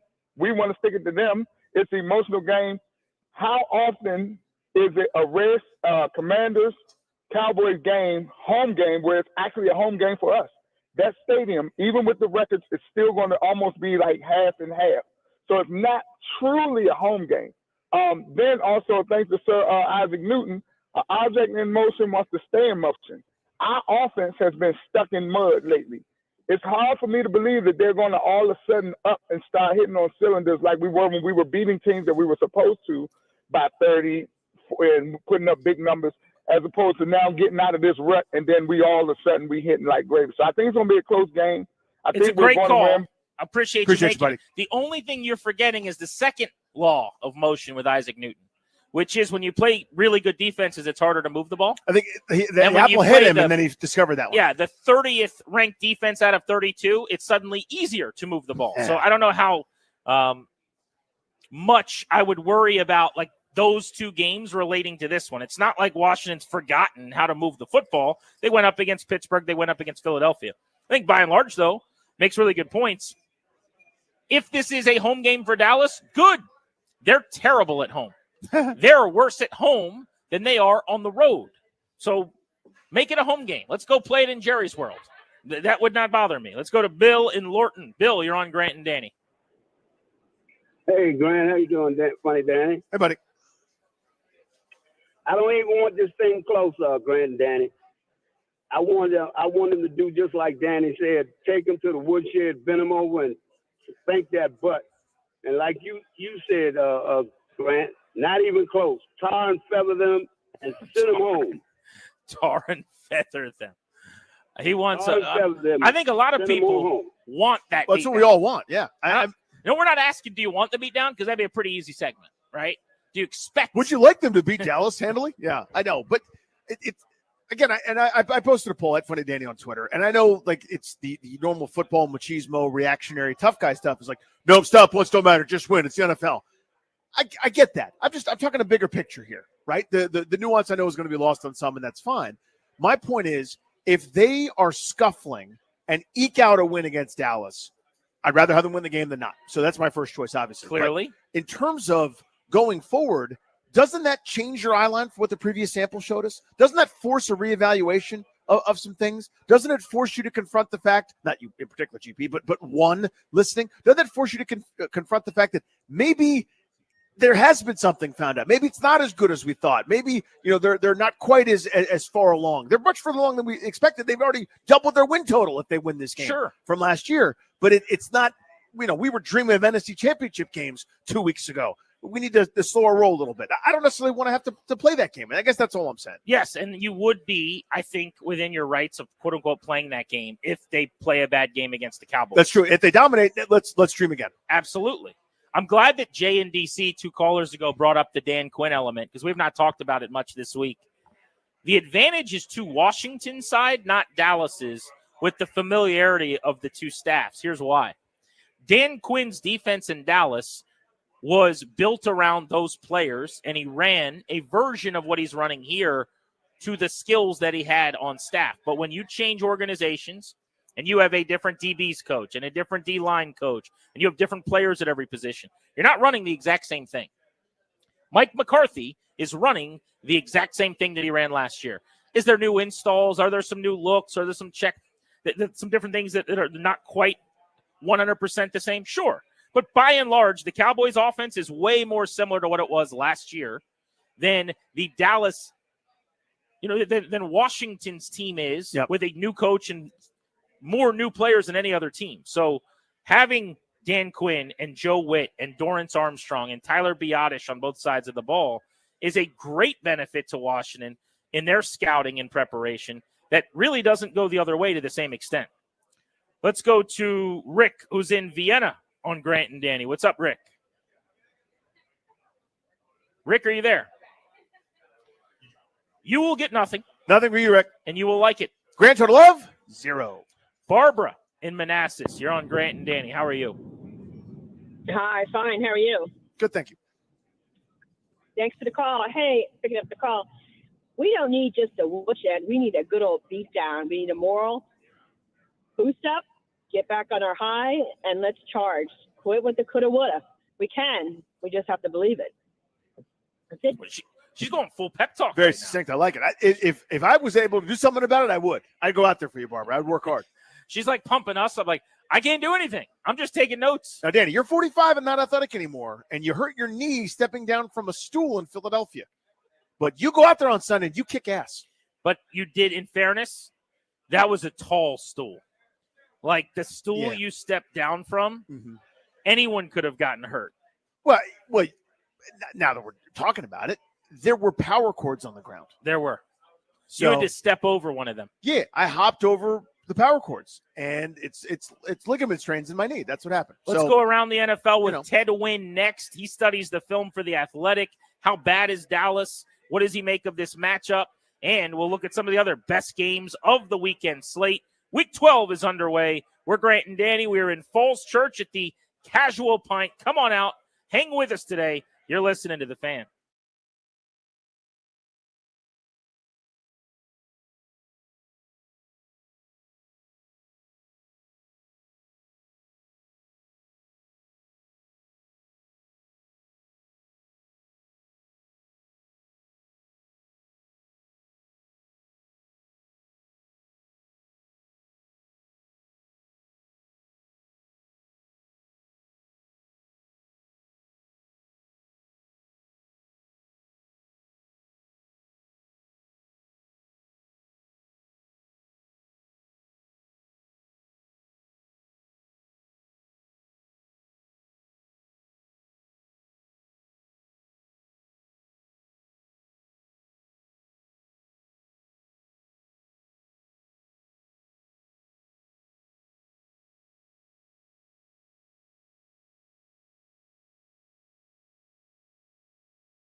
right at 4 o'clock, we're giving away a pair of tickets to go see the Caps at Capital One Arena. They went into last night, the best team in the Eastern Conference. They got work to do without Alex Ovechkin as they try to score goals without the Great Eight after their loss to Colorado 2-1 last night. We're at the Casual Pint in Falls Church, right off Arlington Boulevard. Come on by and say hello. We got a nice crowd assembling, people that are looking forward to the Commanders and the Cowboys. We'll be breaking the game down throughout this Friday. Washington is building a foundation for success on and off the field, and you should think about your future as well. The exclusive sponsor of our show will help. That's the law firm of Condori and Murad. These guys are the absolute best. Schedule a free consultation with their estate planning attorneys today by visiting kmlawyers.com, and be sure to tell them that Grant and Danny, that's us, sent you. That's kmlawyers.com. Let's go to the guest hotline, Danny, and welcome onto the show a very smart football gentleman who studies and analyzes the film as well as anybody with The Athletic. Ted Wynn is with us. And Ted, I want to start with the Dallas Cowboys. They have been blown out in consecutive weeks, 34-6, 34-10. How bad are they, and how bad is Washington's opponent Sunday? We're trying to figure out if this should be a blowout or if this is a game that might be tighter than we expect. Yeah, I mean, I think this game should be a blowout. If it's tighter than expected, then I think the Commanders have some issues that you should start getting worried about. But this Cowboys team can't stop the run, and they try to load the box to try to stop the run, and they expose their corners. They give up big plays. Dak Prescott was kind of holding this offense together, and now that he's not there, we're seeing a lot of those issues become even worse. And, this team is just, quite frankly, might be the worst team in the league right now. Which is just a shame from Washingtonian. Ted, I'm worried, though, about the first thing you said. If they don't blow them out, talking about from Washington's perspective, they might have some issues. I'm worried that they might. I know I'm probably getting greedy here in year one of this build, and but it's just that early season sample was so great. I'm worried that there's some regression in progress here. What are your thoughts? Yeah, I think if we look at Cliff Kingsbury offenses historically, like when he was with the Cardinals, they've dropped off in the second half of the season. And part of that has to do with the quarterback health. Kyler Murray usually was banged up towards the end of the year, but some of that has to do with the offense's reliance on quarterback scrambles and a quarterback run game. And as we know, Jaden Daniel leads the league in scramble rate, and a big part of the run game is the quarterback option game. And we're seeing some of that take place right now with Washington. Jaden is just not very healthy, and he's not running the way he did in the beginning of the season. And some of it is the offense is a very simple offense. They use a lot of no huddle. I think as the season goes along, sometimes defenses catch up to that. They catch up to some of the simplicity. They tackle better on those bubble screens. And then, maybe some of the communication with no huddle, teams catch up those sorts of things. So I think it's too early to say that typical Kingsbury aggression is coming. We'll see if the offense is a little bit more evolved than it has been in the past. He kind of scoffed at that question early in this week. But I'm going to give him some grace to see how it differs in Kingsbury's second stint as a play caller. Yeah, so go into that if you would, because that's actually been a topic here in D.C. this week. Kingsbury essentially disagreed with the narrative. He's like, I'm not really sure if that's true that my offenses have slowed down in the second half of seasons. Why do you say that? What do you notice about the offense, quote unquote, being simple? And give us some details on where your concerns are there. Yeah, I tweeted this, but I posted from weeks 1 to 8 in from 2019 to 2022. The Cardinals in the weeks 1 to 8 ranked top 10 in points per drive and EPA per play, and then in the second half of the season they dropped below 20th. So it definitely is a thing. And again, some of that has to do with Kyler Murray being out because he was hurt. But the quarterback health thing is an issue with this offense that relies a lot on quarterback running. So, I mean, and there's things in the Kingsbury offense I feel like are simple tweaks that maybe he's a little stubborn on. Like, for example, not moving your receivers. As we know, Terry McLaurin lines up on one side of the field 80% of the game, and that hurt them against the Eagles because he was facing a tough matchup and he couldn't get open against Mitchell. And instead of moving him around, he just kept them over there and he just couldn't get open. And when you can't get your best playmaker the ball, that's an issue. And those are some of the issues that I feel like he should adjust to and kind of evolve this offense. Nobody smarter than Ted Wynn, our guest here on Grant and Danny, breaking down the film. So, Ted, I'm a rube. Kingsbury's forgotten more this morning than I know my entire life. But I noticed that. I noticed that when he was in Arizona. I noticed that here in preseason. Why does he do that? There's got to be some good reason beyond like obstinance, right? Like I'm unsophisticated, but I know if there's a guy that's good over there, I'm moving away from the guy that's good. You know what I mean? Like I coach little kids. If there's a guy that's given one of my best players a problem, I try to get him on somebody else. Like that's not crazy. Why does he do it that way? Well, because he comes from the air raid tree, and part of the air raid philosophy is like we like to keep our receivers in the same place because we want them to really perfect running routes from this position and only this position. And they also run a lot of no huddle. So when you're running a lot of no huddle and you're using tempo, you're running into the line of scrimmage. It's hard to move your guys around a lot. So that's part of it. But I think this is the NFL. Guys could handle more, like especially on a team where, he's by far your best receiver. It's not even close right now. You have to find ways to create matchups. I mean, the Cowboys did a brilliant job of this last year with CeeDee Lamb. He was like their only good receiver, but they found ways to get him the ball by moving him around. And that's just not what Kingsbury has done, and it doesn't seem like he's going to adjust from that. But, on this team, especially with the lack of talent at wide receiver, I think it's important to just really find ways to keep getting your best player the ball. Ted Wynn of The Athletic on Grant and Danny as we look ahead to the Cowboys and the Commanders. Before we go around the NFL, a couple of things. Let's zero in on Dallas. Where are they most susceptible defensively? Where do you think Washington has a chance to really take advantage of this group? And then if they were going to somehow have a dead cat bounce, rivalry game, season on the line, kind of any given Sunday performance, how would they do it? Yeah, I think obviously up front, they're very light and they're dealing with injuries.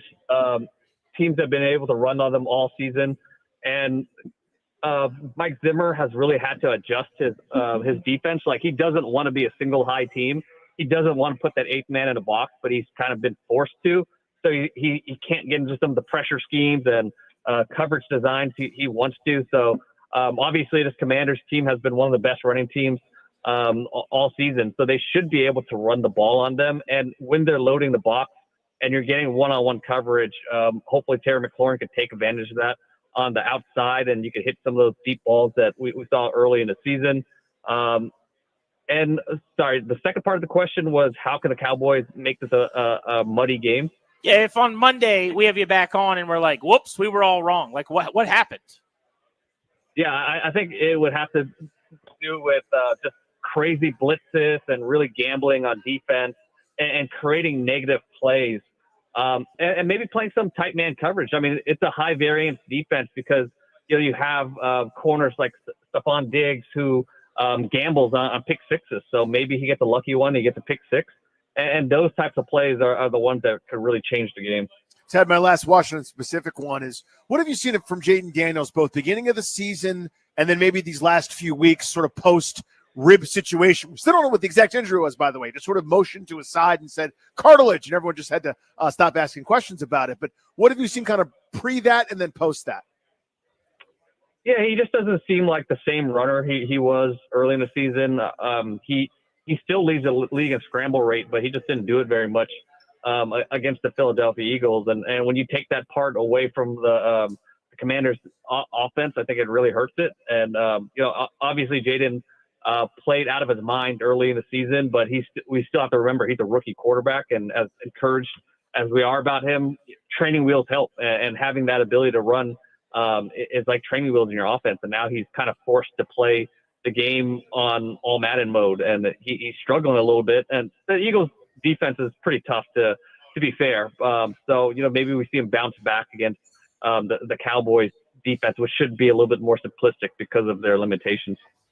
One of the more intriguing matchups in the NFL this weekend is actually a Monday night game to culminate Week 12, and that's the Ravens and the Chargers. Baltimore's 7-4. LA's kind of a sneaky 7-3. You've got the Harbaugh boys going head-to-head, John versus Jim. I'm wondering how you see that game playing out, and also how authentic you think the Chargers are as a contender to win playoff games. I think the Chargers are very legit because of their defense. I mean, Jesse Minter has done an amazing job with that defense. First of all, shoring up that run defense, and not just shoring it up. They're able to play run defense with light boxes, with 2 deep safeties, and that's something Brandon Staley dreamed of doing with that team, but he just never got it right, and now Minter's doing it, and that defense is hard to score on, and he's such a good play caller. And then offensively, Justin Herbert, he's just like unhinged now. Like, early on we saw the signs, we saw the flashes, but he always played the game with a little bit of caution. Like he played like a pocket quarterback without his physical abilities, but now he's just kind of letting go, and you see him running, and you see him making these wild throws that you haven't really seen him make, and he has the talent to do it. So I think this is a legitimate team. Offensively, they don't have great playmakers on the outside, but with the way Justin Herbert's playing, the defense is playing, they have a shot to beat anyone any week. And right now, the Ravens are great in a lot of areas, but their pass defense is among one of the worst in the league. So I think this should be a fun matchup. It's one of those matchups where you can't predict what kind of game it could go, because you could see it being a defensive game. It could be a high-scoring game. But at the end of the day, we're going to see 2 well-coached teams with a lot of talent. Ted, who wins the NFC West? Oh, that's a tough one. I still have faith in the Niners. I think the Niners can still get it together. I think Christian McCaffrey hasn't looked like the same guy since coming back, but maybe with a few more games, he gets healthy. And, Ricky Pearsall might take a little bit of time to get acclimated fully in this offense. But I have faith. I think they're going to get it together eventually. Our guest studies the film, writes in The Athletic. Ted Wynn joining us on Grant and Danny previewing week number 12 in the NFL. All right, last one for you. The San Francisco 49ers and the Green Bay Packers, 4 o'clock window on Sunday. You were just referencing the West and how you see things playing out.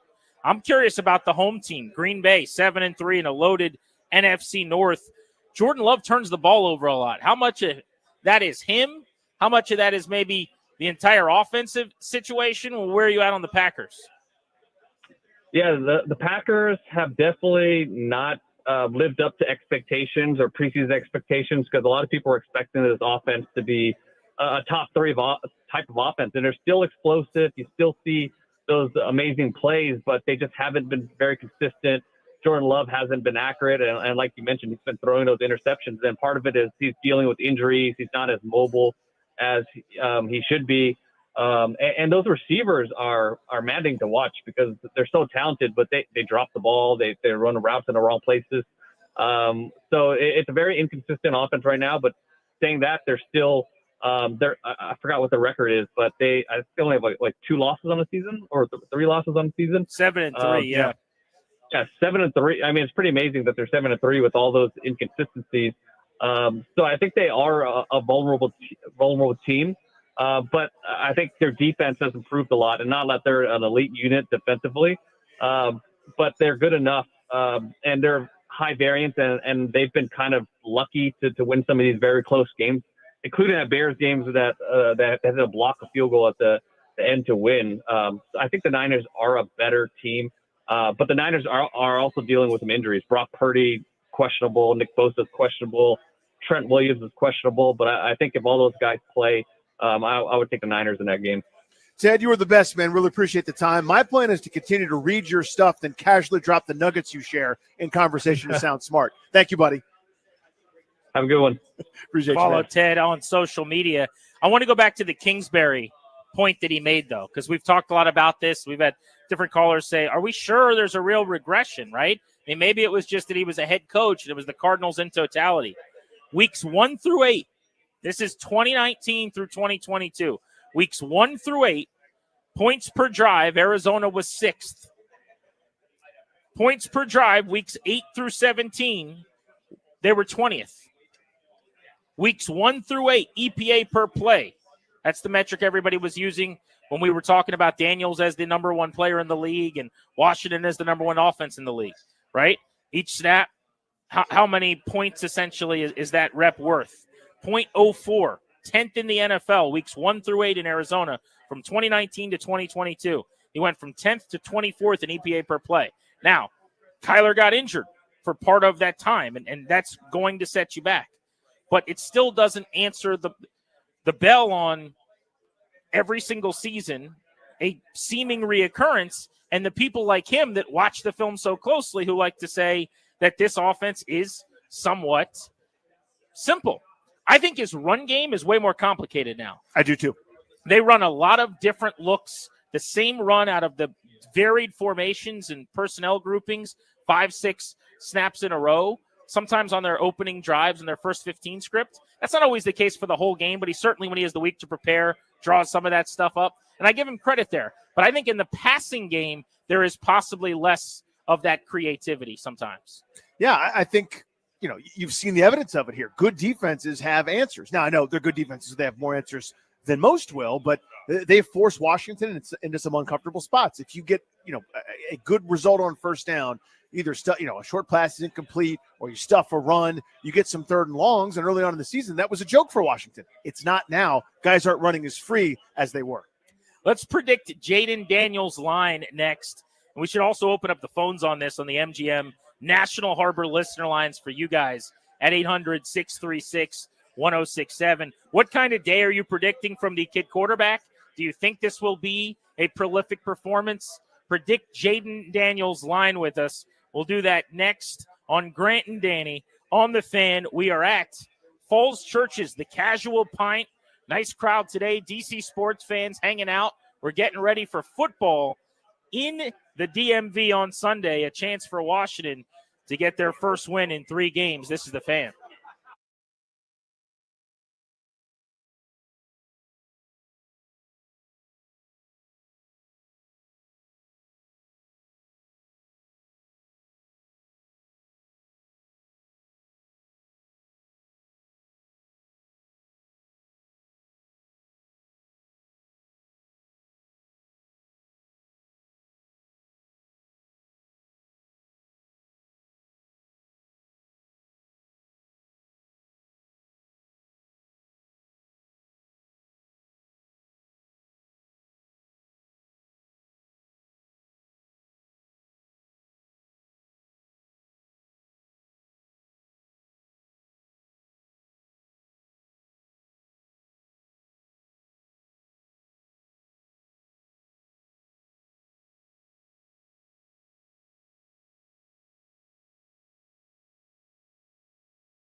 This is The Fan. We are at the Casual Pint in Falls Church. We are live all the way up to 6:30 this evening.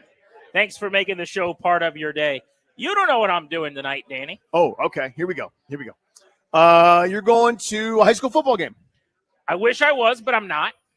Although, speaking of high school football, we've talked a lot about Hayfield. Yeah. They were up 75-0 at the half last night. I hope everyone's happy. You guys did it. I will say, to their credit, they didn't score in the second half, so they got that going for them. I suppose. Yeah, we don't know. We don't know if it was nothing but delay games. And No, I talked to some people that were there. I think they basically called off the dogs, Wow. which is nice. But anyway, Classic. that's not the point of the dude's story. I'm not going to a high school football Okay, game. you're not. You are going to a restaurant. There will be a restaurant involved at some point. You're but going to a musical. It's not the main event. You're going to a It's play. not a musical. A play. Nope. A performance of some kind. I want you to think Friday night. I want you to think Grant Paulson. I want you to think things I like to do. Oh, this is a like. Okay, it's not, Try you're again. not being dragged. Okay. No, this is something I'm really excited about. A live sporting event of some kind. It is not a live sporting event. You're going. It's not dinner, but dinner's involved. So, like, if someone were to say, "What's Grant about?" You would say sports, and then the second thing would like food. But what would be the third thing? Leaving behind Chargers. Entertainment activity. You're going to a movie. Thank you. I'm going to a movie. Going to a movie. I'm going to a movie. What movie am I going to see tonight? I don't even know what's out. On I'm not opening kidding. night. Gladiator the Deuce. Gladiator 2. Let's do this thing together. Let's go eat some popcorn, drink some cola, and watch Gladiator 2. Now, I've heard mixed things, and here's what I'm going to say about that. The mixed things you've heard are it's the best movie ever and it's amazing. Here- Is it those two? No, things? here's the mix. It's like critics are like just doing the critic thing. Yeah. Where I'm like, okay, I need you to go away for a minute. I want to hear from people that were quoting Maximus Decimus Meridius in the late 90s. Right. You know, that we're talking like this to each other. Like all the time, we're like, Rome is the light. Just like, why are you talking that way? Because I saw Gladiator, bro. Right? Like, I just wanted to be part of the Felix Legion for a little while. Here's how I'm going to do I haven't seen it yet, but I've already decided I love it. And here's how I've decided that I'm going to love it. Is it Gladiator? Right. And is Denzel Washington being added to it? Yeah. If those two things are both happening. Is Denzel a bad guy in it? I don't know yet. Oh, but okay. We're going to find out, aren't we? At probably about 9:30 tonight. It looks pretty sweet. Like Coliseum. Cannot wait. Just battles. There are not enough movies that come out that are awesome looking and that people are excited about in mass. It's basically Marvel movies and horror movies in the theater anymore. They've stopped And kids movies, yeah. They've pretty much. stopped making comedies. When's the last comedy? Good comedy? It's been a really long time. Is it Step Brothers? It's been a minute. Do you think that's because Yes. Well, yes, what? You know, go ahead, say it. Well, no. What you're getting at is another thing. Oh, which okay. is definitely. But again, I agree with everyone. I agree with everyone too. So what you're getting at is that you can't be as funny anymore because everything's offensive. What? No, Right. no.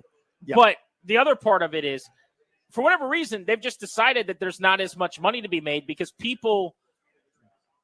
What I've read is there's this philosophy that people don't want to stay home and stream movies and like be scared in their living room. They want to go out to a theater and have this shared experience where they're scared. So like the horror movie or those type of Heretic and these types of movies that came out, they're doing really, really well. But for some reason, I don't know why, I want to go out in a theater and laugh with other people. People don't mind just sitting at home and watching a comedy and laughing on their couch. So they're not doing as well in theater anymore. That's what Interesting. I've heard. That sounds good to me. I mean, I think that's a very long way of saying everyone's afraid of offending people. And comedy a lot of times has a history. I would never do this. And I agree with you. And I don't like the bad thing either.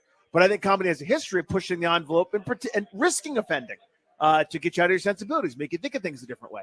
So that's what I would major in. Yeah. There may also be something to the idea that, people like it's to me, I'd rather be scared in the theater than scared at home.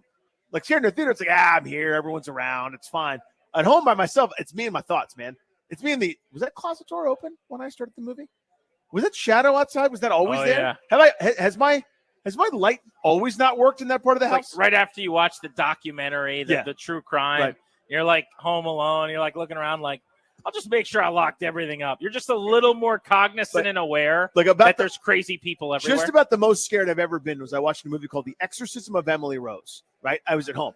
I lived to that point 30-some years without being plagued by demons and spirits. Yeah. Like I was fine. And then all of a sudden I was hyper aware that evening. That was that gonna be the day. 3 a.m, if I happen to wake up, that's demonic presence. It'd be pretty coincidental if that was the day. But it's like, well, I just saw the movie, so I've just now been opened up to my risk factors. Absolutely. Jaden Daniels. Has it been overstated how much he struggled, do you think? In the Eagles game, he was obviously as bad as we've seen him. But if you go back to the Steelers game, the line was not great. That was the drop-a-palooza. So everyone looks at that Steelers stat line and they see 17 of 34 for 202. I don't think he was accurate as he normally is. He wasn't as sharp as he normally is. But are we sure that it's really 2 games of Daniels, quote-unquote, not playing well? Or is it really just one? I mean, the thing the Steelers did was they didn't let him run. Yep. So he wasn't the Jaden Daniels you've seen all year long where he's ripping off big plays and explosives and chunks and scrambling and creating and extending. And that's why I think people filed it into the cabinet of where you put the stuff that didn't play well. But I think it was one bad game and one game where they scored 27 points. I know it was a 15-yard drive and a short drive for a field goal, 10 of the 27, but I don't think it was bad. I think there's been one bad game, and it was a short week against a great defense and a great coordinator. Sorry about it, guys. That happens for a young quarterback. Yeah, so that's the bad one. If the question is how would you categorize any other as bad aside from week one as you're getting your feet wet in the NFL, I would not. I would say that Pittsburgh game wasn't up to snuff with some of the others. A lot of it is, yes, the defense, great plan, great design, great execution, quite frankly, especially by that defensive line, not letting them get away. And yes, the drops are in there too. That's all part of the stew here. I don't think he was as sharp in that game. Now, again, that could just be nagging rib. That could be good defense. And the answer is probably yes to every part of it, right? Or, maybe there was something that made him more uncomfortable in that game hit-wise. I don't know. But we're not trending in a great direction here. You go back to that Giants game as well, not terribly prolific. Rushing for barely over 4 yards a carry before 3 carries for 5 yards, 7 carries for 18. The explosiveness hasn't been there. That escape from danger, and it's either a back-breaking throw, 60-plus yards against Cleveland, or it's a major, huge gainer, leaving guys in his wake. That hasn't been there here of late. I think he's going to run again in this game.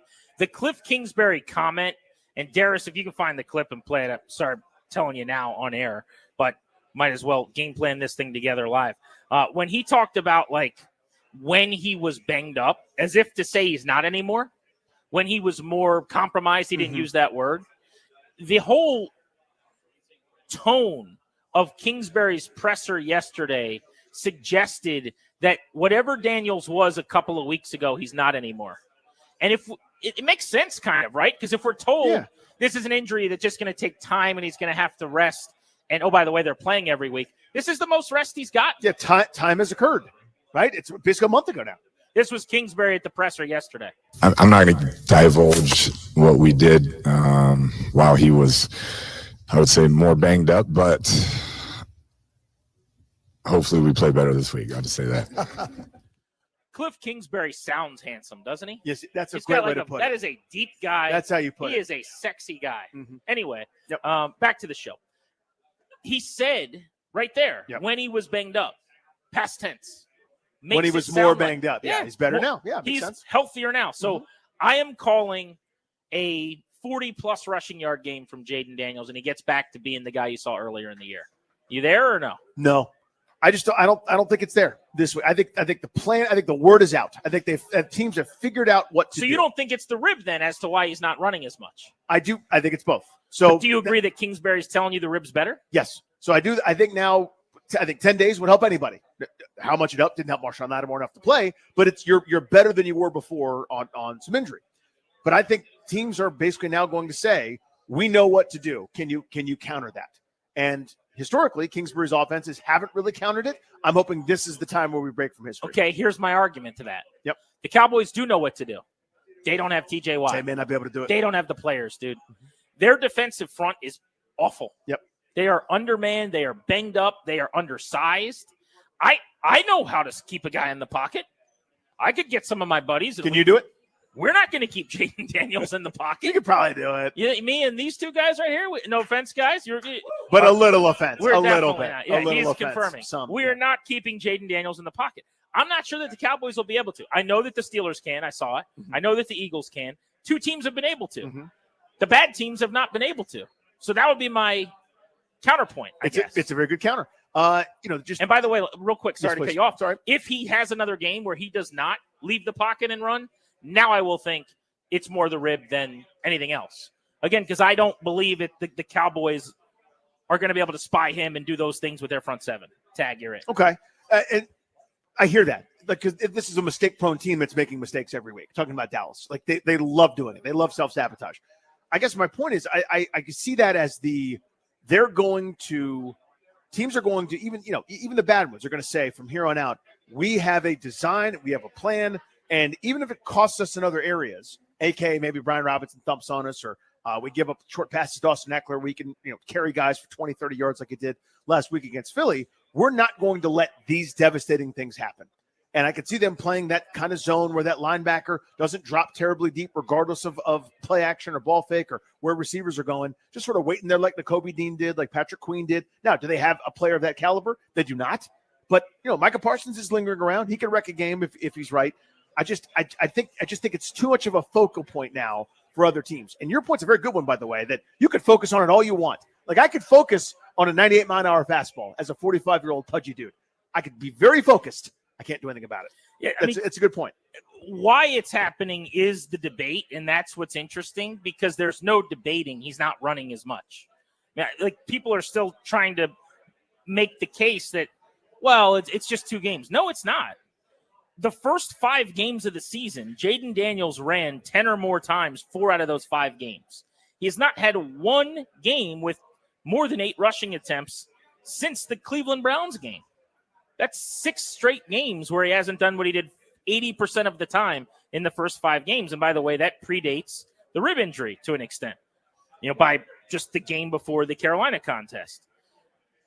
His low of 8 carries in the first 5 weeks is his high, which he's done just twice over the last 6 weeks. So it is a night and day statistical black and white right there for you. All you've got to do is look at the numbers, tell, and now we can work back from why is it. Mm-hmm. I think it's common sense. Clearly, when you watch him, there's something where he's a little less aggressive. He's more hesitant. He's more timid to leave the pocket. I also think even if he was healthy in the Panthers game, injury never happened, maybe there would have been fewer carries against Pittsburgh and Philly. And it might be both. Logical, yeah. Like, we might be trying to say, is it this one or that one? The answer is yes. And it could be both of them. Right. In fact, it probably is. It's Friday, which means in lieu of a double play, we're going to win off the field. Don't do it for me or Danny. Mm-mm. Do it for Bruce Allen. That's right. Bruce Allen, who helped position this team for absolutely nothing for many, many years.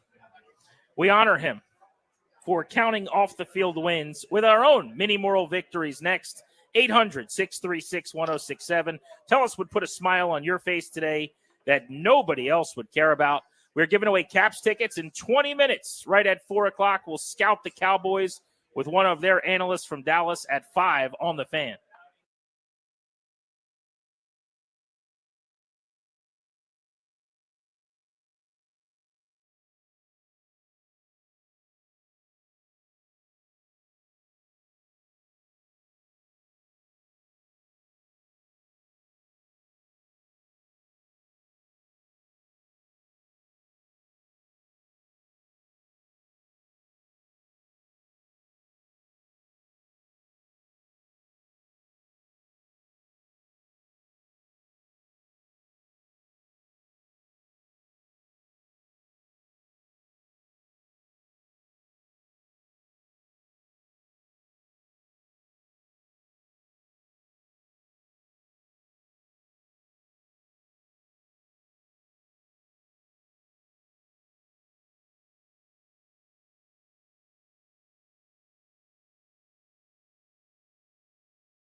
Then what happens?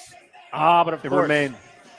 it's time to figure out how you're winning off the field as we welcome you back on Grant and Danny. As a reminder, somebody's going to win off the field in about 15 minutes because we're giving away tickets to see the Caps at Capital One Arena. No better sports atmosphere in the nation's capital than in Capital One Arena when the Caps are rolling like they are right now. But it is time to win off the field. These are moral victories nobody else would care about. Danny, how are you winning off the field today? I'm going to go as quick as I can on this one. So, a gentleman knocks on the door this morning. He says, I'm here to fix your fridge. We've been having issues with the water filter, right? So that makes perfect sense.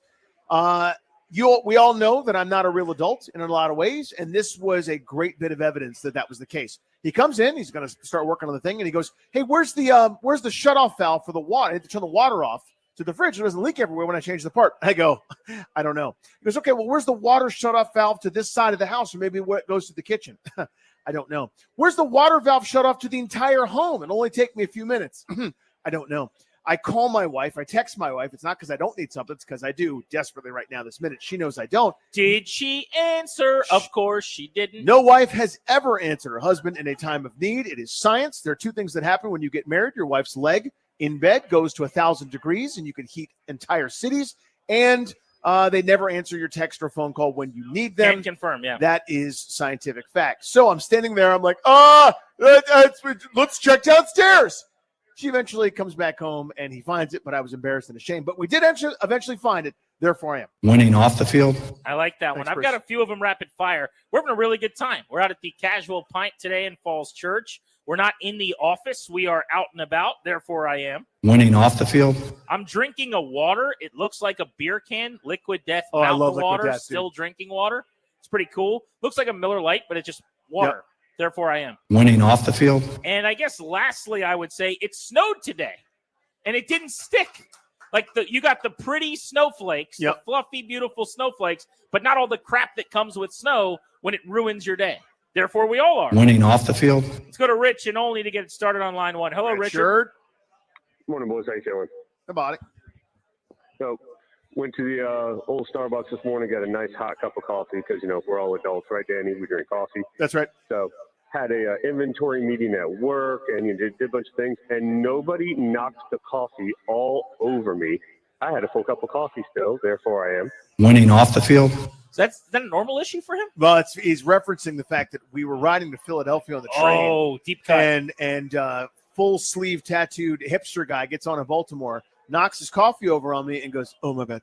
As if that was the least significant occurrence in human history. Right. Pretty significant. Do something about it. Show some remorse, you hipster doofus. 45 minutes of you guys just looking nose to nose across this table, and never did he acknowledge it again. Danny's like making it so he's like, no one's ever wiped his pants more than Danny did, just waiting for an apology. And the guy just thought he had nothing to say to you. Yeah, I just show wiped. You know what I mean? Like I'm wiping the counter just to let him know, like furiously It's like wiping what it. your wife does when she wants you to do something. Where it's just like scrubbing a counter. Yeah, she's or scrubbing something. it while sighing. And I'm like, is Yeah. there something I can help with?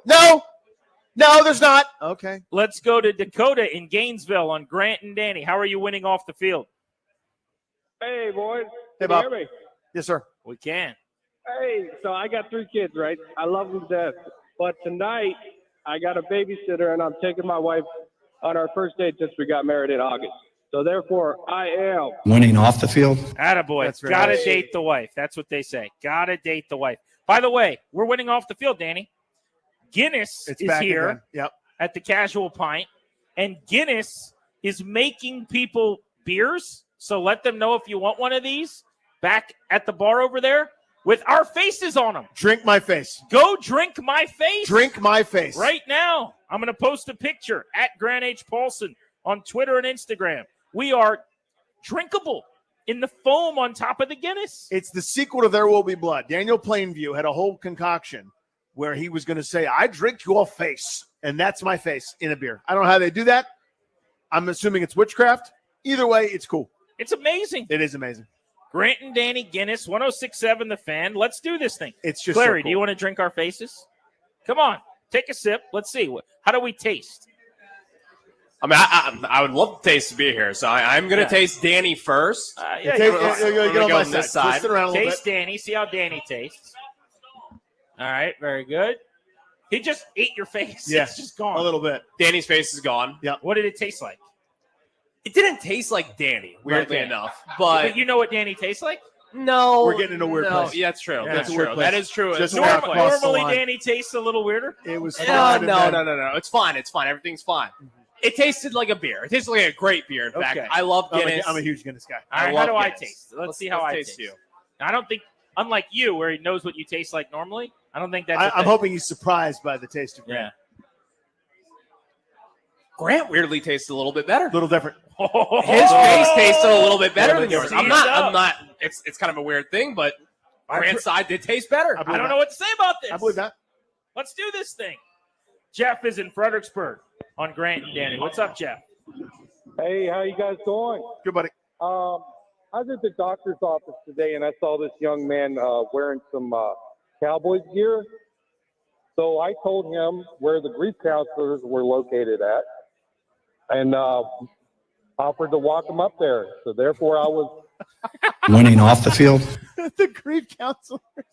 It's a great bit. That's a good bit. When you do the straight face thing, you know, where you're like, I can help you find people that can cope with your horrible loss. Right upstairs. Let's go to Dan in Baltimore, home of the Oreos, hon. Oh, yeah. Hello, Dan. Hey, gents, how you guys doing? Good, buddy. So I work a lot of 24-hour shifts, and a lot of times I get woken up a lot during the night, part of the gig. But my last one, I got paid to sleep for 8 hours in a row. Therefore, I am. Winning off the field. Did he say paid to sleep? Yeah. How does that work? I want to do that. Is he gone? Yeah. I want to do that. I think I've seen something like that with these sleep studies where every now and then you can find these where you get paid to do just stuff that is the best. It's like, come here and eat Oreos for 9 hours. You'll get $56. And I'm like, okay, how do I do that? Yeah. And can I get enough of those jobs lined up that that's just my gig to support my family? This is the thing I always want to know is how do people find these? That's a great question. There's one, like I remember my one buddy in when he was at UVA, he had to, it was miserable, but he made a couple grand doing it. It was called a cold study. Yeah. Where he had to go stay at a motel and they were going to infect him with a cold.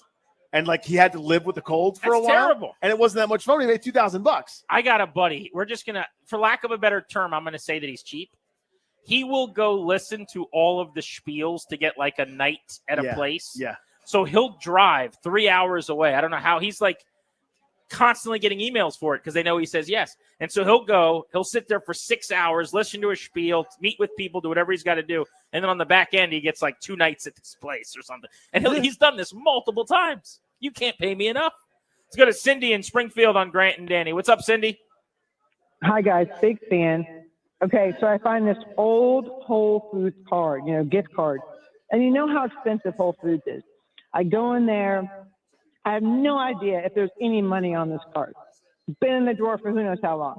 I go in there, get a big old bag of groceries. I get to the register. The card pays for the whole bag of groceries. Yep. Therefore, I am. Winning off the field. There it is. That is the way the game is played. That's how you do it. You get it, Cindy. Thank you for the call. And that is a good round, ladies and gentlemen, of winning off the field. We're on site today at the Casual Pint in Falls Church off Arlington Boulevard. Come on by. We're giving out some prizes as the day goes on, talking Commanders, Cowboys, getting you ready for the weekend ahead in sports. Next, Caps tickets on the line. Somebody's going to win them. You got to be listening to the Fan as soon as we return ahead of the Beltway Blitz. Winning off the field.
636-1067. Congrats. You're going to win 2 tickets to see the Washington Capitals. Friday, November 29th. They're taking on the Islanders, Sanzovi. Tickets are on sale now. For tickets and more event information, go to thefandc.com/contests. Congrats to whoever's dialing and winning as we speak. About ready to kick off the Beltway Blitz. Should remind people, Danny, we're at the Casual Pint in Falls Church. Great vibes today. A lot of fun being had out here on Arlington Boulevard. Been chopping it up with folks coming by. We've met babies. We've like, we can't really do a full blessing of babies, but it's like Right. whatever's below that we've done a couple times. It's blessing. Yeah. Then there's like a huge gap, and then there's like us saying hello to a baby. Yeah, it's like baptism is at the top. Right. Blessing is like the 2 seed, and then like 288,000th is like, great Nanny, here's our baby. And we did that. I just took a little bit of water and I poured it on the baby's head, and I said, "You will never have to watch Danny Werfel play quarterback." And that's what I did. And that means your time will be better than my time. Yeah, you had more fun. I was like, may not having to watch Tony Blanks bless you and keep you. Yeah, right. 2 months old. 2 months old. This baby. So cute. Just tiny. Love it. Little tiny peanut. Washington continues to build the foundation of success on and off the field this season. It's time for you to plan for your future as well. The exclusive sponsor of our show is the law firm Condori & Murrah. That will help you update your last will and testament, set up a trust for you and your family. Schedule a free consultation with their estate planning attorneys today at kmlawyers.com. Tell them we sent you. You'll get a discount. That's kmlawyers.com. Let's start off our Beltway Blitz with the NFL. Our buddy Zach Kruger spins us around the National Football League. Zach plugged in on the fantasy circuit and some of the data with all these matchups. I want to start with the 49ers and the Packers, Zach. San Francisco, Green Bay. I feel like this is a huge game for the Niners. Everyone keeps saying eventually they're going to take over and win the West. It's getting late early here. It's week 12, man. When's it going to happen? Yeah, well, it's getting late early, Grant, and it's also feeling like the clock just took a little bit of a closer move towards midnight for the 49ers. Just before I hopped on here with you all, we learned that Brock Purdy did not practice today. At least he didn't show up to the media portion of practice, which is bad news, obviously, for the 49ers. He's dealing with a shoulder injury. GM John Lynch said earlier today that the team felt good after Purdy underwent an MRI to take a further look at his shoulder. But, a DNT on Friday is never a good sign. He also didn't practice on Wednesday. We'll see what happens there. I think there's a chance they could list him as questionable, maybe just to spin it on the optimistic side of things. But the optics are not good for Purdy right now. Perhaps even worse is the fact that Lynch said that if Purdy cannot go, it's going to be Brandon Allen. Career backup Brandon Allen hasn't started a game since 2021. Didn't play a snap in 2023. Has a career passing line of 1,600 yards, 10 touchdowns with 6 interceptions in 16 games with 9 starts mixed in. So not a great situation at quarterback for the 49ers in this one. George Kittle, hamstring injury, missed last week. He said himself that he was going to practice, that he was going to play this week. So they get him back. Trent Williams, the DNP, the first 2 practices, still waiting here on Friday. Same with Nick Bosa. So it's not looking great for the 49ers from an offensive perspective in a lot of ways. And then just on the Packers side, you do have Josh Jacobs dealing with a quad and calf injury, but he's played through this the last couple of weeks. So we expect to see him. But, yeah, it's looking pretty bad out there for the 49ers, and we're not even to Sunday yet. Zachariah, this Eagles-Rams game. I've talked myself into the idea that the Rams might be frisky here and could upset Philadelphia. Injuries we need to know about in that one. Yeah, so, the Rams are definitely one of those frisky NFC West teams that I think could still certainly push for that division title, obviously, with the Seahawks and the Cardinals. And if you believe they have a chance this weekend, that chance could only go up if Devonta Smith does not play. Hamstring injury. He did not practice all week. He's played through this injury the last couple of weeks, but every week Smith has managed to log at least a limited practice. He has not practiced this week. Nick Sirianni said they'll give him to the end of the day to kind of see how things look. We'll see what happens with him there. If he's not able to go, you might see an increased role for old friend Jahan Dotson. Just 9 catches for 106 yards for Dotson this year. But if he's the wide receiver 2 opposite A.J. Brown, maybe he sees a little bit of an uptick in target. Jalen Hurts, limited on Wednesday with an ankle injury. He was upgraded to full on Thursday before the Eagles even took to the field on Friday. Sirianni came out and said that he'd be good to go. So we think the Eagles should be good to go from the quarterback perspective. Devonta Smith could be out, which could obviously be a great sign for the Rams to be able to pull another big win. How about the Giants and the Buccaneers? No Daniel Jones. They're going with Tommy Pasta Sauce, taking on Tampa Bay. Mike Evans update, Malik Neighbors update. What do you got? Yeah, I mean, truly no Daniel Jones, right? Not even on the roster anymore after today's release. He's definitely not playing in this game. Truly not playing in this game at all. Mike Evans returning from a hamstring injury, missed 3 games. Big one to watch for Evans here. He needs 95 yards over the next 7 games. He needs to average that over the next 7 games to hit 1,000 yards, which would be his 11th straight season. I believe tying Jerry Rice for the most consecutive 1,000-yard seasons in NFL history. So big one there for Mike Evans to watch this over the course of the season. Malik Neighbors, we got a little concern there. Did not practice today. Popped up on the injury report, the groin. A few interesting notes on that real quick. Apparently that's been an injury that he's been dealing with since college. He revealed to reporters back in October. He said he's just been kind of playing through a groin injury for the last several years. We did see him play through it in week 7, so perhaps it's the same thing, but we obviously know he's a big player for the Giants to watch. His 36% target share leads all wide receivers in the NFL this year. We know his impact on the football field.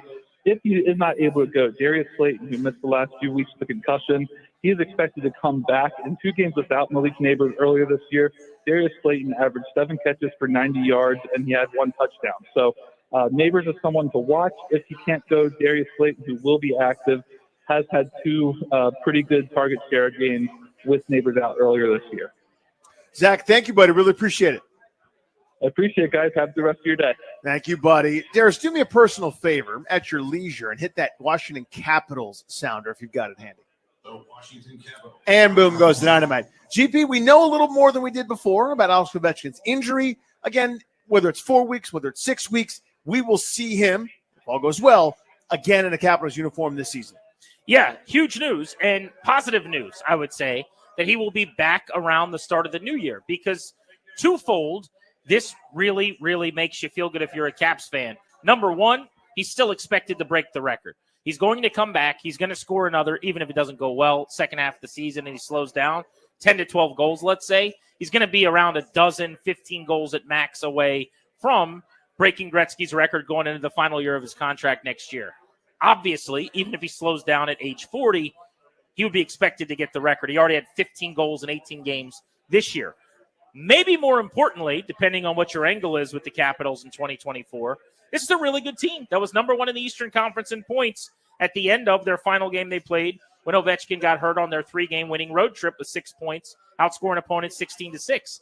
If and when he's back on the ice, if they hold serve in the next 19, 20 games or so, they got a legitimate chance to be a high-ranking team in the Eastern Conference. This means he will be there for the stretch run, the final couple months of the season, and Danny into the playoffs. And maybe he'll have a little more juice in the battery in the playoffs than he's had in a while, because instead of playing around 80, 82, 78 games, whatever it's been in the past, he's going to have played about 20 less than that. Last night they dropped 2-1 to the Avalanche. What did you make of that? I mean, to me, they generated some chances and some heat, just didn't end up putting the biscuit in the basket. I think that happens, but still, I know what it's going to look like. Well, they didn't have Ovies. They didn't have their offense. What are your thoughts about last night? Yeah, I think the easy takeaway people that don't watch the game are going to say is when he's not there, they're not going to score. That was not really the story. Connor McMichael had 2 breakaways on 1 shift, had 3 grade A opportunities. They had an opportunity to score probably 4 or 5 goals last night that were real high-quality chances, and it just didn't work out. They're going to have to finish. I am a little nervous because they're jumbling some things up. You know, Ovechkin, the leading goal scorer in the NHL when he got hurt, not being on your top line changes a lot for this team. Mm-hmm. They're moving Andrew Mangiapane, a former 30-goal scorer, off the 3rd line up to the 1st line. That means now they're plugging Hendrix Lapierre back onto the 3rd line, who was struggling so much they sent him to the minors. I'm curious if he ends up being the guy game in and game out here, or if Ivan Miroshnichenko, they just called up, is a really, really talented skater, goal scorer from Hershey where he was lighting it up, if he gets an opportunity here on the 3rd line in short order. But they've got to find goal scoring. The one good item that happened yesterday, Pierre-Luc Dubois scored. He had not scored a goal, non-empty netter, all season. It was his 2nd goal of the year. Man. But he's playing great. Like, he's doing everything really well. He's just not scoring. He's 4th on the team in expected goals, and he's been snake bit. If they can get more goals out of him while Ovi's out, that'd be a big deal. Good for him, by the way, for kind of sticking with that process. That can be frustrating. Real quick, it's gone completely not underreported, but underrated as Ovi's done what he's done, and now with the injury and how good this offense has been, they might have something in Logan Thomas, dude. Thompson, rather. I don't know who Logan Thomas is. He's a former tight end, I think. He's the football player, went to Virginia Tech, former quarterback. They might have some in Logan Thompson. Like, I've been wildly impressed with that guy. He's been awesome.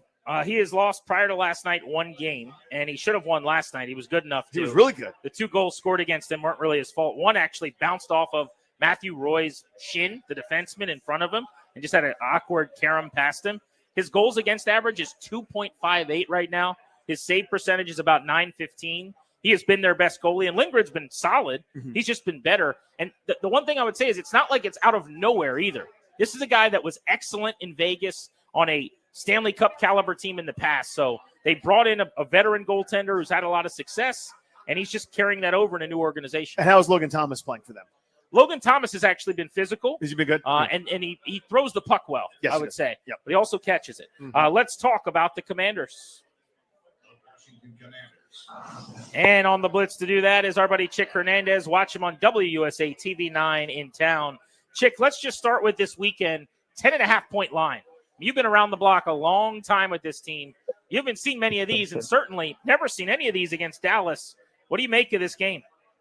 Yeah, it's not your grandfather's rivalry, Grant. There's no question about it. It's a whole different ball game, man. You know, it's unusual. I feel it feels awkward, to be quite honest with you. As you said, I've been around the block with this franchise, so it's a weird feeling, but it's an appropriate feeling considering what the Commanders are capable of and how bad the Cowboys are. As I said last night, Dallas inhales greatly, and I try to put that as mildly as possible. It took me a second there, Chick, but I got it. Does it matter how Washington does it this weekend, or any kind of win is good enough for you? Like they win by a point and escape an ugly one, or do you need a little bit of style points to this one to kind of feel better about this?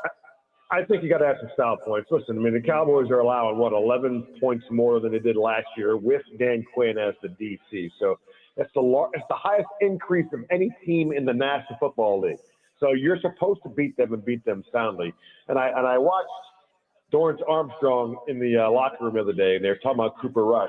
And the smile on his face, he was very polite, and he said, look, the guy's won a few games for Dallas, but the look on his face was like, we're going to eat him alive. And I expect Joe Witten Jr. to throw the kitchen sink and maybe the bathroom sink at him too. I think we're going to see a 4 or 5 sack game from this defense. Wow, would love that.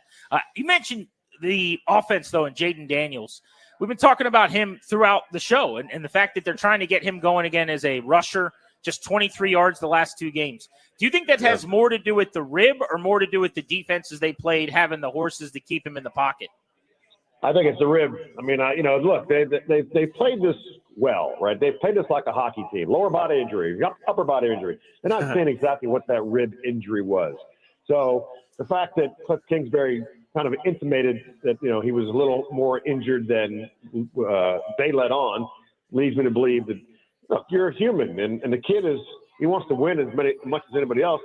But at some point, your body can only let you do what it will let you do. And I think we saw the body and the mind say, all right, I can't do this right now. And I need to be here for the long haul, which is something we haven't seen from a quarterback in the Brigade Gold in a long time. So I think it's more rib than defenses. Mechanically, he looked different. He's made throws that were not feet set and all kinds of weird angles. I just don't think that was him, and I think we're going to see a better Jaden Daniels. Chick, is this Washington defense good enough to take advantage of a scuffling offense like the one they're playing against Dallas? We saw them early in the season do that to Carolina, to Cleveland. They were, swarming and hounding and causing turnovers, and they were great, and then went back to being either okay or fine or struggling at certain points in some of these other games. Are they good enough to take advantage and dominate here? I think so. I mean, like I said, I think it's a 3-4 sack game for the D line. And what I really love watching right now, one of my favorite guys to watch is I'm calling the human missile. It's Jeremy Chin. This dude is everywhere, and he is flying and hitting people. I think to answer your question, I think they are equipped to do this against a subpar team in the National Football League. Chick Hernandez, WUSA TV 9. Give us a prediction, Chick. Give us a score for this weekend. What are you feeling? Oh, no, geez. I never do that. So it's a comfortable win. No numbers. It's a comfortable win. Ooh. And we will walk down into that locker room and go, okay, guys, spill your guts. It'll be easy.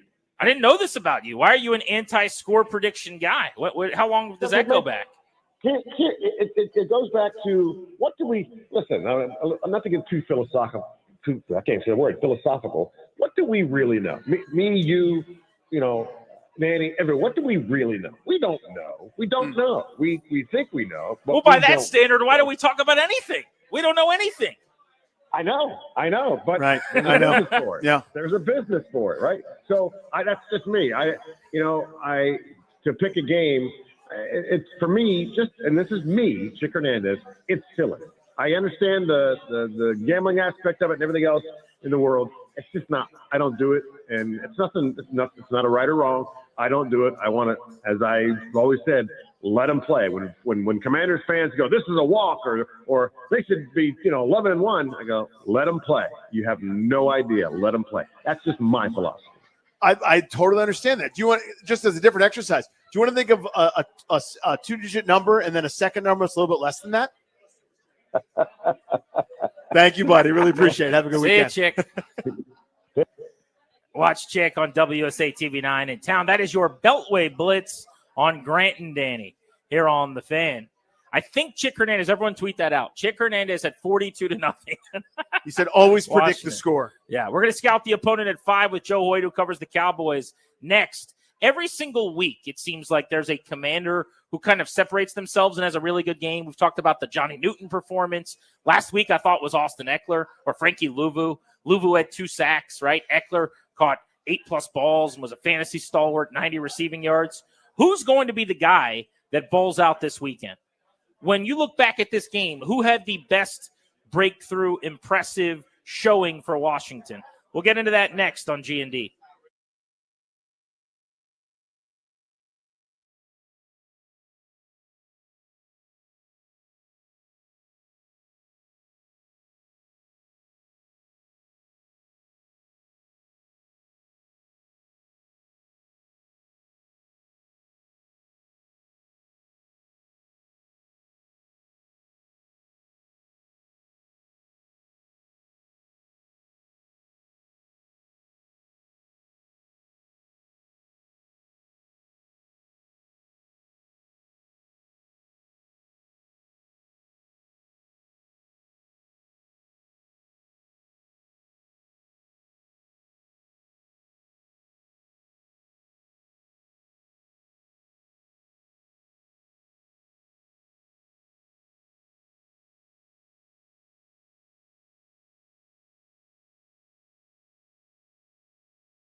Mentioned that facing a former team doesn't mean as much to you as you go along in your coaching career, but do you have a sense of what this game means to some of your players who have played in Dallas or started their careers there, and what has your message to them been as you prepare for the game? I haven't talked to them much different about that. You probably know from now I don't make one too often bigger than another. I just think they're all really important, and we absolutely go after it as hard as we can. So for the players, you have to reach out to them, their teammates, and their connection. And as they get further along in their career, they'll recognize that too. But for me and for the guys, man, it's like Washington, Dallas week. Let's get down. Dan Quinn is ready to get down. G&D on the Fan. We're at the Casual Pint in Falls Church. You can join us. We'll be here for another couple of hours until 6:30 today. This is an awesome spot. Really, really cool hang. If you're in the Falls Church, Seven Corners area, we are off Arlington Boulevard.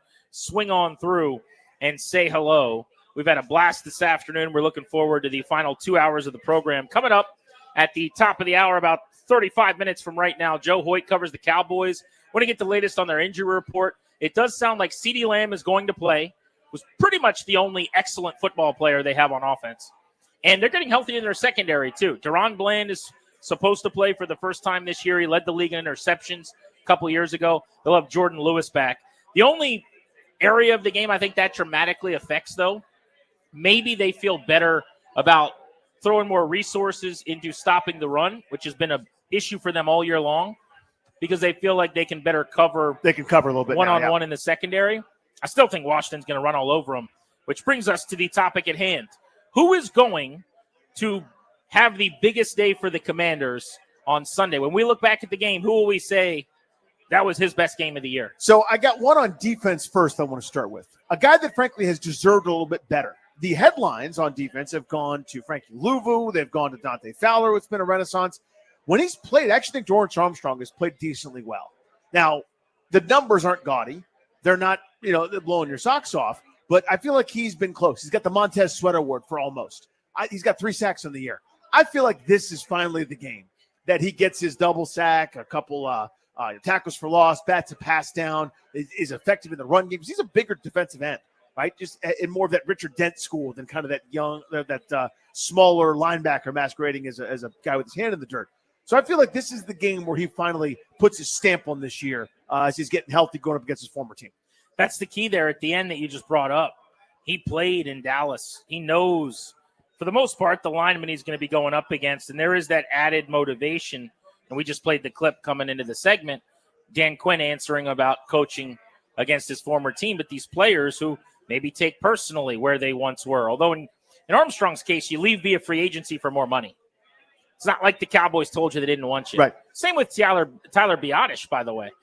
Both of those guys were available. They got raises to come to Washington, and there really shouldn't be a chip on their shoulder about how things went in Dallas, I wouldn't think. But it doesn't mean that you still don't want to show those fans what you're up to. Of course, yeah. There's still the ex-girlfriend, right? You want to show those guys that you're better, and you want to have the last word, I'd say, in any kind of business relationship with that employer. The guy that I think is going to have a great game is Brian Robinson. You want to talk about players who have kind of been sniffing excellence, but maybe it hasn't quite worked out. I think Brian Robinson, who has had 16 carries in back-to-back weeks, but has not gotten to 70 rushing yards, is going to have his biggest game of the year. He's had 2 100-yard games. He had a 101-yard game against the Arizona Cardinals on 21 carries, 4.8 a pop. And then he ran for 133 against the Giants on a 17-carry day with a 40-yard run in there. So really it would have been like 16 for 90 and which change. is still really good. And then his longest run of the year, and frankly, you're not going to see him rip off anything much longer than 40. He's not a home run guy. That's a double. That's about what he's going to give you in terms of the breakaway speed. He's a thumper. But I think this will be a 17 to 20 carry, and I'd even take the over. If someone said it at like 18 and a half, I'm going to say around 20 carries for 125 yards and a touchdown or 2 for Brian Robinson. And I think this will be his most complete performance of the season. And if you told me he either goes for 50 or 150, I would say 150. I think this is going to be a run the football, beat them up, impose your will physically at the line of scrimmage kind of football game for Washington, who is, oh, by the way, the number 7 rushing offense in the NFL, going up against Dallas, the number 30 defense in the league, and a team that has given up more rushing yards per game this season than all but one team, 151 per. You get to those number of carries, it means the game script is going the way you think it's going to go, right? Like it means that you're getting first downs, that you got enough plays to go around where he can get to his 16, 18, 20 carries. It means first downs are happening. It means, they're staying ahead of the sticks and everything's effective. It means the whole playbook there is working. And that's certainly the hope, I think, for a lot of folks, that you're salting the game away too with the lead, and it just becomes the Brian Robinson, McNichols, Eckler, Rodriguez, whoever gets a turn show running the football. I certainly hope that that's correct, because if it does, again, I think it means really good recipe for Washington in this one. The question for you guys on the MGM National Harbor listener lines is, what commander is going to have their best game of the season? Who do you anticipate playing a monster role against the Cowboys? We'll open up the phones right now at 800-636-1067. So you gave me a player on defense. Let's pivot. You give me a player on offense. So I'm cheating a little bit here because he hasn't had a big game just yet. So I'm kind of expanding the definition of this thing. But I think Luke McCaffrey finally has his big game. He hasn't had much. I mean, it's been a 3-catch for 40-yard here and there, and he caught a big 4th down. He's had moments, certainly. But I think you get 10 days off, talking about the football team, and you start studying things. You start studying tendencies. You start studying your own. You self-scout. You have the defensive coaches look over your offense and vice versa. And you figure out what you're doing well, what you're not, what are other people seeing. And anybody that starts studying this thing, and I don't study it, I read people that do, says, hey, man, Luke McCaffrey's open a lot. He's not the first read or the second read or the third read, oftentimes even the 4th or 5th, and it's not really going his way. Let's start. Let's make it sometimes when we're running action that's designed to get the ball to Zach Ertz, or designed to get the ball to Terry McLaurin. Let's keep them honest and zip it to Luke McCaffrey, who's getting open pretty regularly, and maybe make defenses pay attention to him, thus going back to what we really want to do, which is go to those first 2 guys. So I think he finally has his little bit of a breakout here. Is there a reason you like him this weekend, or is it just that he's due? Because, is there Here's why. Is there anything trending toward you No. going, I think they started to try to throw to him and they just couldn't connect. Like, I haven't seen that. So, where is the McCaffrey tingle come from? Yeah, there's 4 targets over the last 3 games, including a 0 in there. 6 targets over the last 4. And that's Very kind of low. my point, is have gone away from him more than involving him more. My point is only that I think this is a smart group. I think these are smart coaches. And any degree of self-scouting would tell you, we don't go to him. He's open. Our offense hasn't been as prolific. Let's go to the open guy and keep defenses honest. Because right now, I mean, I think this is obviously not the same, but on like my like a little kid's basketball team, if there's one kid that can't dribble, you don't have to defend him as closely as you do maybe the kid that's zipping up and down, hitting every layup and hitting step back jumpers, right? You can leave him open to a degree. They don't trust Luke McCaffrey to make plays right now. And he's open. So saith the metrics, say it the people that break down film. I can't remember who I was reading the other day, a little Twitter stream. They're like, look at this. Look at where he is in relation to defenders. The play's not designed to go there, but maybe off of that play that's designed to go somewhere else, you could make that a look. I have too much trust in this offensive staff not to take advantage of a guy that's open all the time. Well, one of the reasons I like that answer is, if you remember coming out of the Eagles game, one of the stories was they need someone who can win other than McLaurin. Like, we're getting to a point now where it feels like teams are going to start trying to take Terry out of the game until someone else proves that they can beat you. And Noah Brown could be that guy. He's certainly their most targeted wide receiver, opposite him in the role on the other side of the formation. But why not give McCaffrey a chance and see if maybe he could be that player? So I now owe you a defensive player that I think could have a big game. I'm going to go with Jerjon Newton. Old Johnny Newton up front. I thought this was early in the Philly game, because as it went on, this was certainly not the case. I thought he was really, really good on the first couple drives of the Eagles game. And I'm not saying he didn't play well the rest of the way, just collectively as a defensive front and getting eventually worn down and mauled by the Philadelphia line, it didn't go well. But they were on the field for 140 snaps over a 5-day span. They played 70-plus snaps in that game defensively against the Steelers, and then turned around on Thursday and played another 70-plus snaps. So, of course, they're going to fatigue in the fourth quarter of that game against one of the best lines in the league. But if you go back and rewatch the first couple drives, I'm talking about pass rush, not even stopping the run.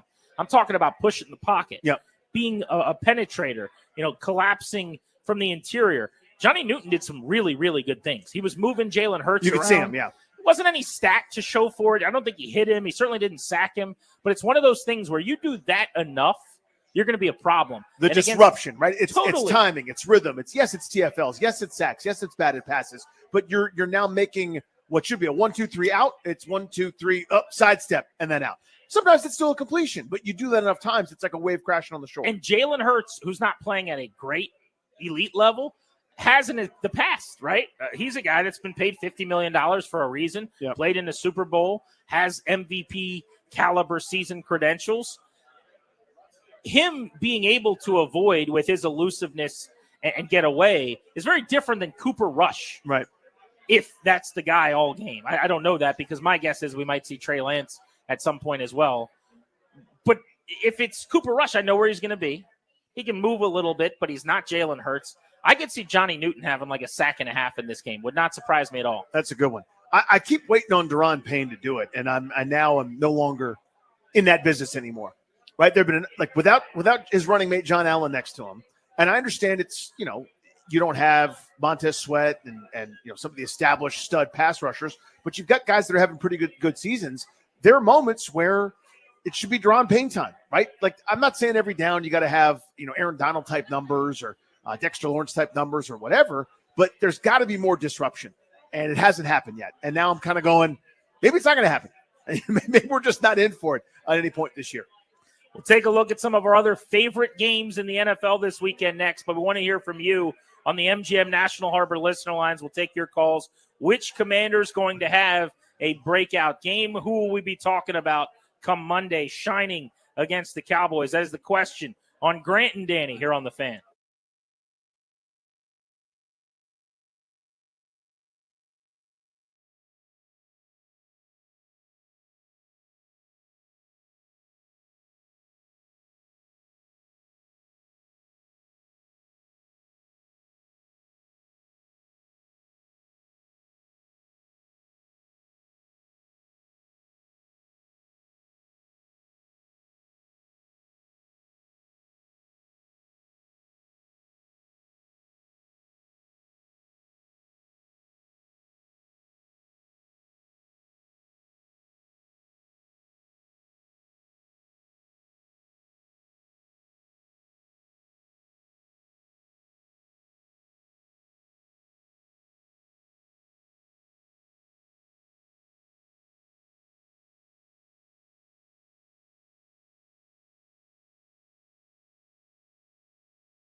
Church, hanging out at the Casual Pint.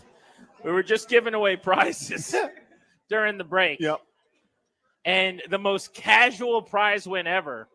A gentleman's walking by on his way to the bathroom, and he just mutters the answer to the. I don't even know if he knew we were doing a trivia game, but he won the award. Yeah, the answer to the question was Robert Griffin III. Right. And he just kind of went, RG3, on his way past us. And there's part of me that just goes, he might have just been saying RG3.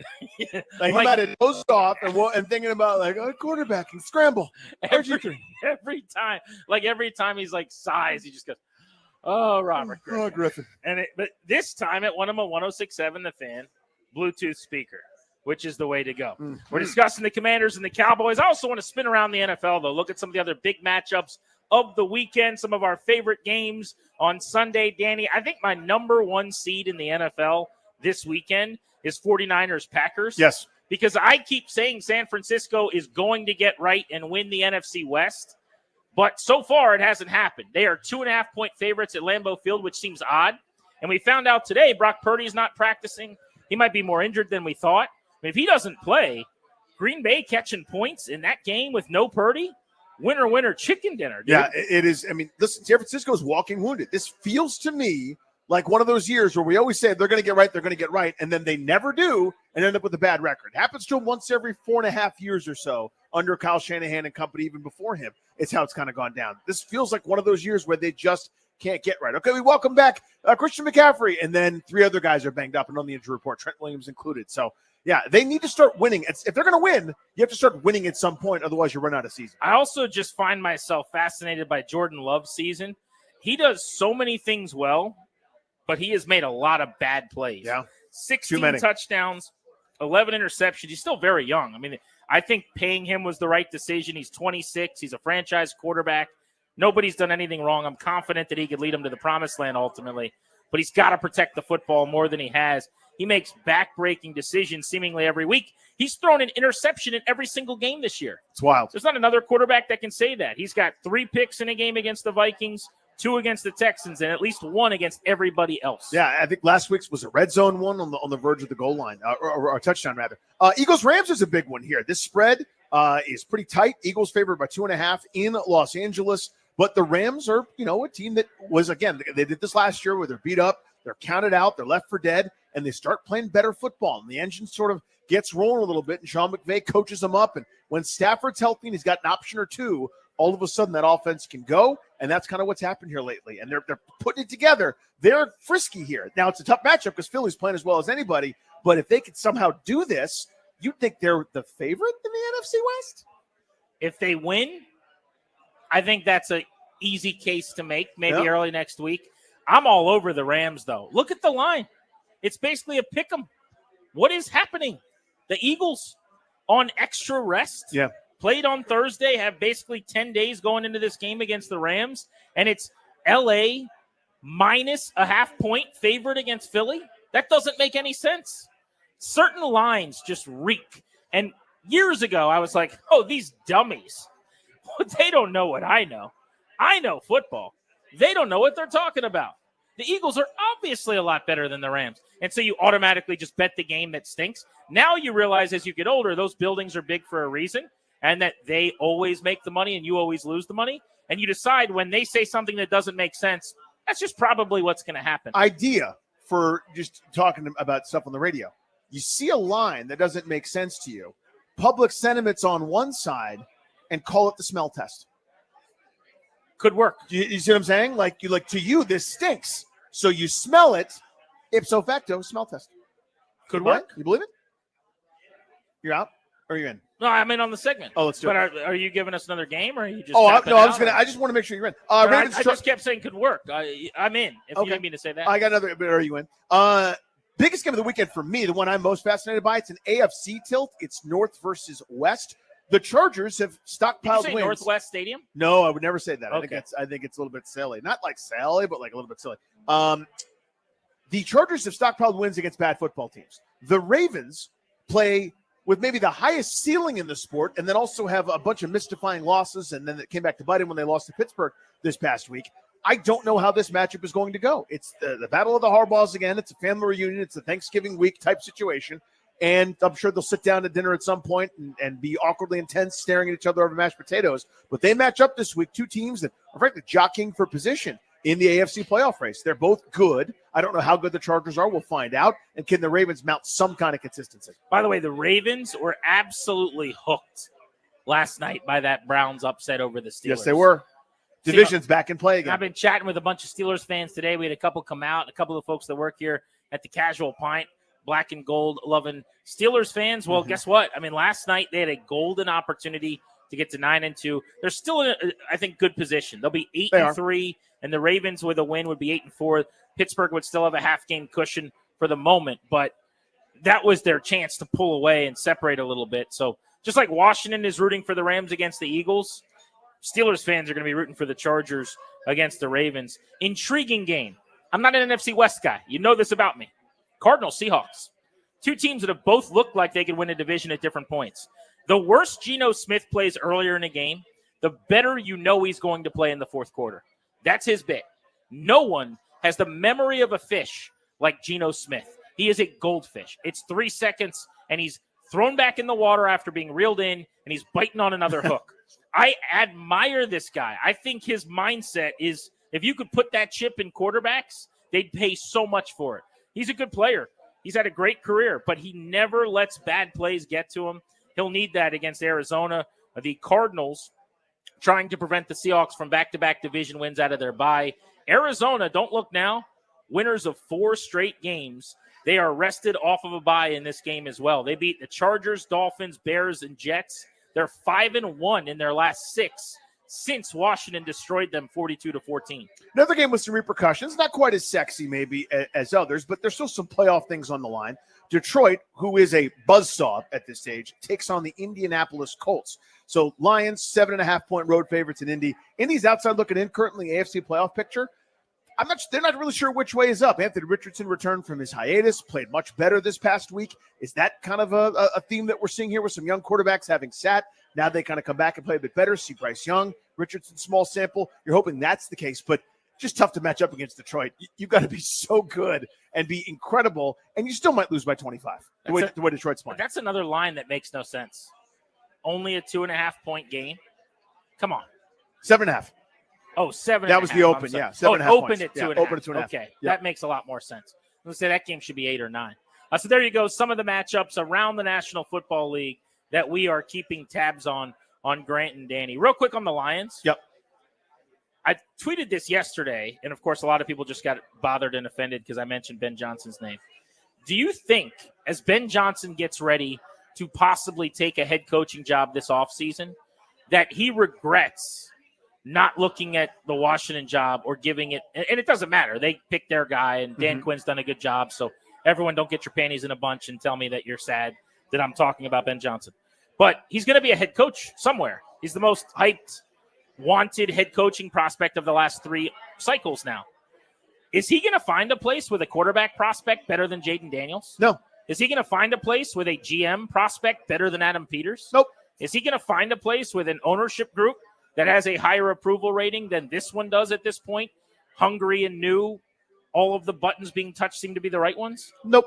Well, if that's the case, if he's not going to find a situation where you've got an owner and a quarterback and a GM like this one, then the job he takes is going to be worse than Washington. If that's true, then he's got to be regretting not taking this gig now, seeing what Daniels is, seeing what Peters is. He should regret it. And that's always kind of my point is when people go, why would you take that job? Sometimes it turns out you're D'Amico Ryans and lightning strikes and you fix it. Sometimes, you go to a spot that's been terrible forever and it stays terrible. And maybe it's your fault, maybe it's not. But the idea that I'll just sort of pick which one comes along and it's got to be perfect and, it's the wind's got to be blowing in the right direction and the stars have to align. I think that's, I think he honestly did Washington a favor by backing out the way that he did, kind of showing his true colors. So he's not going to get an opportunity as good. He's going to take a worse one because he was waiting for something perfect to come along. As an example, maybe the most intriguing job that looks like it's going to be open right now is the Chicago Bears, right? Mm-hmm. If that is the case and the Bears is the gig that he takes, you're talking about Caleb Williams, Matt Eberflus will be fired. So it'll be a new head coach, new coordinator. It'll be a coach and a coordinator that are basically Caleb Williams' second that he's dealing with. You can't tell me that's a better job when Daniels has obviously outperformed Williams as a rookie. All right, next, let's scout the opponent. We're going to find out about the Cowboys from Joe Hoyt, who covers the boys in Dallas. He joins us live right here at the top of the hour next on G&D.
Church. We're broadcasting live from Arlington Boulevard. Grant and Danny with you on the Fan.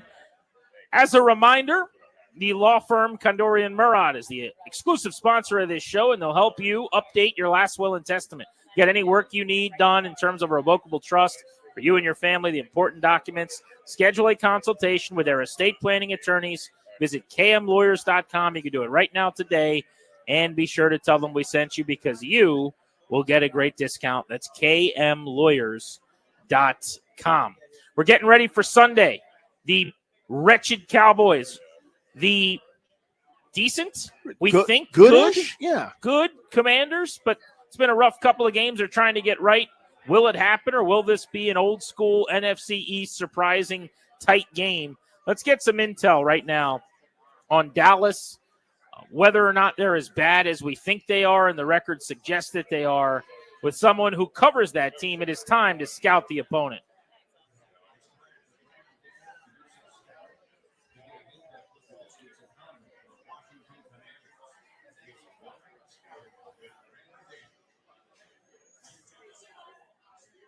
Joe Hoyt is with us right now on the guest hotline to help us get to the bottom of Dallas. So why don't we start with the last 2 weeks without Dak? The scores are really ugly, 34-6, 34-10. Are they as bad as those scores, in your opinion, coming into this weekend? Well, it's funny because you guys, you're talking about the sponsorship of the law firm and that, they can help you with a will and testament. The Cowboys might have to employ them to help with a will and testament after the last 2 weeks. Because, that great, huh? No, things are not going well in Dallas. This is, the Cowboys have had struggles before, not recently, obviously 3 straight wins or 3 straight seasons of 12 wins in all of them. This feels a little different. It kind of feels like whatever can go wrong will go wrong. It feels spirally. Cooper Russ had to throw 55 times last week because they had to deviate from the run game. They've had, 2 fake punts the last 3 weeks, get snuffed out. They've had 2 linemen fumble trying to carry the ball rather than run. There's a little bit of good injury news coming back this week, but it still feels like a team that is just slowly creeping towards a place that no one wants to go unless you want a top 5 pick. Micah Parsons hasn't really been Micah Parsons yet. Do you think that's coming? And then go into who's coming back for Dallas on defense. That's where I'm a little bit worried. Yeah, so they're going to get Deron Bland back, and he's going to make his season debut. And if, someone who knows Deron Bland very well is Joe Witt and Dan Quinn. This is a guy that had 9 interceptions last season in his second year and all-pro season. The Cowboys have 9 takeaways in total as a team this entire season so far. So if they can get kind of the Deron Bland back of old, it's been kind of an interesting thing with him because, he's been activated off IR for a month almost now and hasn't returned. Why? Because the stress fracture surgery has just left some ups and downs in the recovery, and they've been waiting to fully get comfortable. It seems like that time is finally now. And Micah Parsons, yes, if you look at the numbers, not the same guy. He's been the first 3 seasons as he's been a 3-time Defensive Player of the Year finalist. But a lot of that is, one, he was injured for a while, so that helps against him. And 2, this team has not had a lot of leads and not a lot of situations to pass rush. And Micah Parsons has been asked to play a lot of run defense. And, if you go look back at the last 3 seasons he had under Dan Quinn, he had the chance to feast. He had the chance to get after the quarterback because they had a lot of leads and things kind of steamrolled in a good direction for the Cowboys over the last few years. This year, not so much. Maybe this is a Micah question, but I'm actually thinking from a further view out. How much are they missing Dan Quinn on defense? Is that fair to say that they are? Yeah, undoubtedly. I think that's, you kind of look at what's changed since last year. A lot of similar personnel, even though a lot of them ended up in Washington. But the defense, they struggled, especially on run defense. You look at earlier in the season, they were on pace to have an historically bad run defense. And it's funny because that's something that, if you go look back at Dan Quinn's tenure here in Dallas, that was a bugaboo for them then. Something that they struggled with. But they were able to generate turnovers. They were able to get after the quarterback, and they were able to mitigate, those kind of deficiencies in the run game. Not so much under Mike Zimmer. It's been a struggle so far this season. They've shown some slight improvement. And to be fair to them, they've had a lot of injuries. You look at the defensive line. They, lost Sam Williams for the season in training camp. That was the guy who was supposed to replace Dante Fowler and Dorrance Armstrong. Then, they drafted Marshawn Nealon, second-round pick out of Western Michigan. He got hurt for a while. He's actually questionable and could be activated off IR before this game. I'm not sure if it, I don't think it's like a likely, to be honest, but there's potential there. He's officially listed as questionable. And then if you look at the corners, like I said, no Deron Bland all season. Trayvon Diggs has had, struggled with injuries a little bit. Jordan Lewis has been a little bit hampered. So Kalen Carson, rookie corner, has struggled when he's been on the field and also been unhealthy for some time. Long story short, I think they do miss Dan Quinn. I think they miss Joe Witt, a guy that they potentially could have hired to be their defensive coordinator this season. But there's been a lot of injuries as well. Joe Hoyt with us here on G&D covering the Dallas Cowboys, Washington's opponent this week. So how do you expect Dallas to attack Washington on that side of the ball? Talking about the defense, obviously Washington has a pretty good run game, hasn't been as dominant lately, going up against some good defenses, and it's really a one-trick sort of situation in the passing game. Terry McLaurin's the threatening guy. How do you expect Dallas to go after him on defense? Yeah, I think it's a good question. I think, the big X factor, in my opinion, from a Cowboys defensive standpoint, is how they can, they got to stop the run, right? But they also got to hang with guys like Austin Eckler and Luke McCaffrey, these guys that can kind of, get open. And I think that you might see DeMarvion Overshown, their second-year linebacker, who is as fast as any linebacker in the NFL. Maybe he matches up with Eckler out of the backfield. That's a matchup potentially you could see. I think that it's going to be really interesting to see how they employ Deron Bland specifically. Is this going to be a guy that they say, hey, Deron, you're one of our all-pro corners. Can you shut down one side of the field? Trayvon Diggs, can you shut down the other side of the field? And Jordan Lewis, can you kind of patrol the middle and make some plays and be a dog? I think those are some of the things that you're going to have to watch out. And I think that they're really, really, really going to try to get Micah Parsons free somehow. It's not been easy. And the one thing I'll tell you about the Dallas Cowboys is they have plans seemingly until things kind of go awry or until someone hits them in the mouth. And then they deviate from those plans pretty quickly. They kind of get into comeback mode and, a 14-0 lead feels almost insurmountable, and they're trying to do whatever they can to get back that way. And the plans that they had for complimentary football go out the window. So I think Deron Bland is the big X factor here. How much can he do in his return, and can he kind of be the guy of old? How much of a certainty is it, Joe, that Mike McCarthy is going to be fired at the end of the year, in your opinion? In my opinion, it feels inevitable. And, you kind of look at the last week, 2 weeks or so, and especially since the Dak Prescott season-ending injury, it just kind of feels like, we're waiting for the shoe to drop.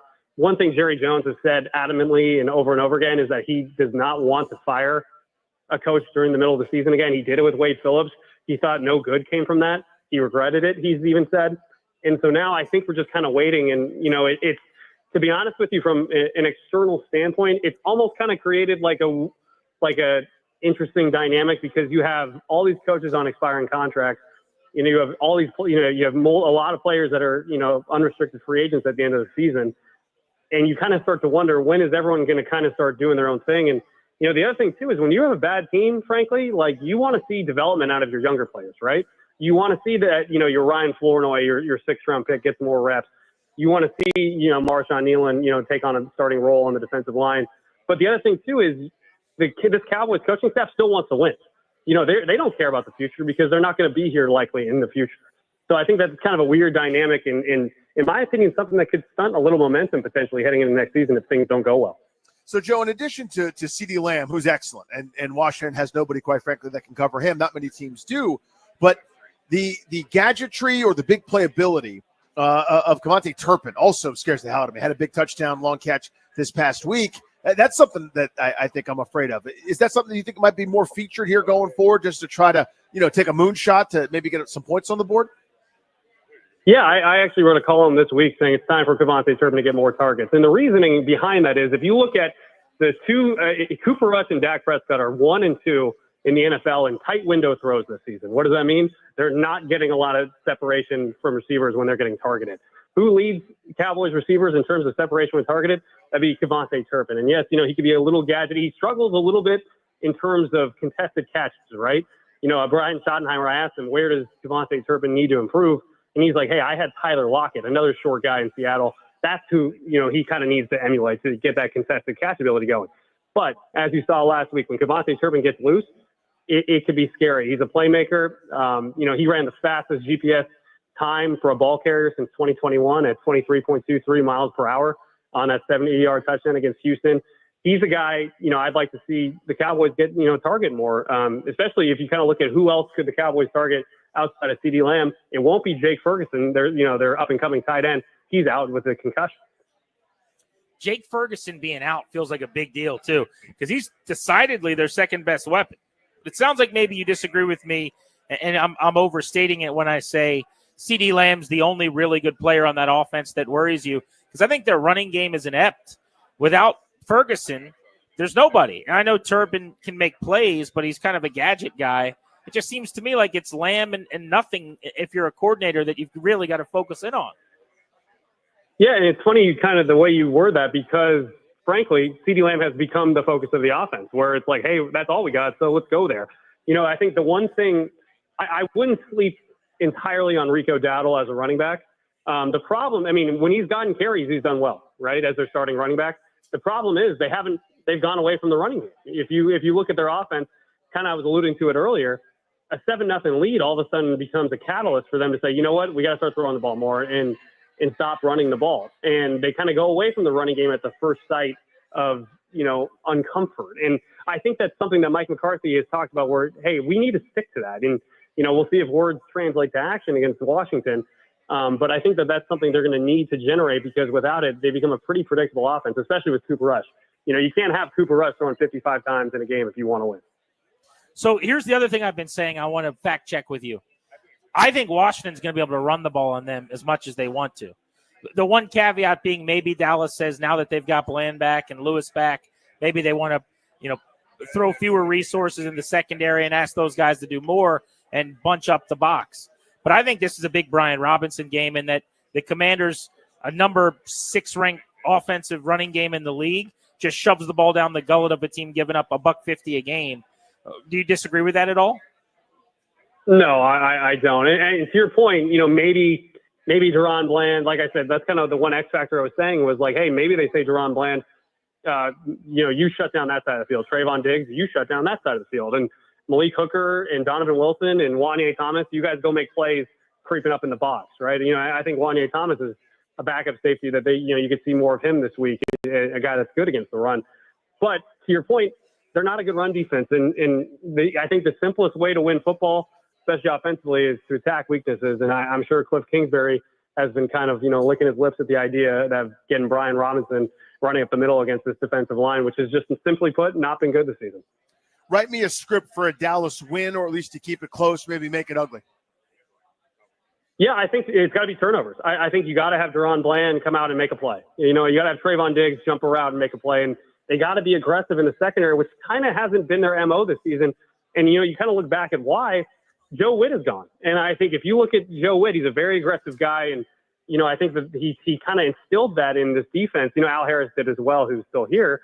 But, I think that without Joe Witt there, without Dan Quinn, there's almost been just a lack of playmaking on the defensive side. They've been in position and they just really haven't converted on some of these plays. I think if the Cowboys have any chance of getting in this game, they're going to have to make plays defensively. And I think, maybe even take advantage of some familiarity they have with Joe Witt and Dan Quinn. Joe Witt's the guy that wanted to be the Dallas Cowboys defensive coordinator. He said that was one of his 2 dream jobs growing up as a kid. He got passed over for it for Mike Zimmer, and he heads to Washington.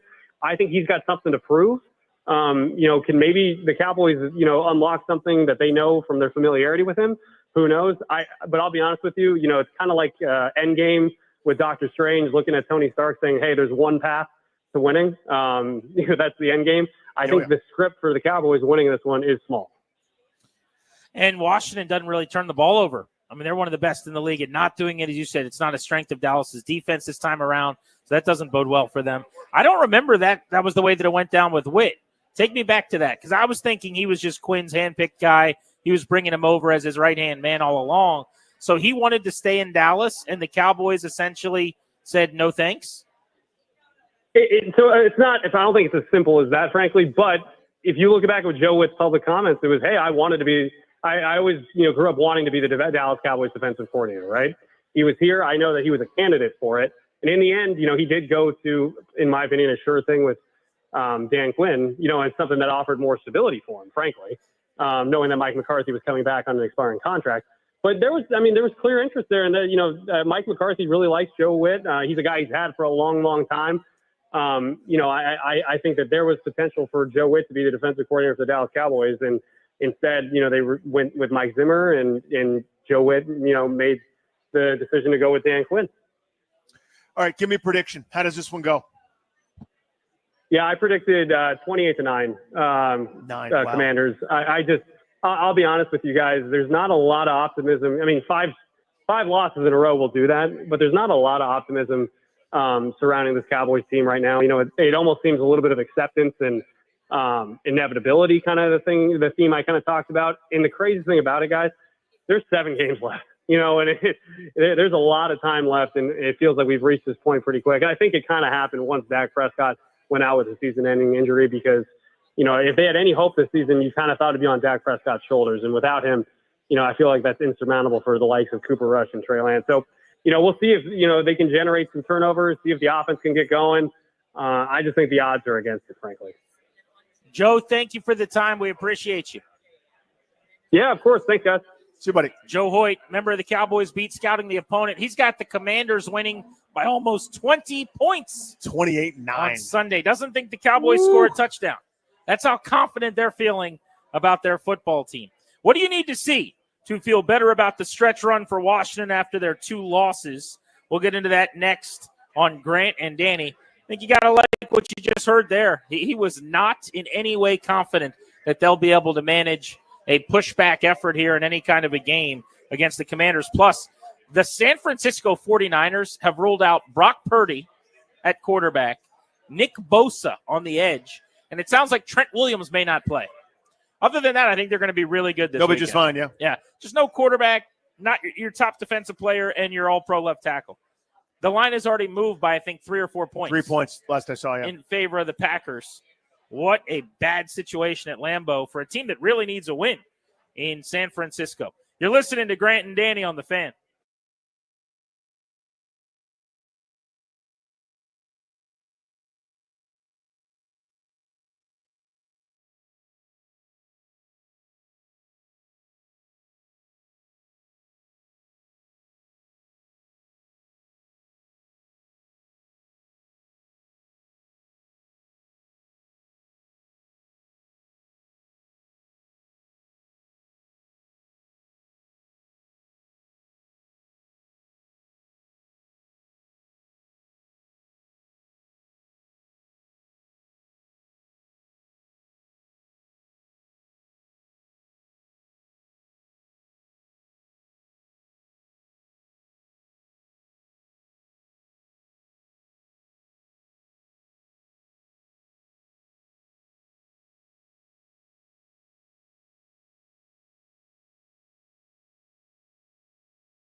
Welcome back to Grant and Danny on the Fan. We are out and about today at the Casual Pint in Falls Church on Arlington Boulevard. We love this place here. It is fantastic. Come see them.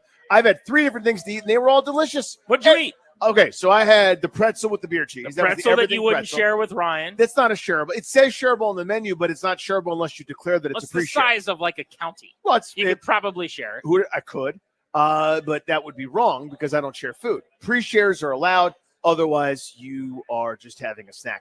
I had a flatbread pizza with multiple kinds of meat up on there. And I had, this is my favorite thing I had, was the first thing. I had a bowl of their seasonal, easier for me to say, seasonal. I said it the first time. Seasonal chili with cornbread with hot honey on it. And let me tell you something. It was a 10, Miss Davis. I gave it a 10. That was the best thing I had. Everything's been delicious. Yep. Shout out. Shout out. Their Old Bay dry rub wings were tremendous. Thanks to them for the hospitality and keeping us fed and hydrated throughout the day as we do the show live on site. It's the Friday Field Trip Series on Grant and Danny. Let's open up the MGM National Harbor listener lines for you guys on this. What do you need to see to feel good again? Everybody seemed to be going in a direction where Washington's great. They're one of the better teams in the NFC. They're a Super Bowl contender, and that has really cooled over the last couple of weeks with 2 losses.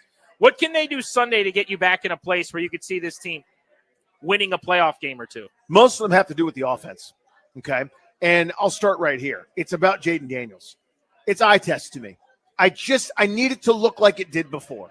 There's, to me, an A, and then, or there's a, I guess the BC, and then an AD. The seminal event is the run against Carolina where the ribs are hurt or the cartilage is hurt, whatever you want to call it. I don't know. Before, he looked quick, elusive, relaxed, explosive. All of the things that I love and have wanted, he hasn't looked that same way to me since. Whatever the reason is, I'm done arguing about what the reasons are. I don't care what the reasons are. I just want it over with.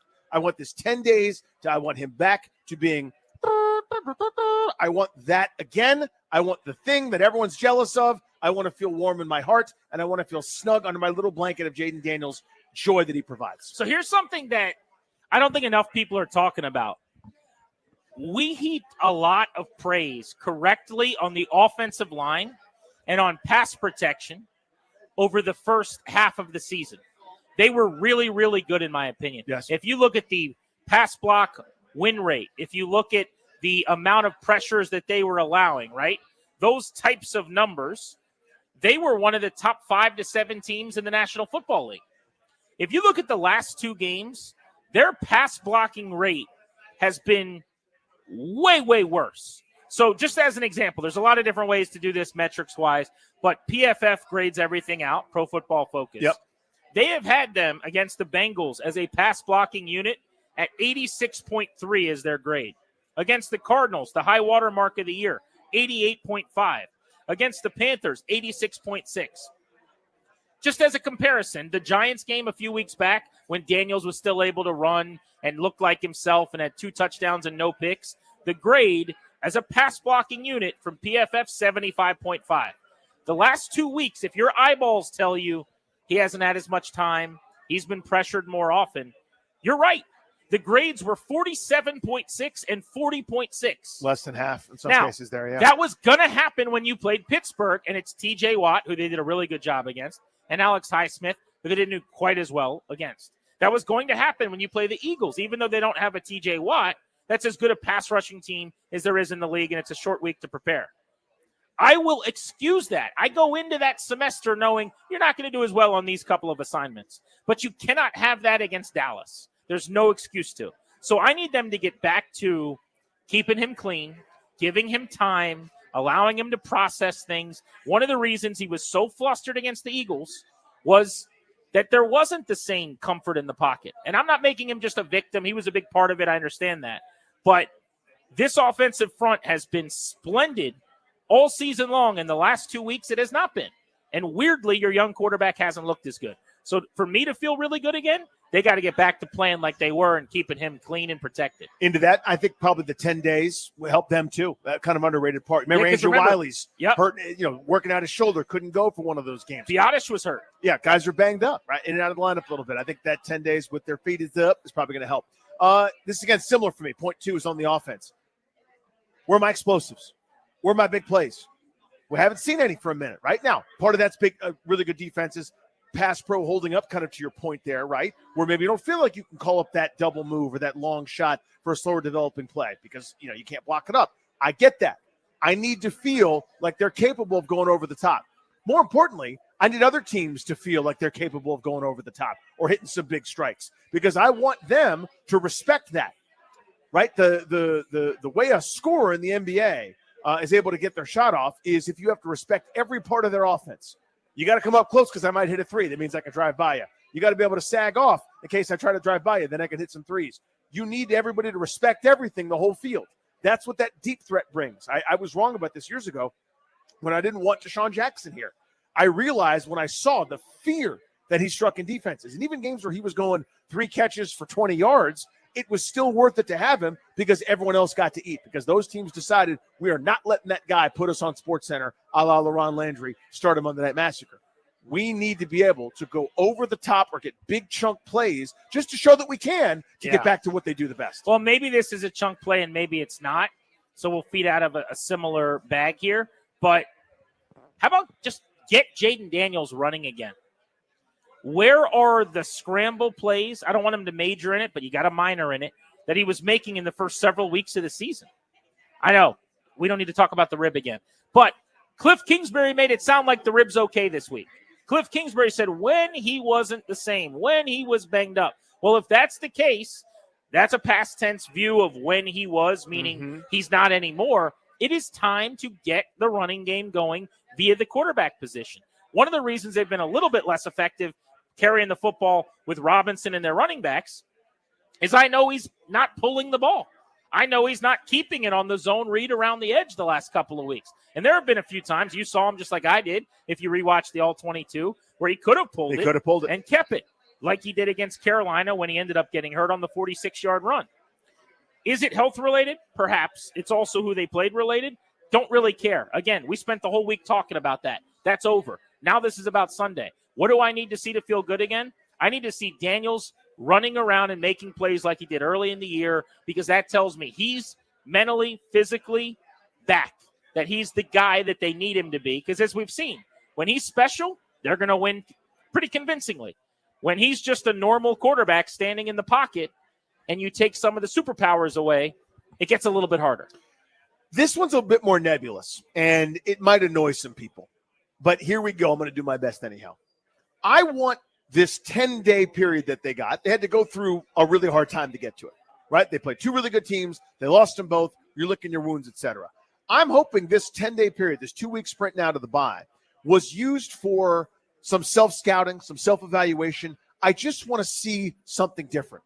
In other words, you can keep your same tenets. You can hurry up to the line of scrimmage. You can call plays quickly, not let other teams substitute. You can run your passing looks out of or your passing plays out of run formations, and vice versa. Keep the defense on their toes.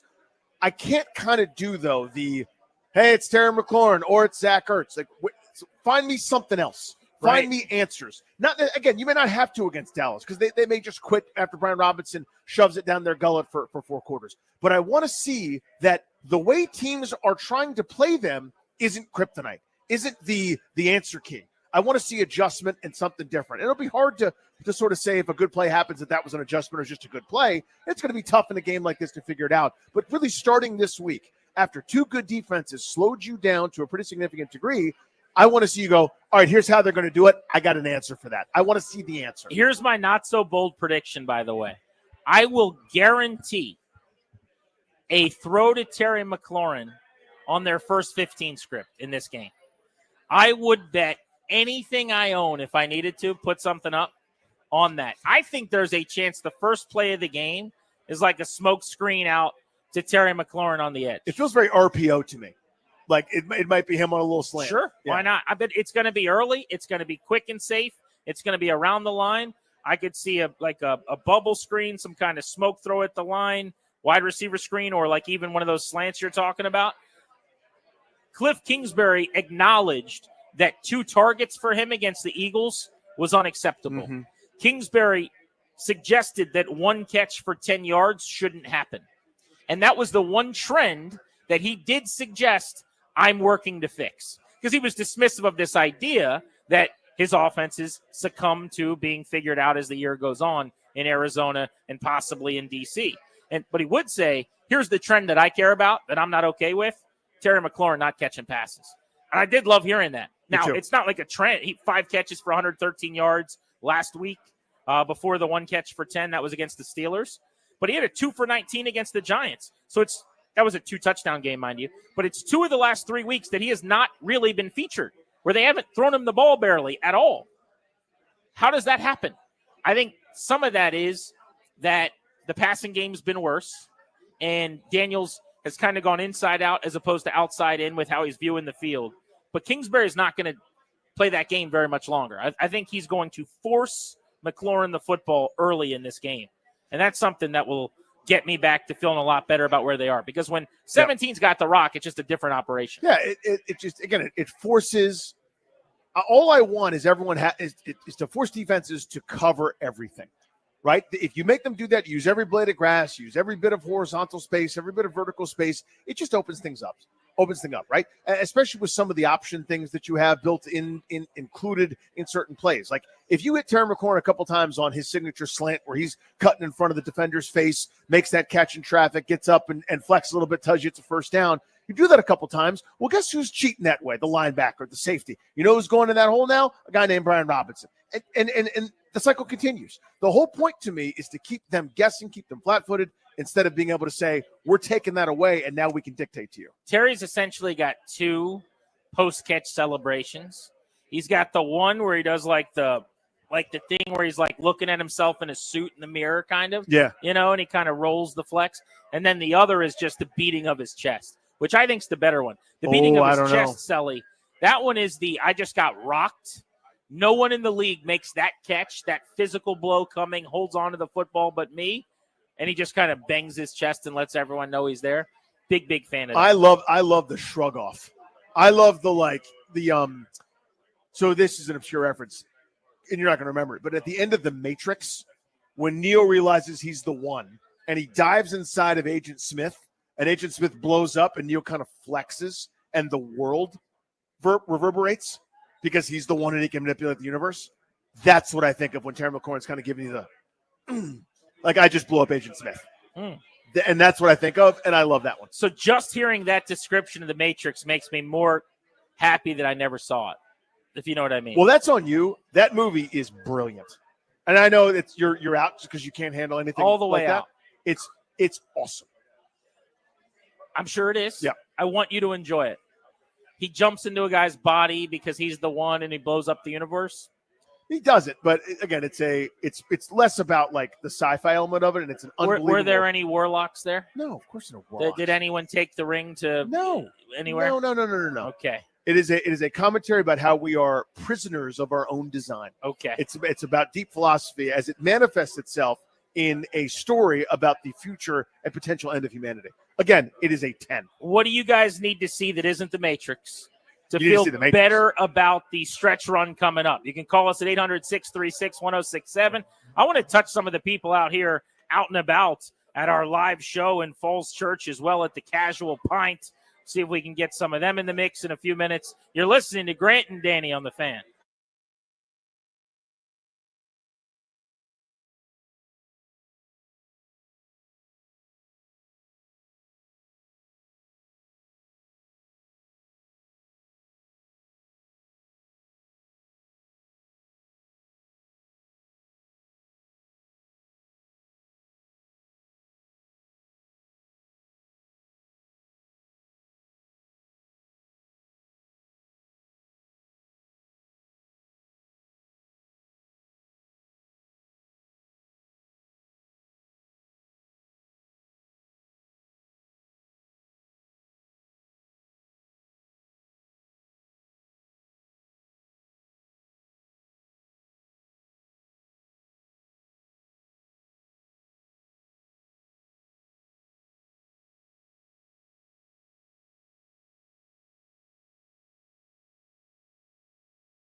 Welcome back to Grant and Danny on the Fan. We are live in Falls Church. We're at the Casual Pint. We've had a blast today hanging out with listeners, getting ready for Week 12 in the NFL. This is the fastest I can remember a season going. Oh, it's a sprint, man. But I think what the old saying is time flies when you're just dominating bad teams, right? Yeah, so this last week was kind of slow. Exactly. But yeah, other than that, it's been going fast. All right, so the question we're asking people right now is, what do you have to see this week in this Commanders-Cowboys game to feel good about the future for this team, to feel good about the rest of this football season? So put the headset on. Why are you doing it? That's a weird way to do it. All right, so we're going to let people have the headset, and we will have some of our listening audience chime in on this. So we'll start with our guy Brendan, who's been coming out to our appearances over the last couple of years. So what do you need to see to feel good about the rest of this season? I need to see Brian Robinson. I need to see a lot of carries from him, a lot of yards, and need to see him get in the end zone this weekend.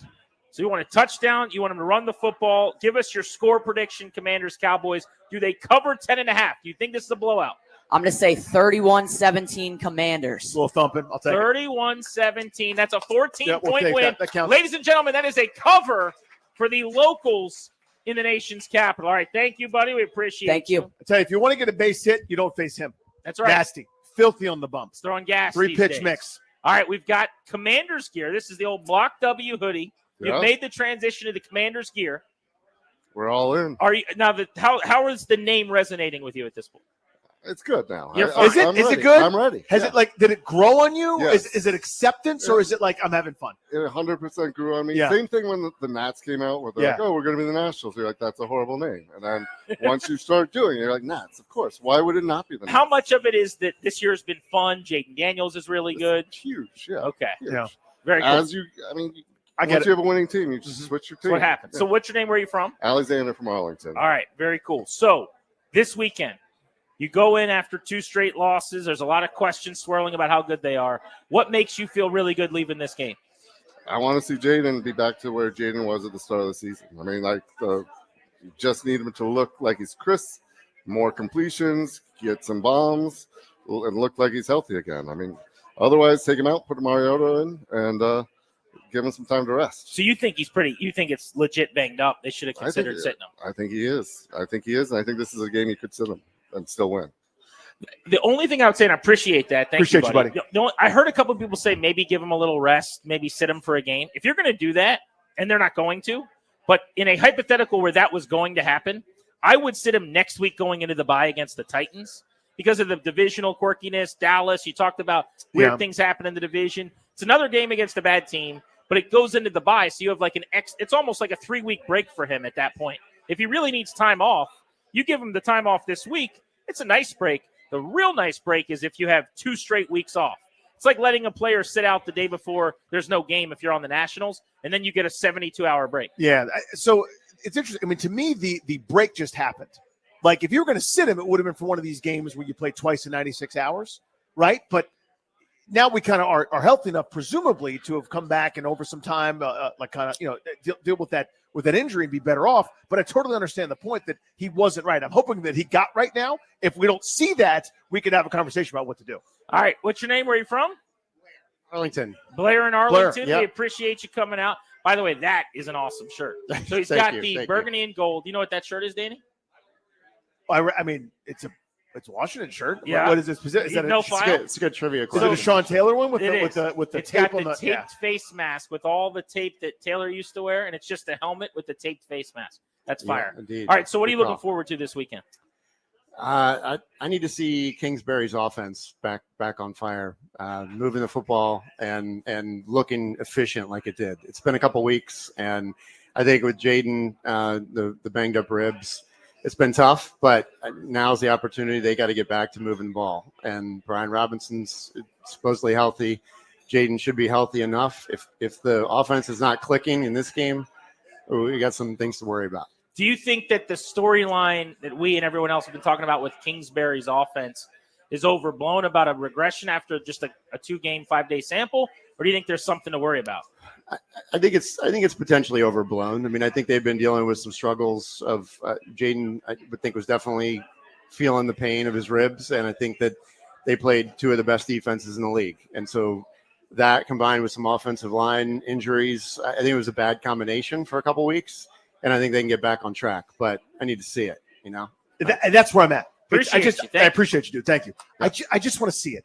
It'll set so many fears at ease. It'll quell so many concerns because you start building a line in a certain direction, and you go, okay, well, maybe this is how I feel now. Maybe this is actually how it is. This could do such not only damage control is not the right word because they're fine. They're in a good spot. They're in the playoffs if they started today, and they've got a great chance of winning double-digit games, 10, 11, even maybe 12's on the table. So nothing's disastrous here, but it would just kind of say, okay, we stopped the bleeding of the last 2 weeks, and now we're back to doing what made everybody so damn happy for 2+ months. We got to give our final predictions and our player to lock in on before we get out of here at 6:30. Still got one more segment coming your way. We're going to give you a key storyline from every NFL game when we return, and then our final predictions. If you want to hop in and discuss what you've got to see from the Commanders to get back to feeling like you did a month ago, feeling like this is not only a team that can be a wild card club, but they could win a playoff game. Washington has not won a playoff game since 2005. It has been 19 years. There's no reason they can't do it this year. But what can happen this weekend to make you feel better about their chances of turning into that team come January? 800-636-1067 is the number. We're live with our listeners out in Falls Church at the Casual Pint. We're Grant and Danny on the Fan.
We'll give you the key storyline from every game in the NFL this weekend. We're getting ready for Week 12 on Grant and Danny. It is a football Friday, and it is a field trip Friday. We are live from the Casual Pint, Falls Church, Arlington Boulevard. We are live until 6:30. If you are out and about near Seven Corners, you're out on the road, you're nearby, swing on in. Say what's up. We're here for another 30+. This is a great swing on by place. It is. You know what I mean? Like you're not far from a number of major thoroughfares.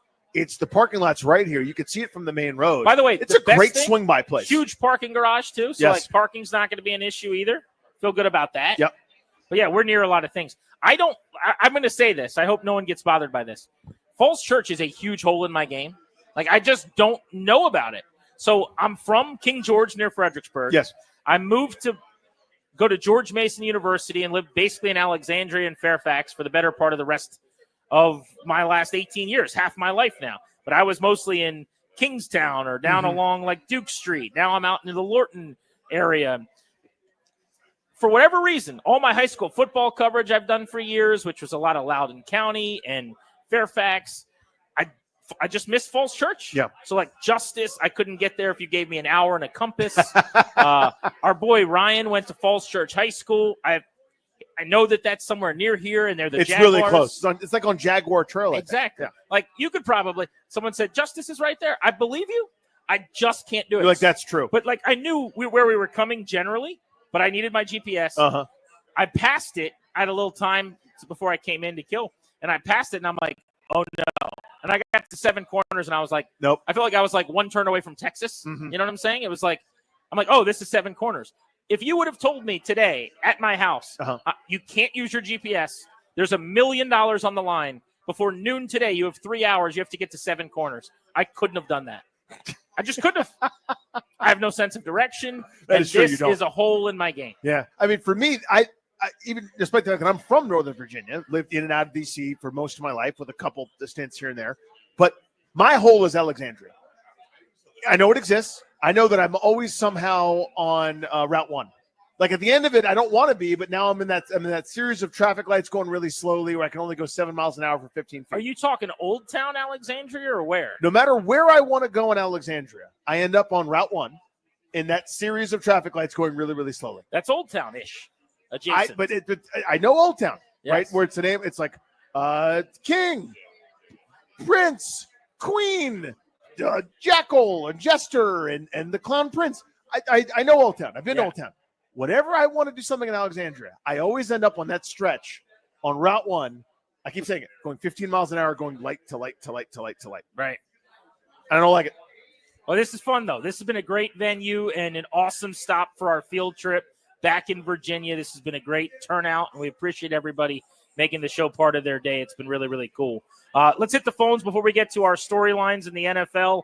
800-636-1067 on the MGM National Harbor listener lines. Last chance for you guys to weigh in on the game. Let's go to Donnie, who's waiting in Mitchellville on G&D. What's up, Donnie? How are you? Hey, good afternoon, fellas. I feel like a coach, man, because I want to see complimentary football. Like, I feel like I'm missing the special teams, and y'all told me to specifically give you one. I think it's Frankie Louvu. Like, I ain't shooting him down, but I feel like at the beginning of the year on the run, he was in the backfield making a play. Now he get in the backfield and he's like an inch or second or yard too late, or to the left or to the right. So Frankie, man, just go off like you did. Now, he does have 3 sacks in the last 2 games, in fairness, and he had 2 sacks against the Eagles. He made his presence felt. But you're saying against the run, you want to see him used a little more, be a little more active. The tackle totals, to your point, while he had 10 against the Eagles, had come down a little bit in recent weeks. I think they're using him a little more as a pass rusher. He's so good at it. Yes, he is. He is one of the better, more talented rushers in terms of moves and timing. One of the things I love watching him do, if you watch back after the fact on like all 22, his timing on the delayed blitzes and when he waits to come downhill, sometimes he'll wait, it feels like, until the guard decides, okay, I got nobody coming, and turns to help out and then he goes the tackle, and now he's just cleared a lane. He is so cerebral and intuitive, and yet he plays so violently. I get steamed up for Frankie Louvu. So this is going to be like in the utmost of layman's terms here. So bear with me. But it feels like in games where they don't really, I don't say respect the opponent because that's not the right term, but aren't afraid of the opponent's offense, that's the game where you notice him the most. So it sounds like I'm knocking him, and I'm not. It's we're not scared of getting beat over the top or getting having him vacate an area. Him getting after people is what we want to see. So think of that Arizona game, the Carolina game. Thinking maybe there's another one, Cleveland in there where he was an absolute menace all over the field. That's when you see him the most when they're comfortable, I think. Let's go to Edwin in Rockville on Grant and Danny. Rockville's been home to one of our trips on this field trip series. True. What's up, Edwin? How are you, buddy? I'm well, thank you. Actually, I'm from Silver Spring, but I was saying that I was in Rockville when you guys were there. Yeah. Thank you for coming out. We appreciate that. Yeah, I was wearing the faded Redskins hat with the Redskins T-shirt, man. You know, Danny, I appreciate you for saying that, for speaking against the Commander's name every single time it comes up. You're like Tony Kornheiser. Every time it comes up on PPI, he always says, "That's a terrible nickname," every single time, and I appreciate him for that. You know, you got it, dude. Yeah, but anyway, so for me this weekend, what I want to see is mainly from the offense. I want to see signs that they can score, they can move the ball, they can score a lot, and I want to see signs that Jaden is Neo. You know, I want to see signs that he's the one. You know, because I feel like things have flagged a bit the last few weeks. Honestly, I feel like we kind of overrated him. We got swept up in the hype. If truth is being told, if we're looking at the numbers, data, everything, the whole body of work. So I want to see a resurgence, basically. I want to see, signs that we can at least win one playoff game. You know, that's the main thing for me. Thanks, buddy. Appreciate you. I wonder, I would bet you he's in the minority when he suggests that he's starting to have these second thoughts about whether or not Daniels is what we all thought he was after a month or 2 months. I'll bet you there's not a lot of people thinking that way. And I'm not telling you how to think. You're a football fan. You got your own eyes. You're watching the games, what have you. But I think, by and large, that the prevailing thought is probably rookies are not going to have a linear progression. You're not going to get better every single week. You're not going to be better in October than in September, in November than October. It's not a staircase.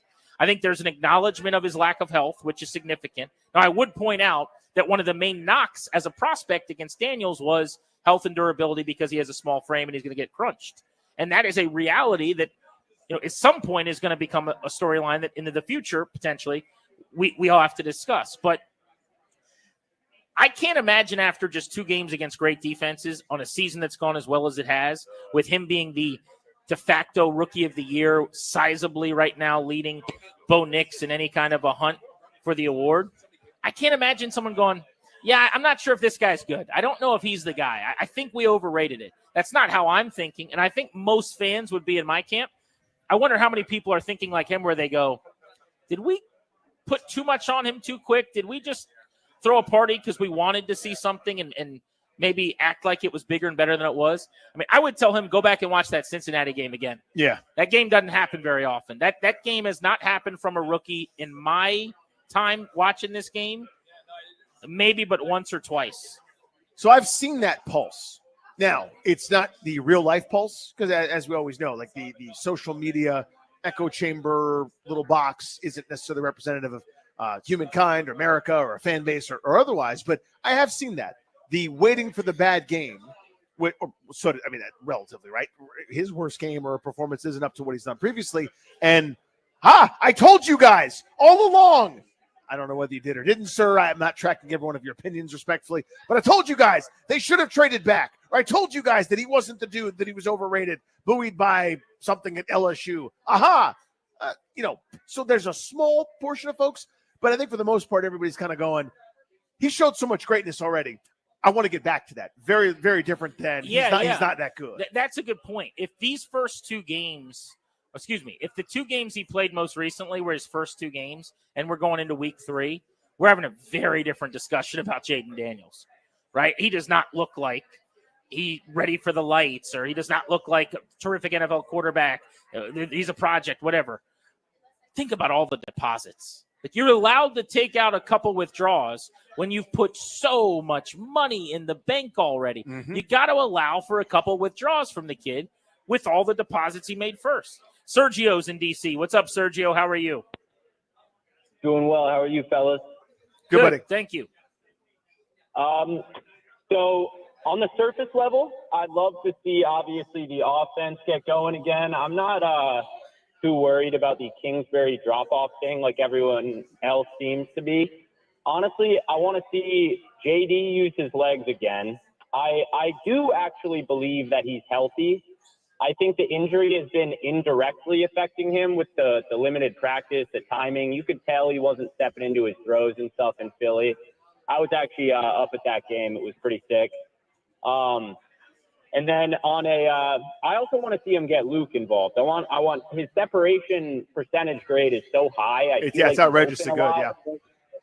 Yeah, I'd love to see him get involved because we know we're going to need more playmakers down the stretch.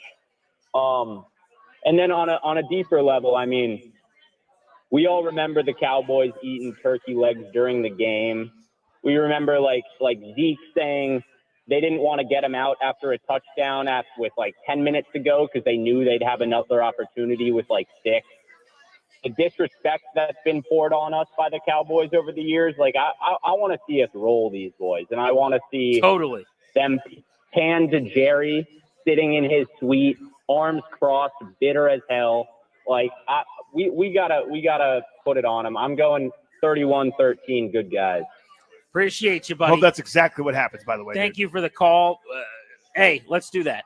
Just sign me up for everything he just said. He made a really good point, though. We talked about this earlier in the week. We have not discussed it today. Daniels' mechanics have not been the same. Mm-hmm. That is one area that is alarming.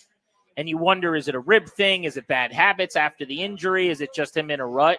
But he's been falling away on passes. Footwork hasn't been the same.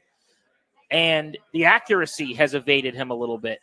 That is something you control. You cannot control the result. I don't need a result from a quarterback. I need a process. The process has to be clean. The footwork, the drops, the plant, the fire, the accuracy, all the stuff he was controlling well earlier in the season. Zeke's in D.C. on Grant and Danny. What's up, Zeke? Hey, guys. Love your show. How you doing? Good, pal. All right. Hey, I would love to see the whole offense improve, but I really got a bad feeling about this game. Everybody's picking Dallas, but, you know, they're probably not as bad as what we think they are, and we're not as good as what we think we are. Because remember in the past, we were the bad team, and we went into Dallas and we beat them. So my thing is that the whole offense, if it's not clicking, then we can come out of there with a loss. And the second thing, I got a bone to pick with you guys, just real quick. Have you done a Friday in Washington, D.C. yet? Let me know. We have not. We have not. We work in Washington, D.C. every day, but that is very different. I agree. We have not done a Friday in D.C. How about this? We will effort to add the nation's capital, the most powerful city in the world, the District of Columbia, to our upcoming hit list of places to be at on the field trip. Does that work for you? I think that's fair. Yeah. Right? Isn't that fair? I think one of the issues we've had in the past sometimes in D.C. is parking can be really, really difficult. I don't know that we've ever had a meeting about this. It's just top of my head. Sure. So if you're asking a bunch of people to come out and hang out at a bar, if parking's hard, it's just a little harder to get people to come. But I will put that on the to-do list. I will talk to the grown-ups that are way, way, way more influential and powerful than I am. Because I want to be very clear to our caller. Adults tell us where to go. Yes. And they tell us what to wear and when to be there. They don't tell you what to wear. I'm just trying Did to they prove a tell point. you to wear this giveaway Surfside Yes. T-shirt today? Yes. One of the sales guys was like, listen, it would help me out a lot if people saw you on Did he? YouTube with Yeah. Surfside. They're like that weird blue-colored Surfside T-shirt. Yeah, he goes, wear that. By the way, Surfside is delicious. Yeah. Well, I noticed we're in Philadelphia at this bar in like North Philadelphia, Manayunk, whatever. North Philadelphia, North Philly. born and raised. On the playgrounds where I spent most of my days. The point is that as we're there minding our business, there was a big to-do just outside. Yeah. They were opening up like the cellar, like because it's it's an urban spot, and they were loading up crate after crate after crate of Surfside. Yep. Like it's not just one place. This stuff is everywhere. It's a thing, man. All right, let's go quickly through the NFL games and then give our player to lock in on our final predictions. We will go rapid fire here. It's week 12.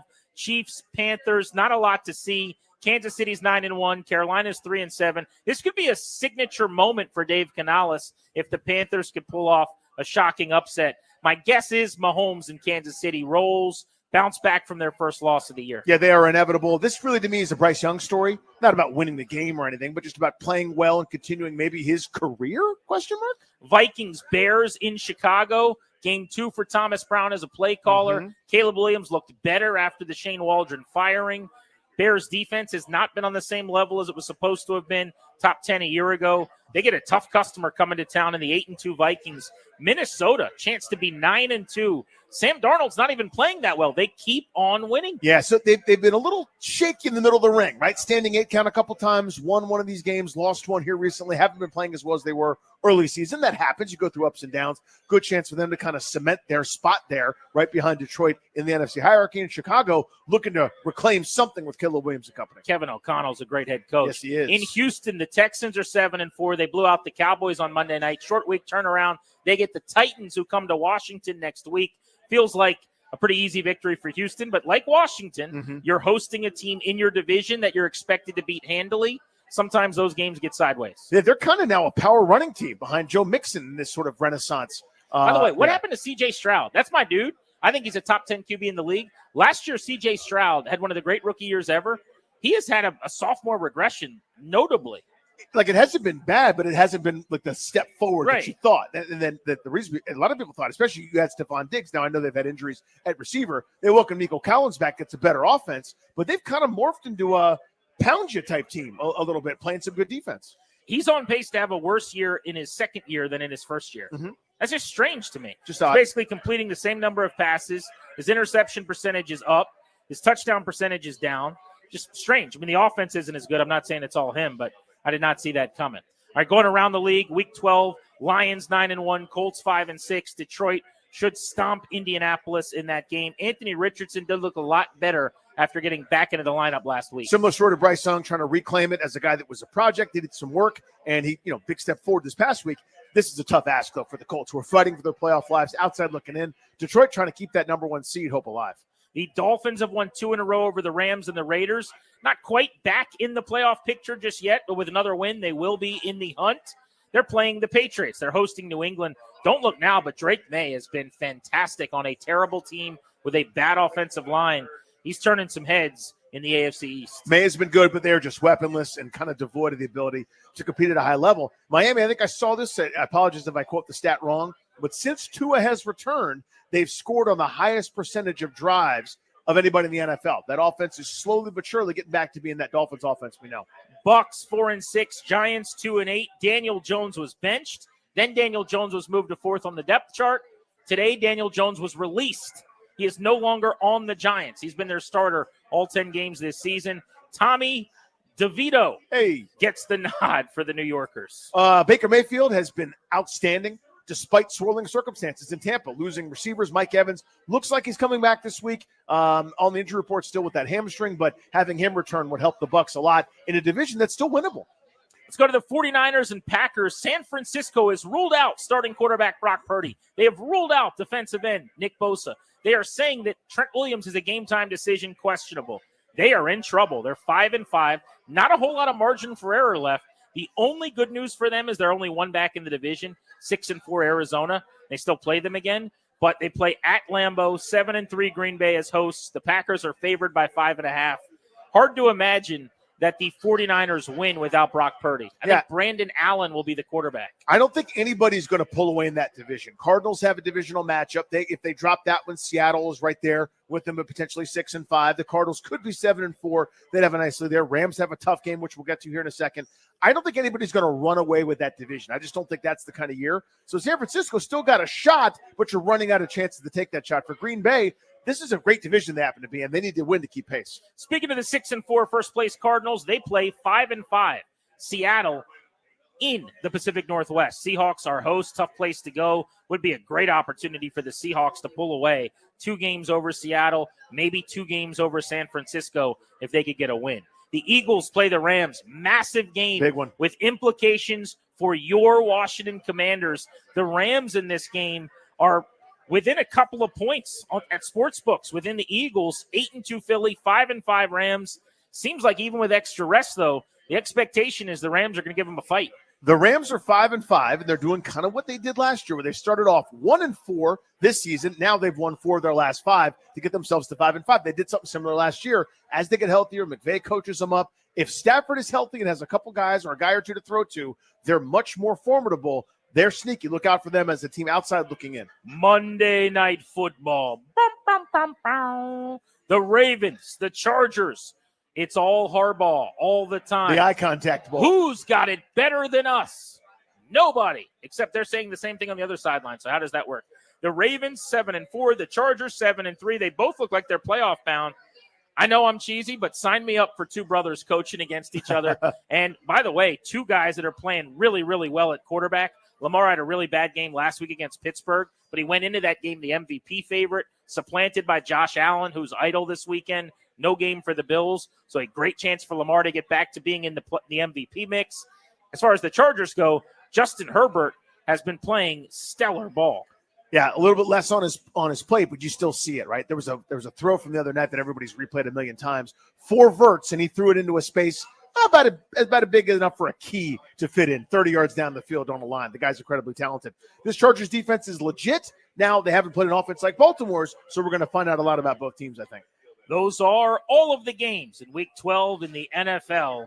We'll be keeping our eyes on here on Grant and Danny. Let's get back to the Commanders and the Cowboys as we put a bow on our show today from Falls Church and give you our player to lock in on. We do this every single week. Our player to lock in on is presented by Baldino's Lock and Key, your one-stop shop for auto keys and fobs. Visit baldinos.com. Boring one, but Terry McLaurin. You can't have a game where you're not targeted until deep into the second half, maybe into the fourth quarter. If he's going, it means the offense is going. So I think Terry McLaurin, to your point, probably within the first couple of plays, gets a look just to put the ball in his hands. I expect him to have a decent game against a vulnerable defense. Dante Fowler was very quiet against the Philadelphia Eagles, statless in that performance. He had 4 sacks in 2 games before that. Went in on a heater, was on pace for the most sacks anybody in organizational history, not named Manlier Man, has ever had. Let's get him going again. In his age 30, huge season he's putting together, looking for a contract at year's end. Remember, he played in Dallas last year with the Cowboys. Didn't get a contract offer from them. Followed Dan Quinn to the nation's capital, and now playing for the Commanders, gets to play against those Cowboys. I'd love to see him get a sack and do his celebration where he wipes the front of his shoes off. You know that move? Yeah, I don't know exactly what he's doing, but it's entertaining. Does anyone know what he's doing? I think it's a great sack celebration. He just bends down and kind of polishes his shoe. It's like maybe I kicked you in the butt and now I'm wiping off. I got to my clean. shoe. It's like after you use your sword, you got to wipe the blood off it, kind of. But it's with a shoe.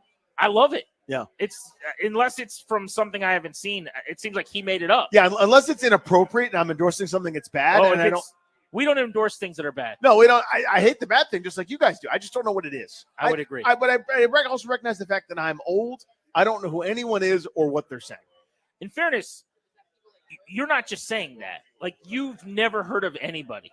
Yeah, that's what happens. I used to make fun of my dad for this, and now it's happened to me. Like SNL, for example, this past weekend, they were doing this bit where they had celebrity impersonations, running bit where they do auditions for some movie, right? And all the cast gets to do their impressions.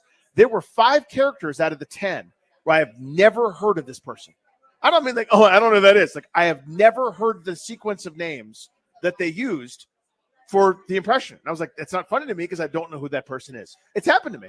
I can't think of her name, so this isn't even going to make sense because I'm now a Danny Rouye. Well, now you're doing the thing like the mom's, like the woman who was in the movie with the hair. I'm like, who's the lady? She has a face. Do you know the face? There's a redheaded girl singer who's like super famous right now. Dave Chappelle. Dave Chappelle Roan. Chapel Roan. Like, this person is everywhere. I don't know who that is. I'd never heard of this person until 14 hours ago. I've seen her 900 times in the last hour. And I'm like, what happened? How do I know who nobody is? What I don't like is when everybody just assumes that everyone's supposed to know who this person is. Yeah. Does that make sense? Like, don't make it all casual. Yes. Like, if we're doing someone that's actually famous, yeah, okay. Metal Chris knew who Chapel Roan was. Right. My daughters love her song, Hot to Go. It's like a new YMCA dance where you do like the letters over your head and stuff. So like, she kid performer? No, but it's popular with people because it's like the YMCA song. Like it's like I got a dance that goes with it, like a thing. And my kids love it because it's letters. I'm glad they're learning the alphabet and like whatever. But it's I'll take it. I'm you now. I'm not quite on your level, whatever your level is, but I now don't know a lot of people. Yeah, like I'm like a level 74 dungeon master on this one. You know what I mean? Like I'm high level. All my characters are maxed. All right, let's say goodbye with our final predictions for the Commanders and the Cowboys. 1:00 kick, Landover, Maryland, Northwest Stadium. Hopefully many of you guys will be there. I know I met a couple people at the bar. They're going. Section 237. Right? Dress warm. All right. They're not. This is not new. They've been going since 1966. Wow. They know how to dress. They probably haven't, in fairness. I was going to say, they look very young. Yes. You put a lot of evil on them just now. She is 20 years old, I believe. And he's... No, 21. She has alcohol. Oh, that's a good point. Would you stop? 22 years Good old. heavens. All right. I'm saying too many words. Yeah, UGLY. Go ahead. Over under in this game is 44.5.